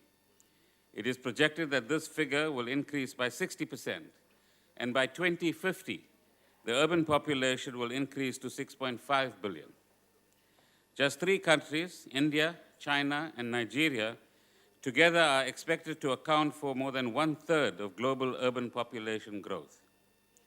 An interesting dimension to this urbanization phenomenon is not only the increase in numbers, but the rate at which urbanization is happening. While it took at least 64 years for 2.4 billion people to move to cities between 1950 and 2014, it is expected that it will take only 24 years to add an additional 2.6 billion people to cities. While Africa is the least urbanized at 40% urban population, it has more than 414 million urbanites, which is higher than the city dwellers in Europe, North or South America in actual numbers. Only Asia has more people living in cities. It is also predicted that Africa's urban population will double over the next 20 years and triple over the next 40 years, reaching 64% by 2050. Cairo, Kinshasa, and Lagos are currently the megacities in Africa. This is expected to change as 3 more are expected to emerge by 2030, namely Dar es Salaam, Johannesburg, and Luanda, that are projected to surpass the 10 million population mark. South Africa is no exception to these global trends. Our 2011 census results indicate that 63% of South Africans live in urban areas. The National Development Plan projects that this will increase to 70% by 2030. The United Nations further estimates that by 2050, 80% of all South Africans will live in urban areas. The population is concentrated in cities. Our cities cover only 2.3% of the national area, yet account for 49.7% of the population. 4 major city regions, namely Gauteng, eThekwini, Cape Town, and Nelson Mandela Bay, account for 42% of the population. This requires an urgent initiative from government and society to implement measures to reap the potential benefits offered by urbanization and deal with the challenges of urban poverty and inequality. Unlike other urbanizing countries, our urbanization pattern is complex. Circular labor migration under apartheid has led to the creation of multiple households, with most households maintaining a footprint in both urban and rural areas. This means that how we do spatial planning, render services, and infrastructure need to take this phenomenon into account. Although this pattern might change in the long term, it also requires us to better understand and respond to the intricate relationship and connection between rural and urban areas. Trends in developing countries indicate that urbanization generates significant opportunities for economic growth and poverty reduction through creating jobs and enhancing livelihood strategies for the poor. This relationship is, however, not automatic. Urbanization in Africa has not brought that inclusive growth. Instead, high urbanization levels have resulted in an increase of informal settlements, urban poverty, and rising inequality. African cities have the second highest levels of inequality in the world, with a Gini coefficient of 0.58 compared to the global average of 0.4. This figure is higher for South African cities. The National Development Plan indicates that although the country has made remarkable progress since the dawn of democracy, many shortcomings remain. Added to these shortcomings are new challenges that have emerged that require concerted efforts during this period of transformation. Some of these challenges include the fact that too few people work, as we all know, infrastructure is poorly located, under-maintained, and insufficient to foster higher growth. We have dysfunctional spatial patterns that exclude the poor from the fruits of development. Towns and cities face several challenges, and there are challenges of providing housing, basic services, and reactivating communities. The state is characterized by weak spatial planning and governance capabilities. With more people living in urban areas, the new narrative is how to transform our urban spaces in line with the vision outlined in the NDP. Growing alignment is emerging between economic opportunity and population concentration. This provides an opportunity for improved access to services and other facilities in addressing inequality. It is this opportunity that we need to harness as we reverse the apartheid spatial patterns at the same time. So why does urban matter? It matters, as the Rio +20 conference outcome indicates, that it is the future we want, and recognize that cities can lead the way towards economically, socially, and environmentally sustainable societies if we do it right. However, a holistic approach to urban planning and management is needed to improve living standards of urban and rural dwellers alike. Cities and towns offer great opportunities for addressing the challenges of poverty and inequality, as I indicated earlier. This, however, requires collaboration between all role players, civil society, and private sector. Unplanned urbanization, on the other hand, results in homelessness, congestion, environmental pollution, degradation, pressure on infrastructure and services, poor health, amongst other factors. South Africa is currently experiencing some of these downsides of urbanization. This is seen most starkly in townships, informal settlements, and inner cities. It is in trying to meet these challenges that we've initiated the process of defining for ourselves an urban development program. And some of the imperatives that we've taken into account to move in this direction are the following. The first is the economic imperative. As a recent report by the World Bank on South Africa notes, South Africa remains a dual economy with one of the highest inequality rates in the world, perpetuating inequality and exclusion of the majority of our people. Spatially, an advanced, modern urban economy coexists in sharp contrast with the socioeconomic poverty of disadvantaged townships, informal settlements, and rural areas. Our cities and towns produce some 81% of the gross value added, up from 79% in 1996.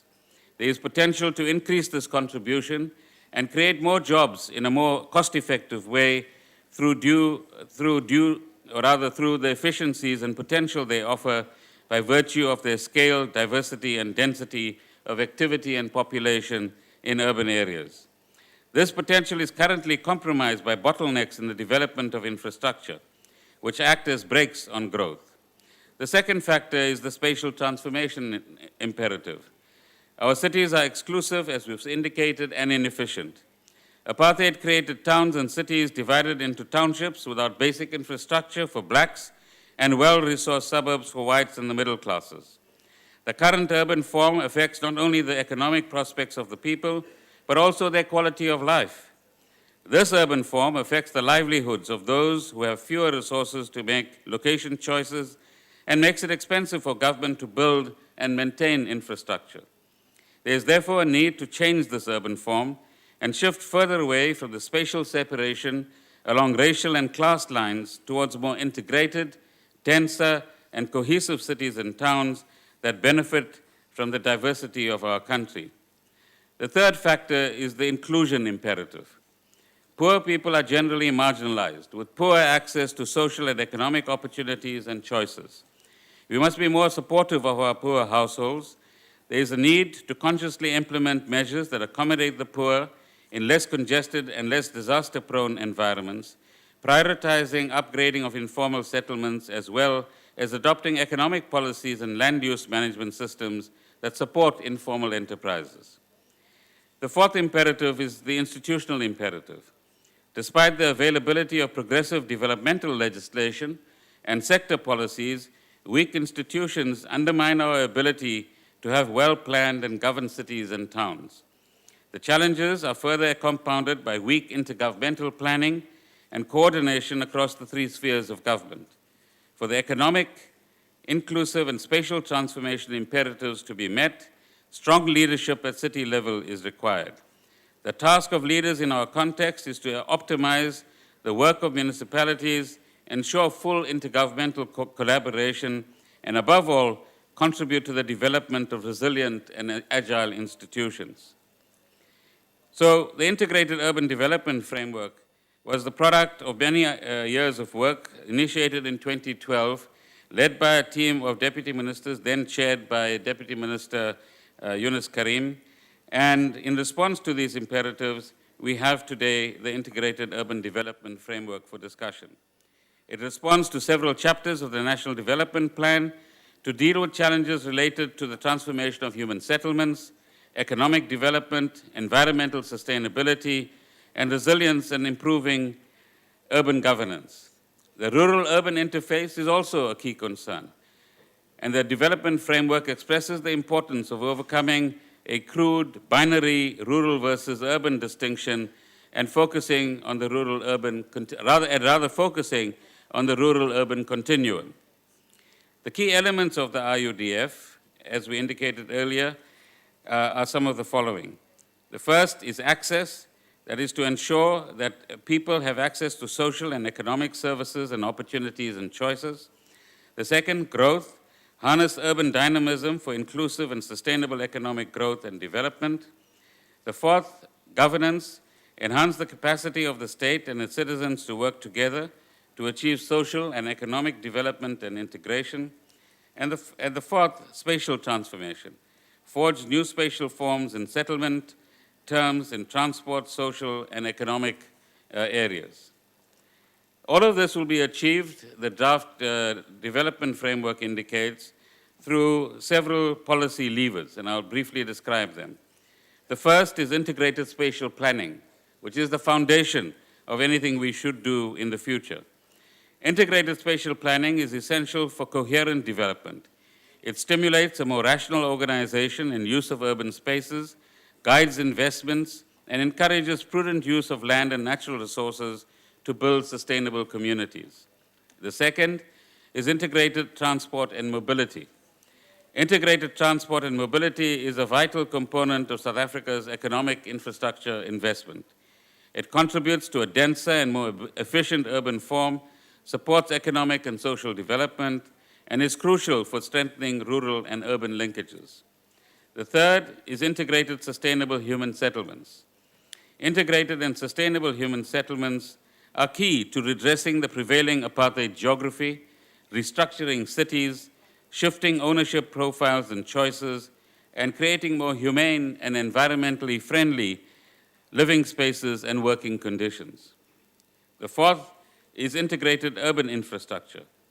An integrated urban infrastructure, which is resource efficient and provides for both universal access and more inclusive economic growth, needs to be extensive and strong enough to meet industrial, commercial, and household needs, and should also be planned in a way that supports the development of an efficient and equitable urban form and facilitates access to social and economic opportunities. 5, the efficient land governance and management. Both municipalities and private investors have a vested interest in land value remaining stable and increasing. At the same time, property values reflect apartheid patterns of segregation and monofunctional use, which need to be addressed to promote spatial transformation. Efficient land governance and management will continue will contribute rather to the growth of inclusive and multifunctional urban spaces. In essence, what we are saying here, members, honorable members, is that there's an old style of planning in our cities where you separate commercial, industrial, and residential, and so on. And there's a new pattern of planning that we need to begin to work with, where you have a lot more integration between these kinds of activities. 6, inclusive economic development. This is the backbone of our national economic policy, and the emphasis here is on the importance of employment creation nationally through specific drivers. These include seizing the potential of new economies through technological innovation, investing in social capital and public services, and focusing on spatial development. Inclusive economic development is essential to creating jobs, generating higher incomes, and creating viable communities. 7, empowered active communities. Cities cannot succeed without the energy and investment of their citizens. In fact, the very power of cities stems from their unique capacity to bring together a critical mass of social and cultural diversity, something that apartheid robbed us of. This conception of democratic citizenship is at the core of the active citizenship agenda advocated by the National Development Plan. Empowering communities will transform the quality of urban life, and of course, the decisions that we make as government. 8, effective urban governance. The complexities of urban governance include managing the intergovernmental dynamics within the city, relations with the province, and with neighboring municipalities, let alone national government. City governments need to manage multiple fiscal, political, and accountability tensions in order to fulfill their developmental and growth mandates. The result will be, if we get it right, inclusive, resilient, and livable urban spaces. Of course, all of these 8 levers are connected to the Back to Basics program that we are sponsoring at present. At the core of attaining these objectives is going back to basics, the basics of ensuring evidence-based and informed integrated spatial planning that informs infrastructure investments for achieving integrated urban development. We have noted that in most cases, integrated spatial planning does not form the basis for budgeting and programmatic interventions. Dealing with this requires us to get the basics of planning right and ensuring that our municipalities have credible, quality spatial development frameworks and that inform long-term infrastructure investment decisions. This needs all levels of government to work together with cities to ensure alignment of sectoral plans in line with the city's spatial plans. With the emergence of city regions, it further requires urgent attention to intermunicipal planning. How do we concretize the urban development framework, and what do we do concretely in the years ahead? The challenges facing our cities requires all of us to act with speed. Over the coming months, we will work with our national partners and cities and other stakeholders to, amongst other things, develop and implement mechanisms for ensuring spatial integration. The built environment performance plans developed by cities through the City Support Program identify spatial integration zones in metros. We will be working with partners to mobilize support for the implementation of these plans in order to change the current urban form. As part of this process, we will explore the possibilities of implementing spatial contracts as advocated by the NDP. Collaborative planning and integrated delivery. We will identify in this regard and implement measures to strengthen collaborative planning and integrated delivery, particularly through the IMC on service delivery. Promoting densification and curbing urban sprawl. This is one of the most immediate dangers that we are facing. Our cities and the new developments in particular are taking our infrastructure investment in the wrong direction.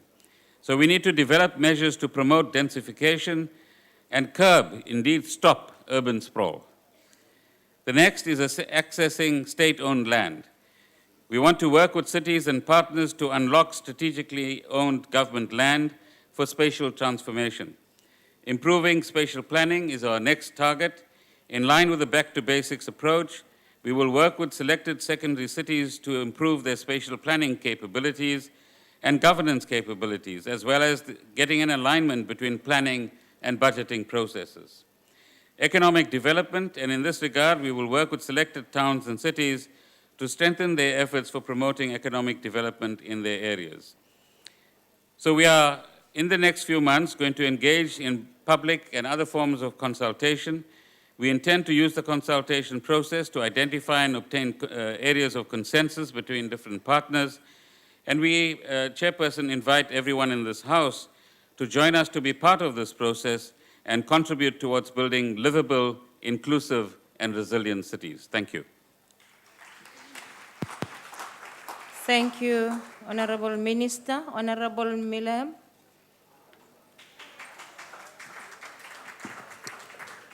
Thank you, Chairperson. Chairperson, I must admit to being somewhat taken aback by the Minister's choice of topic for his statement, given the multitude of other critical issues facing his department, and the fact that this framework is still only an early draft. That said, I'd like to start by telling a story. It's a story about a school in New Brighton in the Nelson Mandela Metropolitan Municipality. Some of you may have read about it in the Sunday Times this last weekend.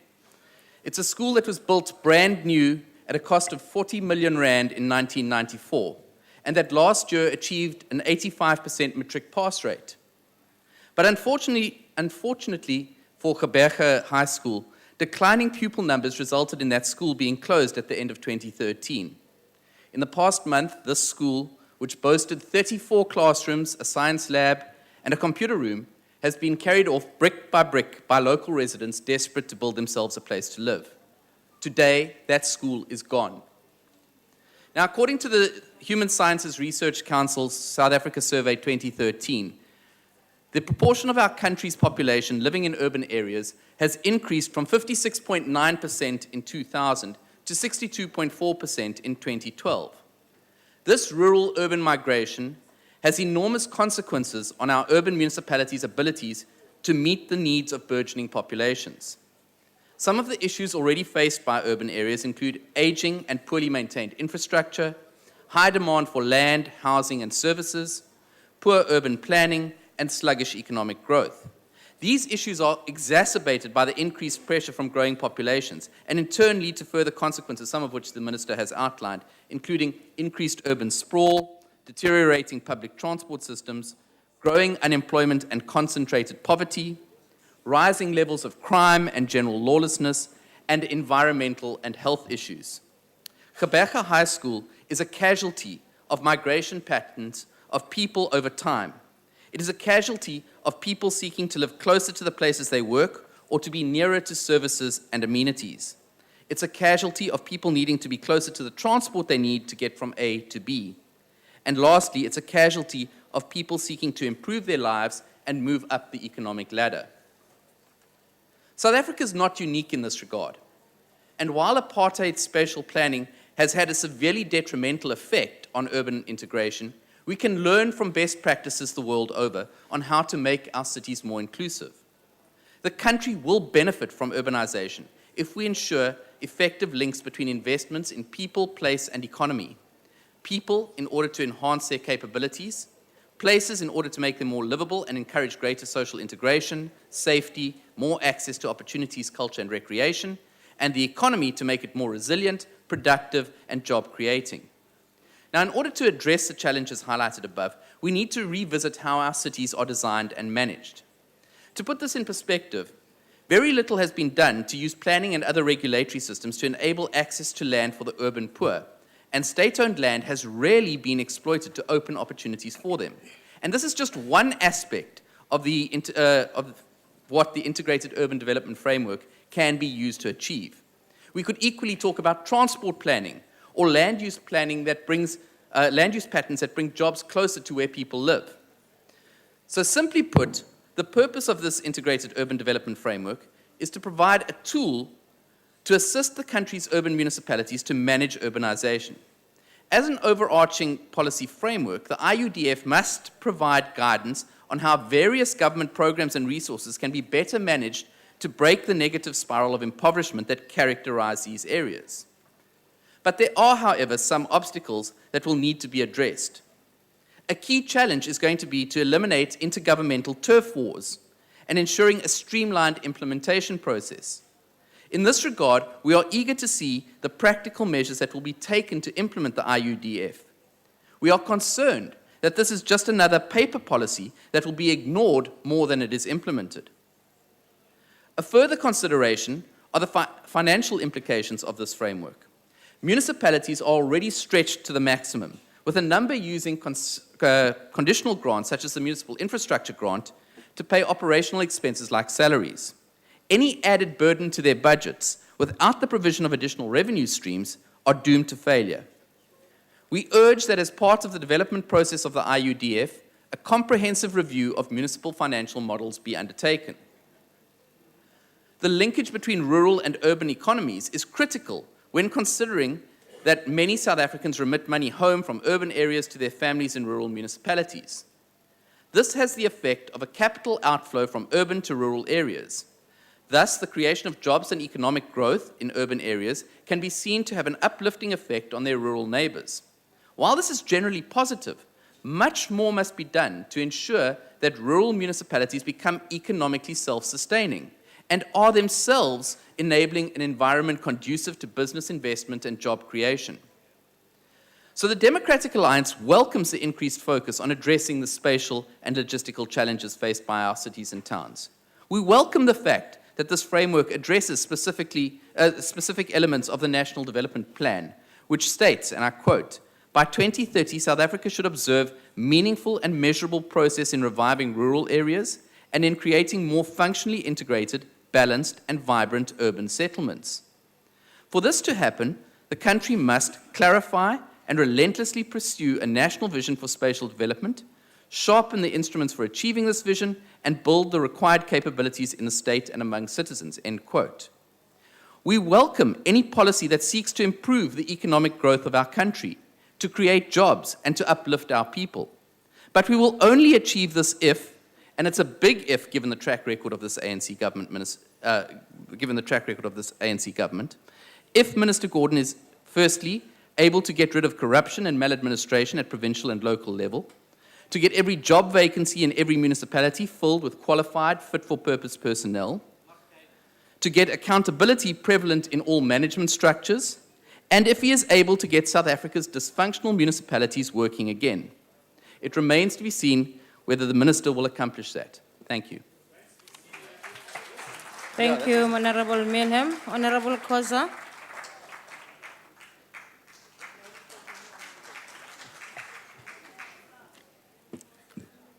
Thank you, Chair. Having listened to the Minister alluding to some of the issues that are touching our communities, it's clear that South Africa is going backwards. Honorable members, South African urban geography, 20 years after democracy, is characterized by three distinct but interlinked features. First, world residential and industrial areas with amenities and services that are of top quality, habited and used by mostly white people who have benefited from apartheid and are still benefiting without any moral guilt currently from the democratic government. All they have derived from the super exploitation of the two sections of our population mentioned below.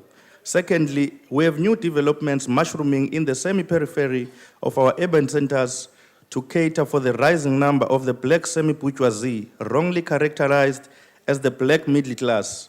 This class is forever indebted and is very useful in keeping afloat white monopoly industries. They drive cars they do not own, live in houses owned by the banks, wear clothes they have not paid for. This is a class that produces nothing, innovates nothing, and invests all their time in sustaining white power institutions. Their existence is manna from heaven for the white capitalist. Thirdly, on the far periphery of these urban centers are labor concentration camps called townships. These are rat-infested present-day extermination sites for black people, areas with very little going for them, but whose sole purpose is to serve the more affluent areas occupied by whites and elite black people.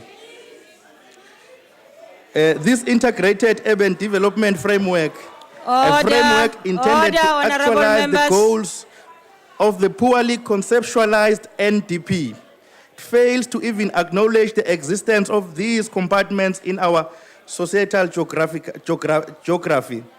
With the UN having estimated that by 2050, 80% of all South Africans will be living in urban areas. From current trends, one can deduce that the size of the townships will more than triple, trying to make way for more black labor to come service their white masters. The ANC has particularly failed to even make a dent on transforming apartheid geography and the thinking behind it. Rather, it has strengthened it more. This framework does nothing more than reconfigure and strengthen the race and class divides that have always existed in our society. The ANC policymakers fail to comprehend a very simple fact, that people follow development. It's not development that follows people. By ignoring to develop industries in areas where people stay, the ANC is tinkering with an explosive ecological and humanitarian disaster. Current urban centers simply cannot carry the task of more spikes in population growth.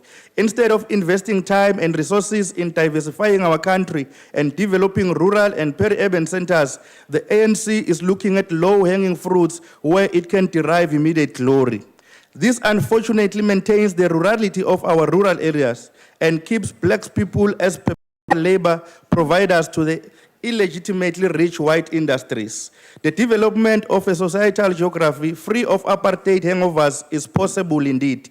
If the ANC can spend 240 million in building Kandla, then it should be possible to create an entirely new rural and peri-urban landscape that will ease the pressure of the present urban centers. This framework is poorly conceptualized and the EFF cannot support it. I thank you. Thank you, Honorable Koza. Honorable Sengwa. Thank you very much, Honorable House Chairperson. Failing to plan is planning to fail. And if we don't plan, we're not going to see a progressing South Africa. Therefore, the Inkatha Freedom Party welcomes the development of the Integrated Urban Development Framework. We see it as a necessary tool for us to know who's who in the zone, what is going on, so that we can be able to ensure that development as we want it actually exists. The second point is we are known for planning in South Africa. That is our trademark, that is our hallmark. We plan for everything, but all our plans never materialize. The NDP, which the Integrated Urban Development Framework is underpinned by, is itself under threat. It is under siege. There are many forces which are anti the NDP. Therefore, at the center of all this is that the NDP must be able to survive and must be implemented. So all the other plans which flow out of it, like this particular one, will find expression in being implemented. I would like to tell a story, Honorable Minister, say that the IFP is not new to this type of planning. When our people were forced out of the cities like eThekwini, Durban, and were told that they can't live there, the then KwaZulu government, what we did was develop new townships like Umlazi and Wamashi to ensure that our people had decent places to live. Those townships found themselves with tertiary institutions like Umangusi University of Technology. They've got hospitals in Gwelezane, they've got Prince Msheni Hospital and so on, there's schools, there's clinics. Therefore, there is a model which seeks to respond to the pressures which our people find themselves in when they have to move from rural areas to urban areas. The third point would be that the flip side of this coin is that rural development must also be a priority, because our urban areas do not have the capacity to withstand the pressures with which come with people moving from rural areas to urban areas. Therefore, rural development, whilst we are doing this type of planning, must also take precedence, because it is there where we can be able to exploit further economic opportunities and further economic growth, which will be a catalyst for growth and development. Townships currently resemble and characterize both rural and urban character elements, and they've become a buffer zone from which people are living. And therefore, we would want to plead that the townships are put at the center and they become a priority, because our people are stuck in between rural areas and urban areas in the townships, and they do not inspire confidence in their current form. They continue to deteriorate. This will obviously speak to quality housing. This will speak to improving the infrastructure that is there. It will need an overhaul to ensure that we are able to upscale. If South Africa is in the BRICS, we must be able to match up on our urbanization. So, Minister, will be working with you on ensuring that this becomes a reality and that this plan it does, at the end of the day, achieve the objectives of the NDP, because the NDP must survive. It is incumbent on all of us here to make sure that it does. I thank you. Thank you, Honorable Member. Honorable Mngcabe.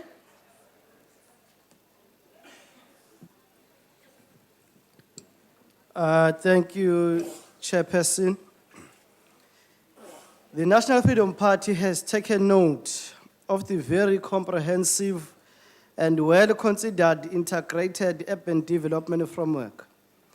We are of the opinion that this framework contains all the necessary key provisions to manage the rapidly increasing urbanization trend currently experienced in South Africa, and will assist in the long term to turn our cities and towns into safer, more efficient living spaces. For this framework to be implemented successfully, an enormous coordinated effort of all role players will be required. However, we have a grave reservation about political will and political capacity of government to successfully implement this framework. The National Freedom Party would moreover wish to see a synchronized framework for the development of the rural areas. We take note of the assertion that urban development is not an alternative to rural development, and that an integrated approach is required. It remains our considered view that the urbanization could be best slowed down by the meaningful and sustainable rural development. To this effect, the NFP would suggest that incentives be put in place for business and investors to redirect their commercial activities to rural areas for rapid acceleration of rural services, such as roads, water, and electricity and human settlement. In conclusion, Speaker, the National Freedom Party supports the integrated urban development framework, and we pledge our full support thereof. I thank you. Thank you, Mr. Honorable Mngcabe. Honorable Philippi.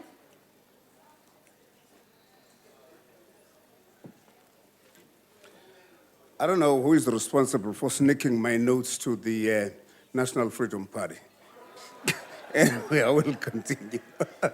Honorable Speaker and honorable members, sustainable urban development presents a case for strategic and programmatic interaction between rural and urban development frameworks. This, in our strong view, is the route to be taken for holistic community development and sustainability.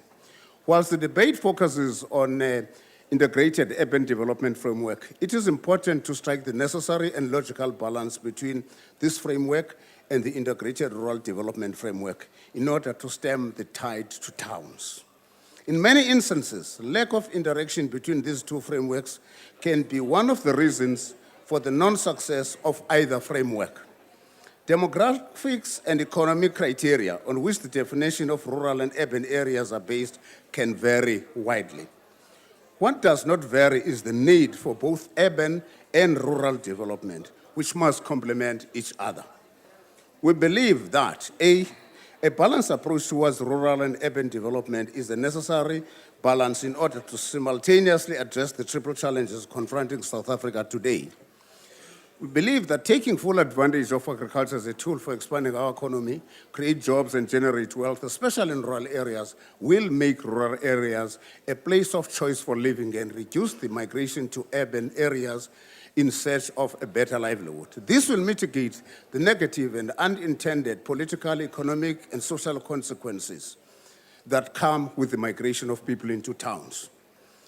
We believe that the creation of necessary infrastructure in the rural areas will create jobs and encourage the growth of more employment, creating non-agricultural related enterprises to ensure that the migration to urban areas is slowed down.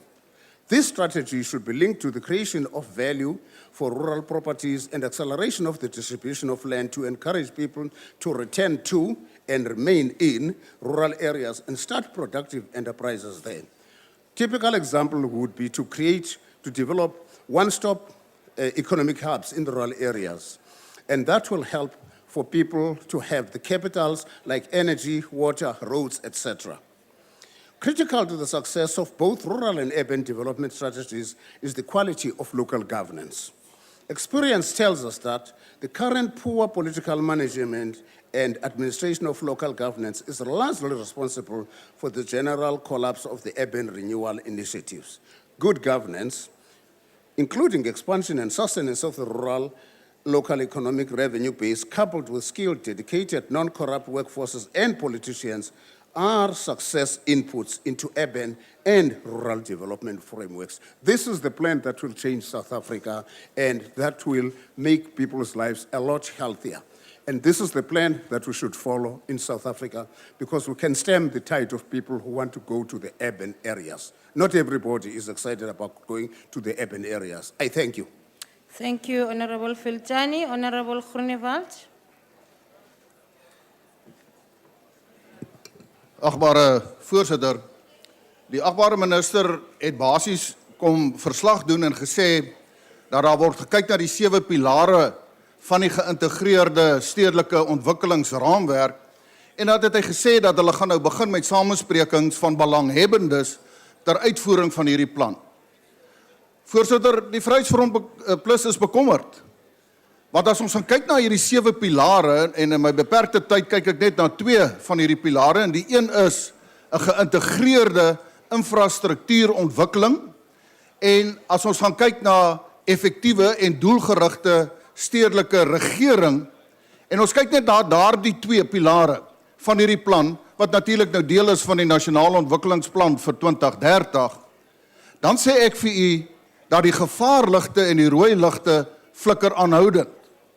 Niemand sal verskil met die agbare minister om te sê dat verstedeliking 'n werklikheid en 'n realiteit is waar daar meer rekenskap of rekening gehou moet word om in die toekoms voorberei te wees om dit te kan hanteer nie.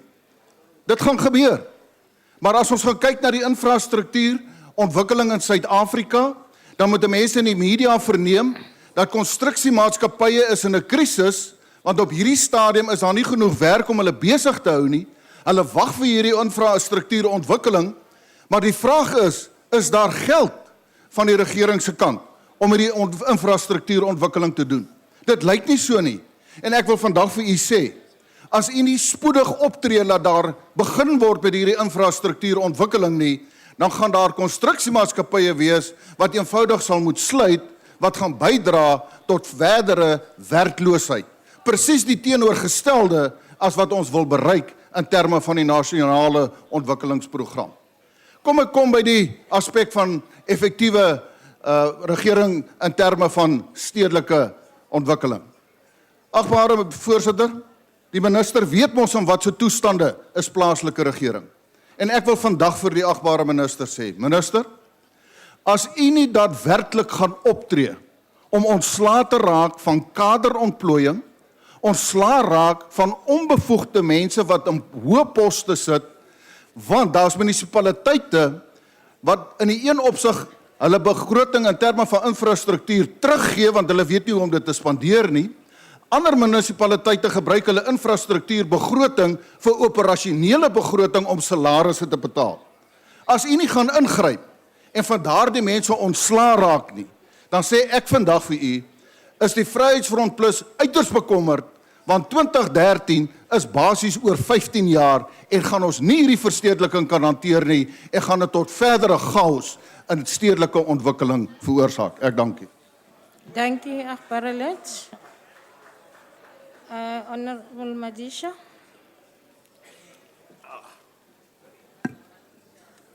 Thank you, Honorable Chair, Minister. The first and the most pertinent question is whether the framework makes provision for urban development to be people-centered, people-driven, people-owned. The framework before us provides a milieu for forums of dialogue and liaison at neighborhood as well as municipal levels to focus on urban design and management. The expectation is that the forums should bring together relevant stakeholders, particularly minister, the working class and the poor of our country. Now, the framework recognizes that government will have to provide resources to build the capacity of ordinary citizens and social facilitators to understand issues related to urban design and management. We in COPE believe that this is indeed the starting point. We want to know if the minister has already acquired resources for this purpose, and further if his department has designed some kind of a curriculum to assist both communities and facilitators. To run ahead of preparing communities is to put the proverbial cart before the puzzled horse. COPE calls on the minister to begin enrolling activists as citizens at the neighborhood level to participate in the forums and to enhance the efficacy of ward level representation. The minister must begin this process right away. The framework indicates that the department can follow successful processes and practices used in community policing fora and health committees.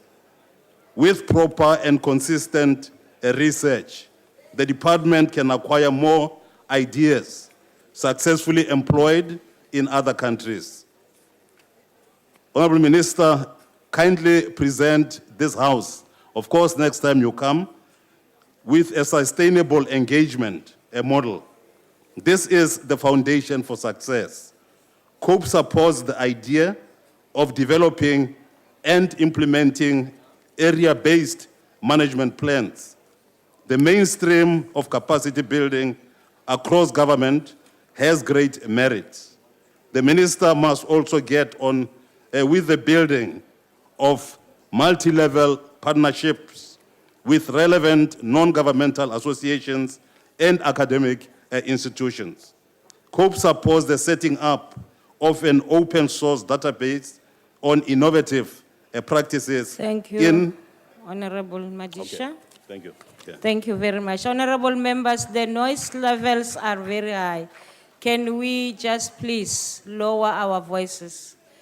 I know we avoid sleeping because it's late, but let's try and give people a chance. Honorable Ntetwa?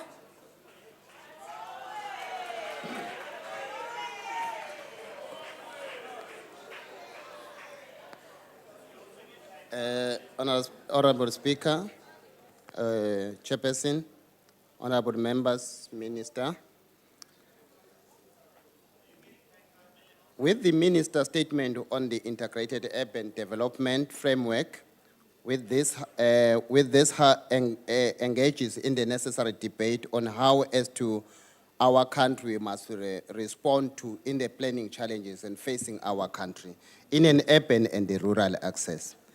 The apartheid, especially geographical and planning challenges, continues today to define the nature and the character of our cities and towns and the urban areas.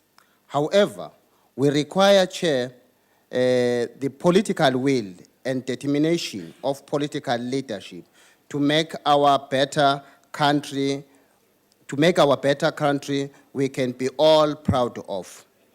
As the ANC, we welcome the framework as it is practically demonstrated that ours is not merely just a government that identifies the problem, but it's a government that provides solutions to the challenges which face the country and its people.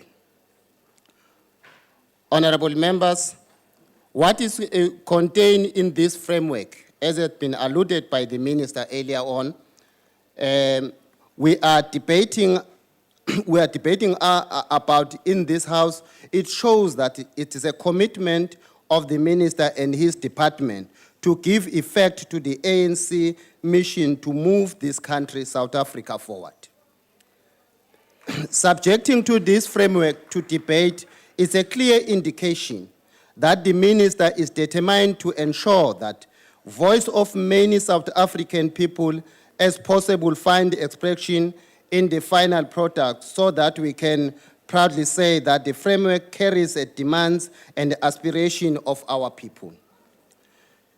Today's debates provides an opportunity for us to engage among ourselves as members of parliament and representative of these masses of our people, with the view to contribute to the government efforts that are aimed at realizing the vision of this creating. It creating the livable, it creates safe, it creates resources efficiency, it creates cities and town and urban areas, urban rural areas that are socially integrated. Economically, it can be an exclusive and a global competitive, where residents can actively participate in our urban lives. However, Chair, we cannot only talk about planning proposal contained in this framework. There's a lot that we need to do, without talking about the historical development which brought us where we are as a country today. The system of apartheid created a central special planning for special segregation that was enforced through Group Areas Act, racial special separation and influx control, or the country under the system of apartheid was defined by a complex higher segregation spiral urban arrangement. It well known that our democratic state inherited the urban areas that are products of an apartheid planning that was fragmented and differentiated along the racial line. Various interventions have been made by the democratical government to address this apartheid configuration. Despite the initiative intervention, the apartheid pattern are still with us. Confirming this, Chair, the President, Comrade Jacob Zuma, in his State of the Nation address in February 2013, he stated clear that apartheid partial patterning still persists in our country and cities and towns. It is for this reason that we welcome this framework, Minister, that is going to help us in taking us forward. Honorable members, the ANC welcome this framework because it takes the country to the direction of realization of our objectives of a national development plan, which challenges the country to develop a national spirit framework for the deficiency in the local system of developmental plan. In particular, Chair, this framework responds to the NDP, calls to, among other things, Chair, that I'll be mentioning. One, we need to tackle the special structure which is perpetuated exclusive and distortion of growth and worsen the economic and logistical efficiency. Two, we need to unlock the development potential in towns and cities and guide the infrastructure investment and facilitate the coordination between different departments and spheres of government in cities and towns. It is reasonable, Chair, to expect honorable members of this House to embrace this framework because it provides the integrated special planning, integrated public transport, integrated sustainable human settlement, integrated urban and infrastructure, efficient and land governance, inclusive, economic development, empower community and effective urban governance.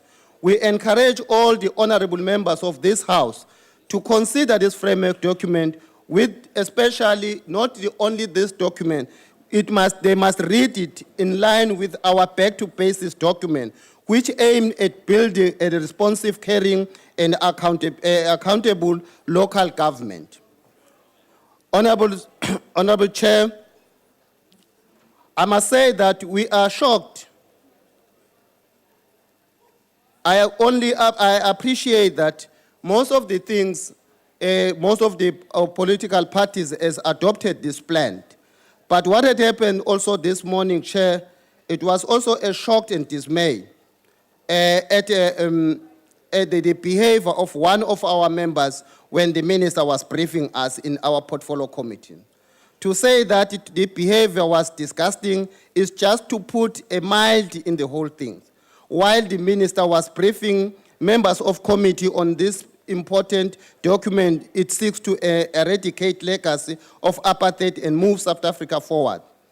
This member, it shows a sign of endorsing the very apartheid legacy which are trying to eradicate, which we are trying our best to eradicate. He behaved in a manner which suggests that he embraces apartheid in a particular white supremacy ideology, which projects white as supremacy to the African people in this country. This absolutely, and also a lot of issues that has been said, others has also been repeated in our earlier speech in this morning in the House, that one of the issues that was mentioned that the minister has, that he had sent police to the municipality in Limpopo. This is a false, Chair. I wanted to reject it because it has never been tested anywhere except that it was said in the media. I am sure you will agree with me, Honorable Member, that when I say... Honorable Member. Order, Chair. Who embraces apartheid, white legacy in a democratic South Africa? Is that in order, Chair, to I choose an honorable member in a democratic South Africa about embracing the values of an apartheid supremacy in this democracy? Honorable Member, I have no right to ask who, but it's a point of debate that you can take. It's a point of debate, not for this one. Thank you. Continue, Honorable Member. I'm sure you will agree with me, Honorable Member, when I say that there can be no basis for doubting or rejecting this document that seeks to correct the wrongs of the past. There can be no basis for doubting a document that purports to create a conducive and stable condition for investment, that clarify the investment requirements for each department and spheres of government, that ensure that there are efficient development approval processes to facilitate local economical development. To conclude, Chair, let me conclude by re-emphasizing that the ANC, we are grateful that the minister and his department developed the framework which provide the historical agenda for management of the towns and cities and rural, and which seeks to achieve overarching development imperatives set out in our NDP and the other policies of the government. Minister, we want to assure you that we will join you in your efforts to move South Africa forward. As the ANC members of parliament, we commit to work hard to ensure that the framework document gets debated in our perspective, constituencies, and with the view to ensure that all our people can claim this document and use it as a working document which is try to address all what has happened in the past. I thank you, Chair. Thank you very much. Order, honorable members. That concludes responses to the statement. I now call on the Secretary to read the 38th order of the day. Consideration of request for approval by Parliament of United Nations Arms Treaty in terms of Section 2312 of Constitution. Thank you. The chairperson of the Portfolio Committee on Defense and Military Veterans will introduce the report. Honorable Mutimele. Thank you, Honorable House Chairperson. Thank you, honorable members. The United Nations Arms Trade Treaty is a multilateral, legally binding agreement that establishes common standards for the international trade of conventional weapons and seeks to reduce illicit arms. It seeks to reduce human suffering caused by illegal and irresponsible arms transfers, improve regional security and stability, and promote accountability and transparency by state parties regarding the transfer of conventional weapons. The treaty was adopted by the United Nations General Assembly on the 2nd April 2013 and had been signed by 121 states, including South Africa, and has been ratified by 53 states. South Africa has not yet ratified the treaty, which will enter into force on 24 December 2014. South Africa participated actively in the UN negotiations on the treaty based on provisions of our constitution. Our interest in international standards for arms transfers, concern for illicit trade in arms, and our capacity to execute our rising obligations. The state law advisor advised that the treaty is consistent with South African law, and Cabinet approved the ratification of the treaty by Parliament. The treaty shall enter into force for South Africa 90 days following the date of deposit of instrument of ratification. The Department of Defense presented the treaty to the Portfolio Committee on Defense and Military Veterans on 11 November 2014. It indicated that South Africa's existing framework in the form of the National Convention Arms Control Act, as well as the Firearms Control Act, adequately provides for the elements of the UN Arms Trade Treaty. South Africa will only need to change the time frame required to keep records of transactions from the current 5 years to 10 years in order to fully comply with the treaty. The Portfolio Committee, having duly considered the treaty, therefore recommends that the House approves the United Nations Arms Trade Treaty in terms of Section 231, subsection 2 of the Constitution. I thank you. Thank you very much. Are there any objections to the approval by Parliament of United Nations Arms Trade Treaty? No objections, agreed to. I now ask the Secretary to read the 39th order. Consideration of report of Portfolio Committee on Environmental Affairs on public hearings on sustainable development goals, climate change and rhino killing in KwaZulu-Natal, Mpumalanga and Northwest provinces. Thank you. I now recognize the member of the PC, Honorable SP Mabilo. Thank you very much, House Chair and honorable members. Indeed, the Portfolio Committee on Environment has conducted public hearings during the month of September in 3 provinces, KwaZulu-Natal, Northwest, Mpumalanga. The focus areas were as follows. 1, Sustainable Development Goals, in short called the SDGs. 2, Climate Change. 3, Rhino poaching. With regard to the SDGs, we share the South African position on each of the 17 Sustainable Developmental Goals at the public hearing. And I will mention out of the 17, just 3. 1 is end poverty in all forms.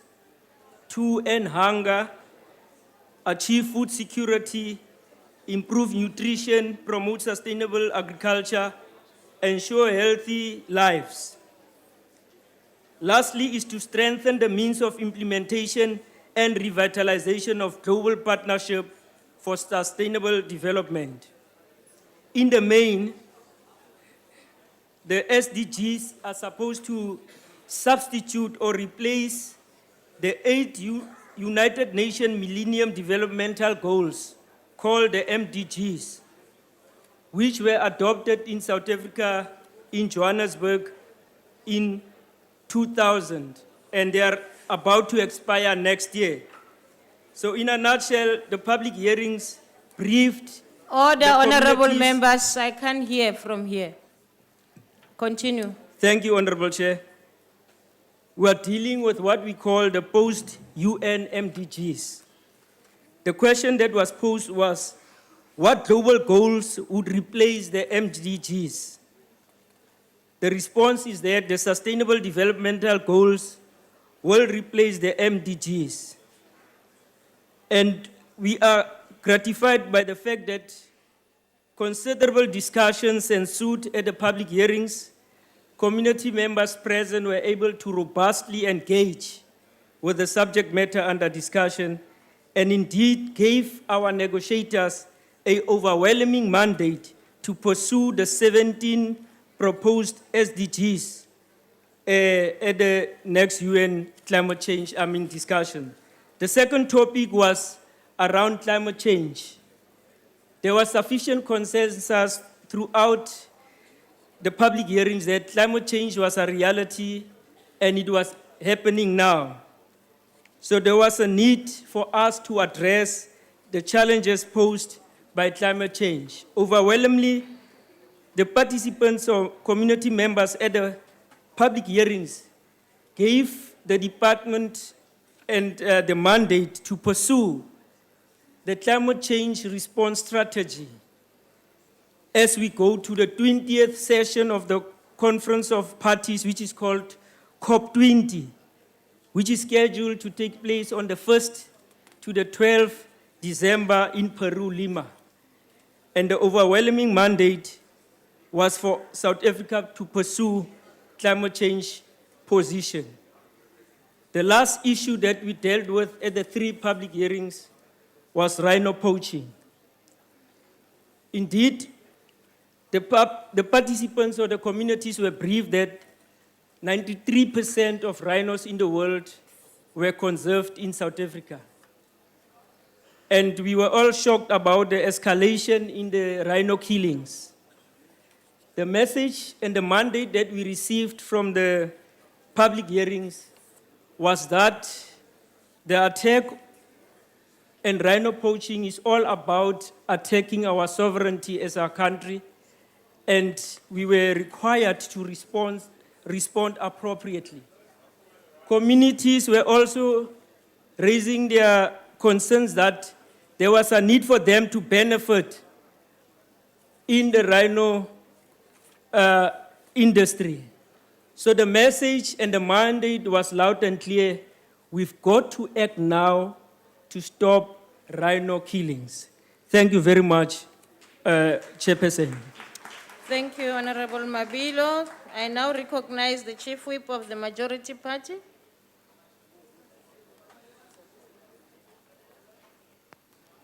Chairperson, I move for the adoption of The motion is that the report be adopted. Are there any objections? In the light of no objections, agreed. Oh, is that Chairperson. a hand? Okay. There was a hand before you, Mr. George. I'll come back to you. EFF objects against the report, Chairperson, and we object on the following reasons. No. You don't have to say that. You just, if you say object, it's fine. It's noted. We would like to make a declaration, please.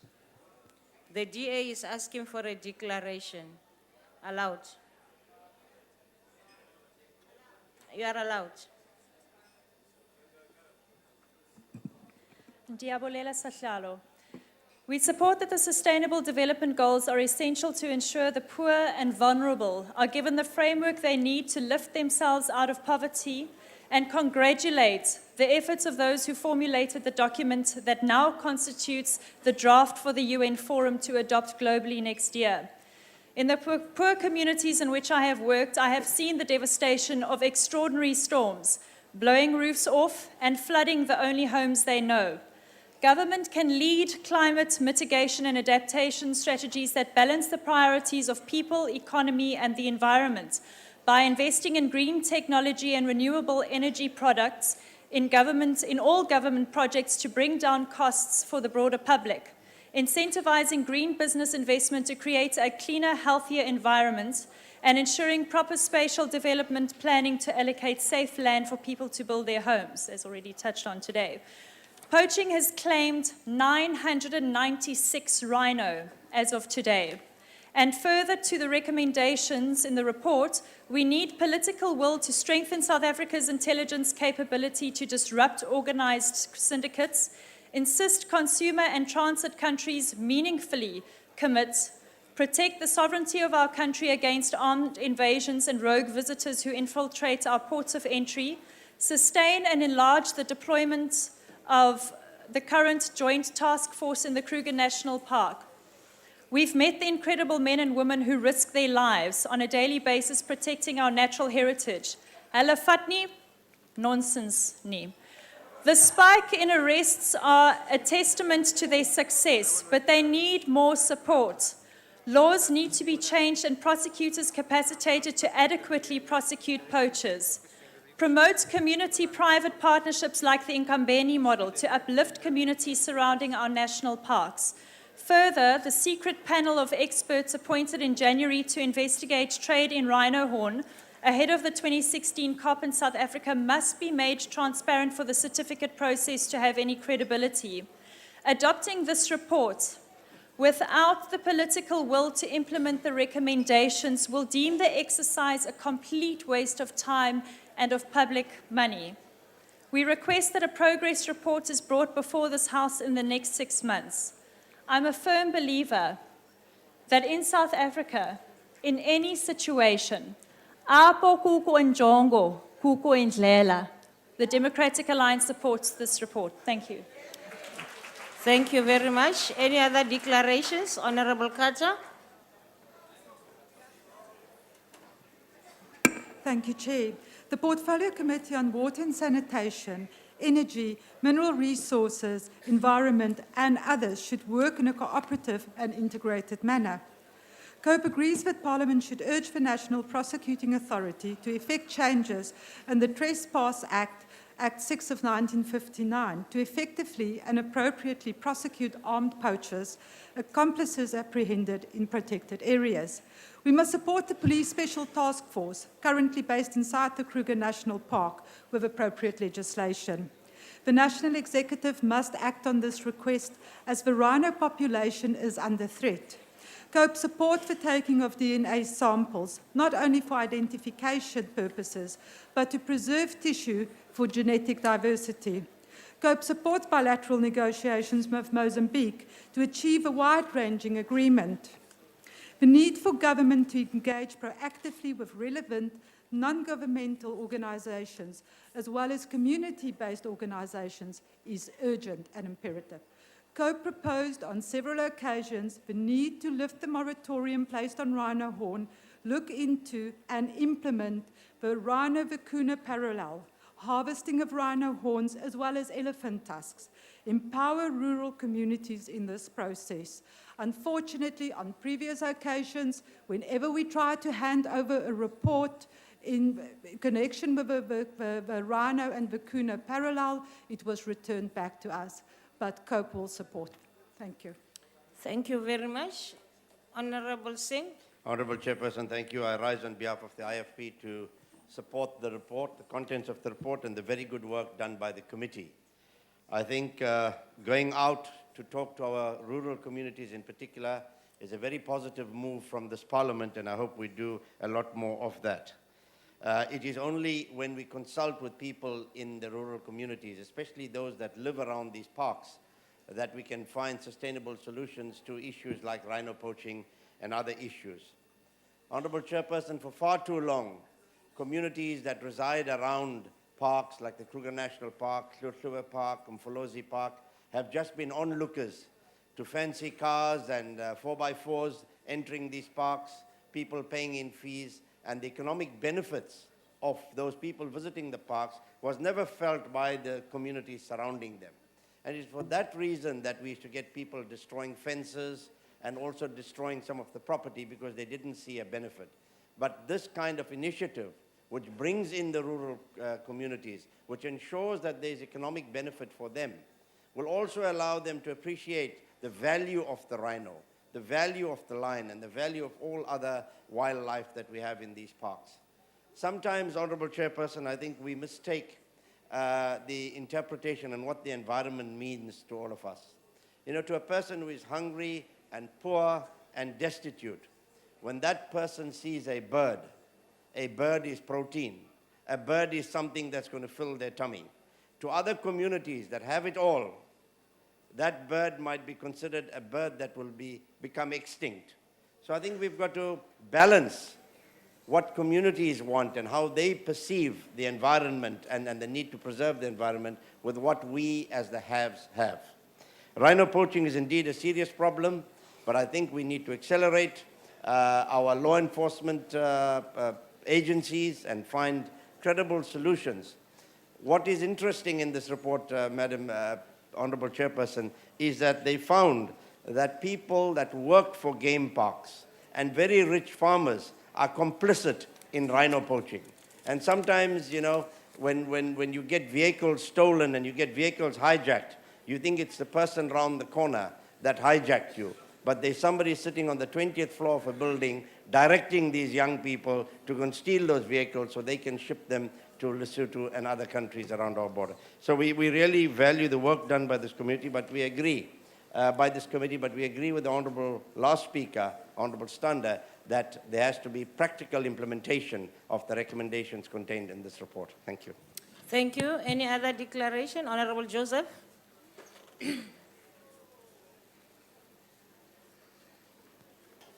Geachte voorzitter, EFF se posisie is baie duidelik en ons van Corbius.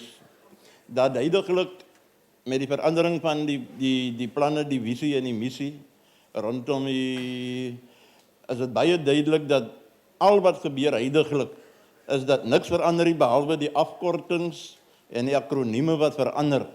Afrika se ontwikkeling kan nie beplan word binne die voorskrifte van die wêreld. Ons visie en missie is nie dieselfde as die wêreld se nie. Die multinationals are busy degrading and downgrading our scales of performance across the world. So therefore, EFF are not supportive. Ma'am. Thank you. Any other? ANC? Chair, this side. Wait. This Honorable Goji, sorry. Yeah, thank you, House Chairperson.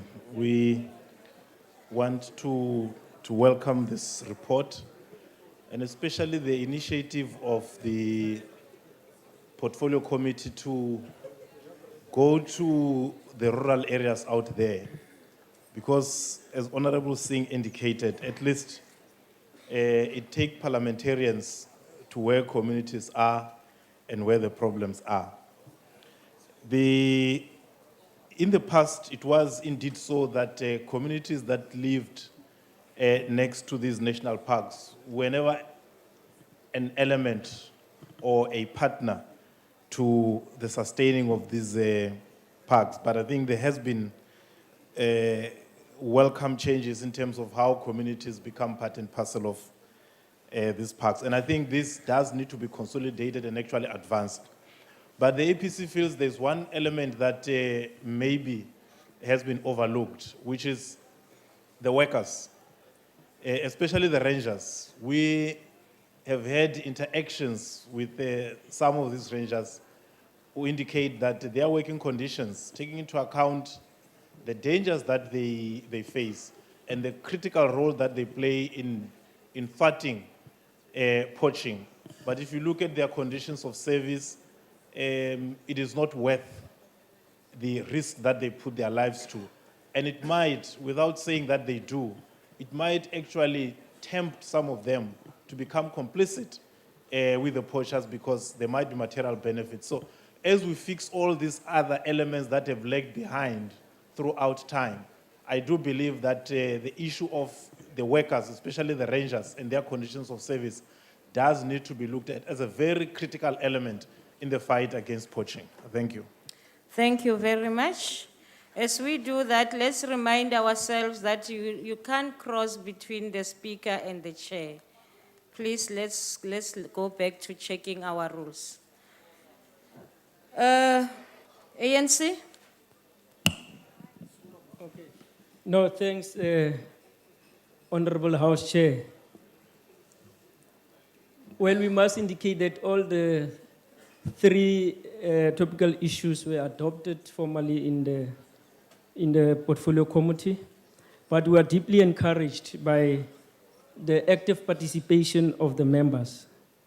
We are glad as well that we have an overwhelming mandate from the community and from South Africa.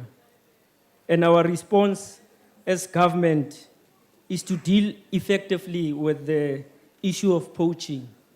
We have a multidisciplinary approach, which is all-inclusive.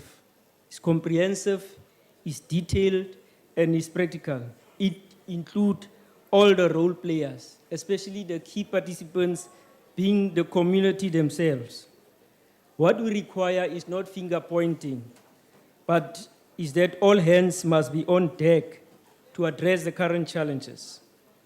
We are also comfortable with the question of the SDGs and climate change, that our strategy is well researched and relevant. We are committed to fight together to stop rhino poaching. Our commitment is unwavering and is a word that we will win. We are confident. Thank you very much. Thank you very much. In light of the earlier objections, I now put the question. Those in favor of the report being adopted, say aye. Those against, say no.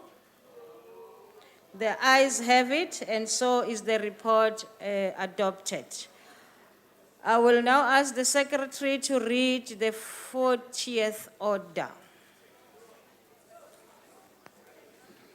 Consideration of report of Portfolio Committee on Police on Oversight visit to police stations in Nyanga and Philippi in Western Cape.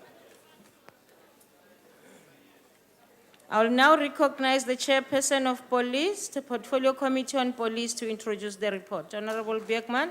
Thank you, Honorable House Chairperson, honorable members. The Portfolio Committee on Police engaged on an oversight visit to the Nyanga and Philippi police stations in the Western Cape province on 27 August 2014. Maybe just to give an indication of the background to this visit, during May, after the new parliament was sworn in, we received written representations from the Community Police Forum in Nyanga about certain service delivery complaints.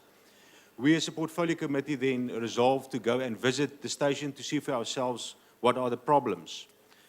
The members of the community raised several issues with regard to the issue of, in terms of detectives, visible policing, as well as service delivery and the community service center. Some of the issues that was also indicated was illegal shebeens as well as robberies in the area as a result of drug abuse. The committee then made the following recommendations. Of concern was the staff shortage at the station, especially the detectives. The committee recommended that the matter be addressed by the provincial management and make available additional staff to the station. The committee was also concerned about the lack of a clear crime intelligence capacity at the station. The committee recommended that a sustainable plan be developed to police the N2 highway and that police make available such a plan to the committee. The committee also recommended that force multipliers be used and that the Metro Police be engaged to assist the SAPs with policing in the area. As a result of these recommendations, the committee met then with the Provincial Commissioner in Parliament on the 10th of September 2014, and we also then again brought the Community Police Forum to that meeting where interaction took place, and the Provincial Commissioner gave certain undertakings of implementing the recommendations of the committee. During the same visit, there was also an unannounced visit to the Philippi police station, where we had a briefing on gangs operating in the area, as well as the efforts of Operation Combat to deal with the matters. We as a committee were very impressed by the station itself. The members of the committee reported that the station complied with all the necessary prescripts and regulation terms of the SAPS Act. There was also the necessary filing system in place. There was also a second-hand good register. The domestic violence register were also up to date. And in general, the station was in good hands. The recommendation of the committee recommended the station commander and his team on the state of the management at the station. The committee recommended that it wanted the levels of gang violence reduced and it should be prioritized. We also indicated that we will again visit those stations to ensure that there is progress. The visit indicated that there is clearly the importance between community involvement in terms of a community police forum and the police to ensure that there is good policing. We support the report. Thank you very much. I now recognize the Chief Whip of the Majority Party. I move that the report be adopted. The motion is that the report be adopted. Are there any objections? No objections, agreed to. Chairperson, the VA would like to make a declaration, please. There's a request for declaration. You are allowed.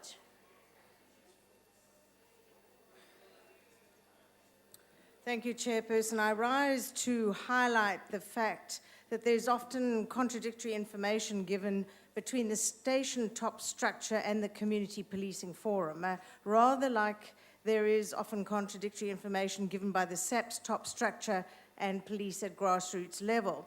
Indeed, there are common fault lines running through most SAP stations, and Nyanga and Philippi were no different.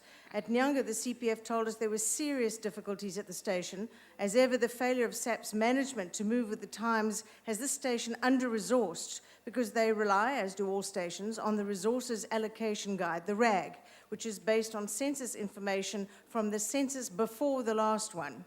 Meanwhile, the populations of towns and cities have burgeoned, but police stations are frozen in time like flies in amber. There's an area which the RAG allows resources for just 200,000. Now, this is the area, but the population today is at least double that. And there's an area with a very high number of hijackings of commercial vehicles. The building they work from is a converted bottle store, and the problems around the bottle store in 1986 have stayed the same until this day. We were told that from 2010 to date, this station has been moving backwards. Members who leave aren't replaced. Even the 3 officers killed at Freedom Square were not. Their detectives are burnt out, and in May, 17 of them decided to book off sick because of their disgust with non-resolved issues on overtime, as they're expected to work abnormal hours free. On a normal day in Nyanga, there are too few vehicles. At night, the vehicles are parked at the station unused because there's no one to drive them. On the 27th of May, the CPF and provincial management met. There were promises they'd revisit the RAG. Having seen the Band-Aid police management, where, for example, Pretoria sends detectives to Durban for a mass cleanup and arrest of 800, then fly home, doing the job of a useless KZN management team, well, I have my doubts that they have. It happened, and it's happening at these stations too. They sent in units from all over in a flurry of movement, but it was a once-off deployment. We heard of issues such as telephones not being answered. Once they're answered, the vehicles take an hour to respond. It was a relief to hear they begin working with the City of Cape Town from the 1st of September to deal with issues of shebeens and drug houses. The station asked the Cape Town Metro Police to assist them in patrols, and the Metro is most willing to assist. This is an area known as a murder capital, yet the station is struggling with the lack of resources. They have a satellite station at Samora, but no resources, no men. Perhaps the unit sitting here all week and used to invade this sacrosanct area and beat up opposition member MPs should rather have been out there chasing the real criminals.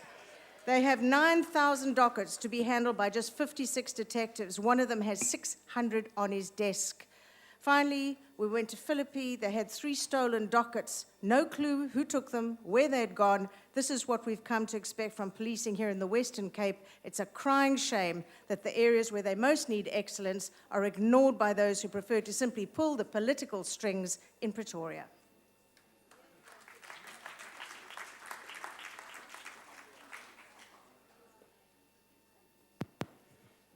Honorable members,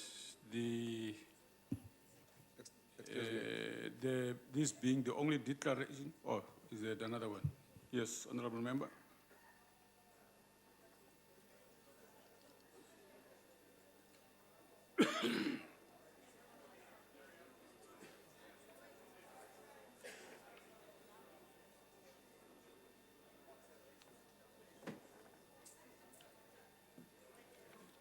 Thank you, Deputy Speaker. Speaking on to the report that has just been presented by Honorable Beckman, our portfolio chairperson.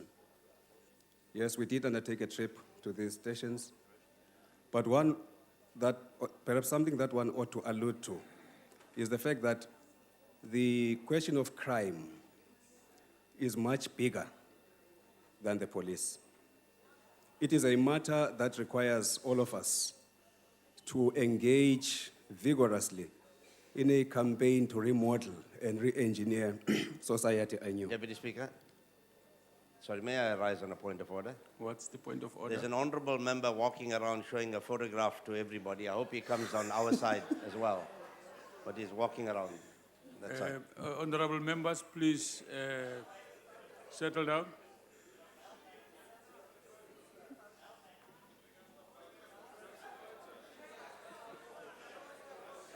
Order. Honorable member, proceed with yourself. Thank you, Deputy Speaker. So those are problems that we identified, and we think if we're to overcome the problems that the chairperson has alluded to in relation to Nyanga, particularly in relation to policing, the question of, as I've indicated, the question of re-engineering society, the question of drugs, the question of alcoholism, is a variable that derives from a number of factors, some of which relate to socio-economic conditions in the area, the joblessness, and basically the state of infrastructure in the area, thus lending the community to high levels of crime.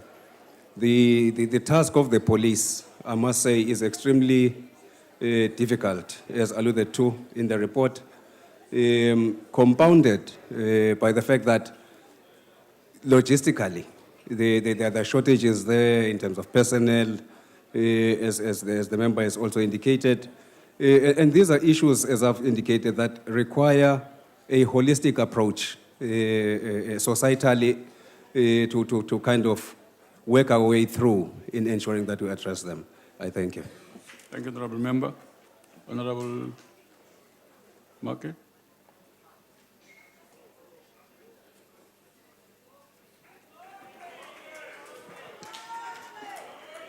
Thank you, Honorable Deputy Speaker.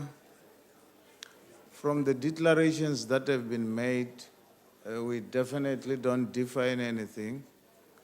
We agreed in the committee on the report. All that Honorable Kolabanat did was to read some paragraphs within the report that are already in there. There was nothing new. And the fact that she said there were differences between the report of the Community Policing Forum and the police themselves, that is the reason why the committee called the Provincial Commissioner of the Western Cape together with the Community Policing Forum. So all in all, because we agree, there's nothing, we don't differ, we agree. It's all in the report that there are 25,000 Shebins in Nyanga, that there's a workload of 9,000 cases for the detectives. So all in all, for the very first time, we agree with the opposition. Thank you.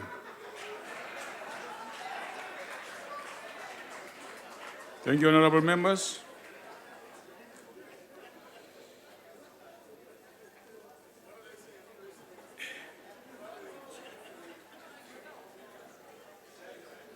Declarations having been taken through, I now put the question. Those in favor say aye. Those against, no. The ayes have it. The report is therefore agreed to. Honorable members, we now come to the next item on the agenda, which is the motion on the order paper. The leader of the opposition. Deputy Speaker, I think you got it wrong. There was no here. It was the only ayes. So there was no. Yeah, I agree with you. I also agree with you, there was no.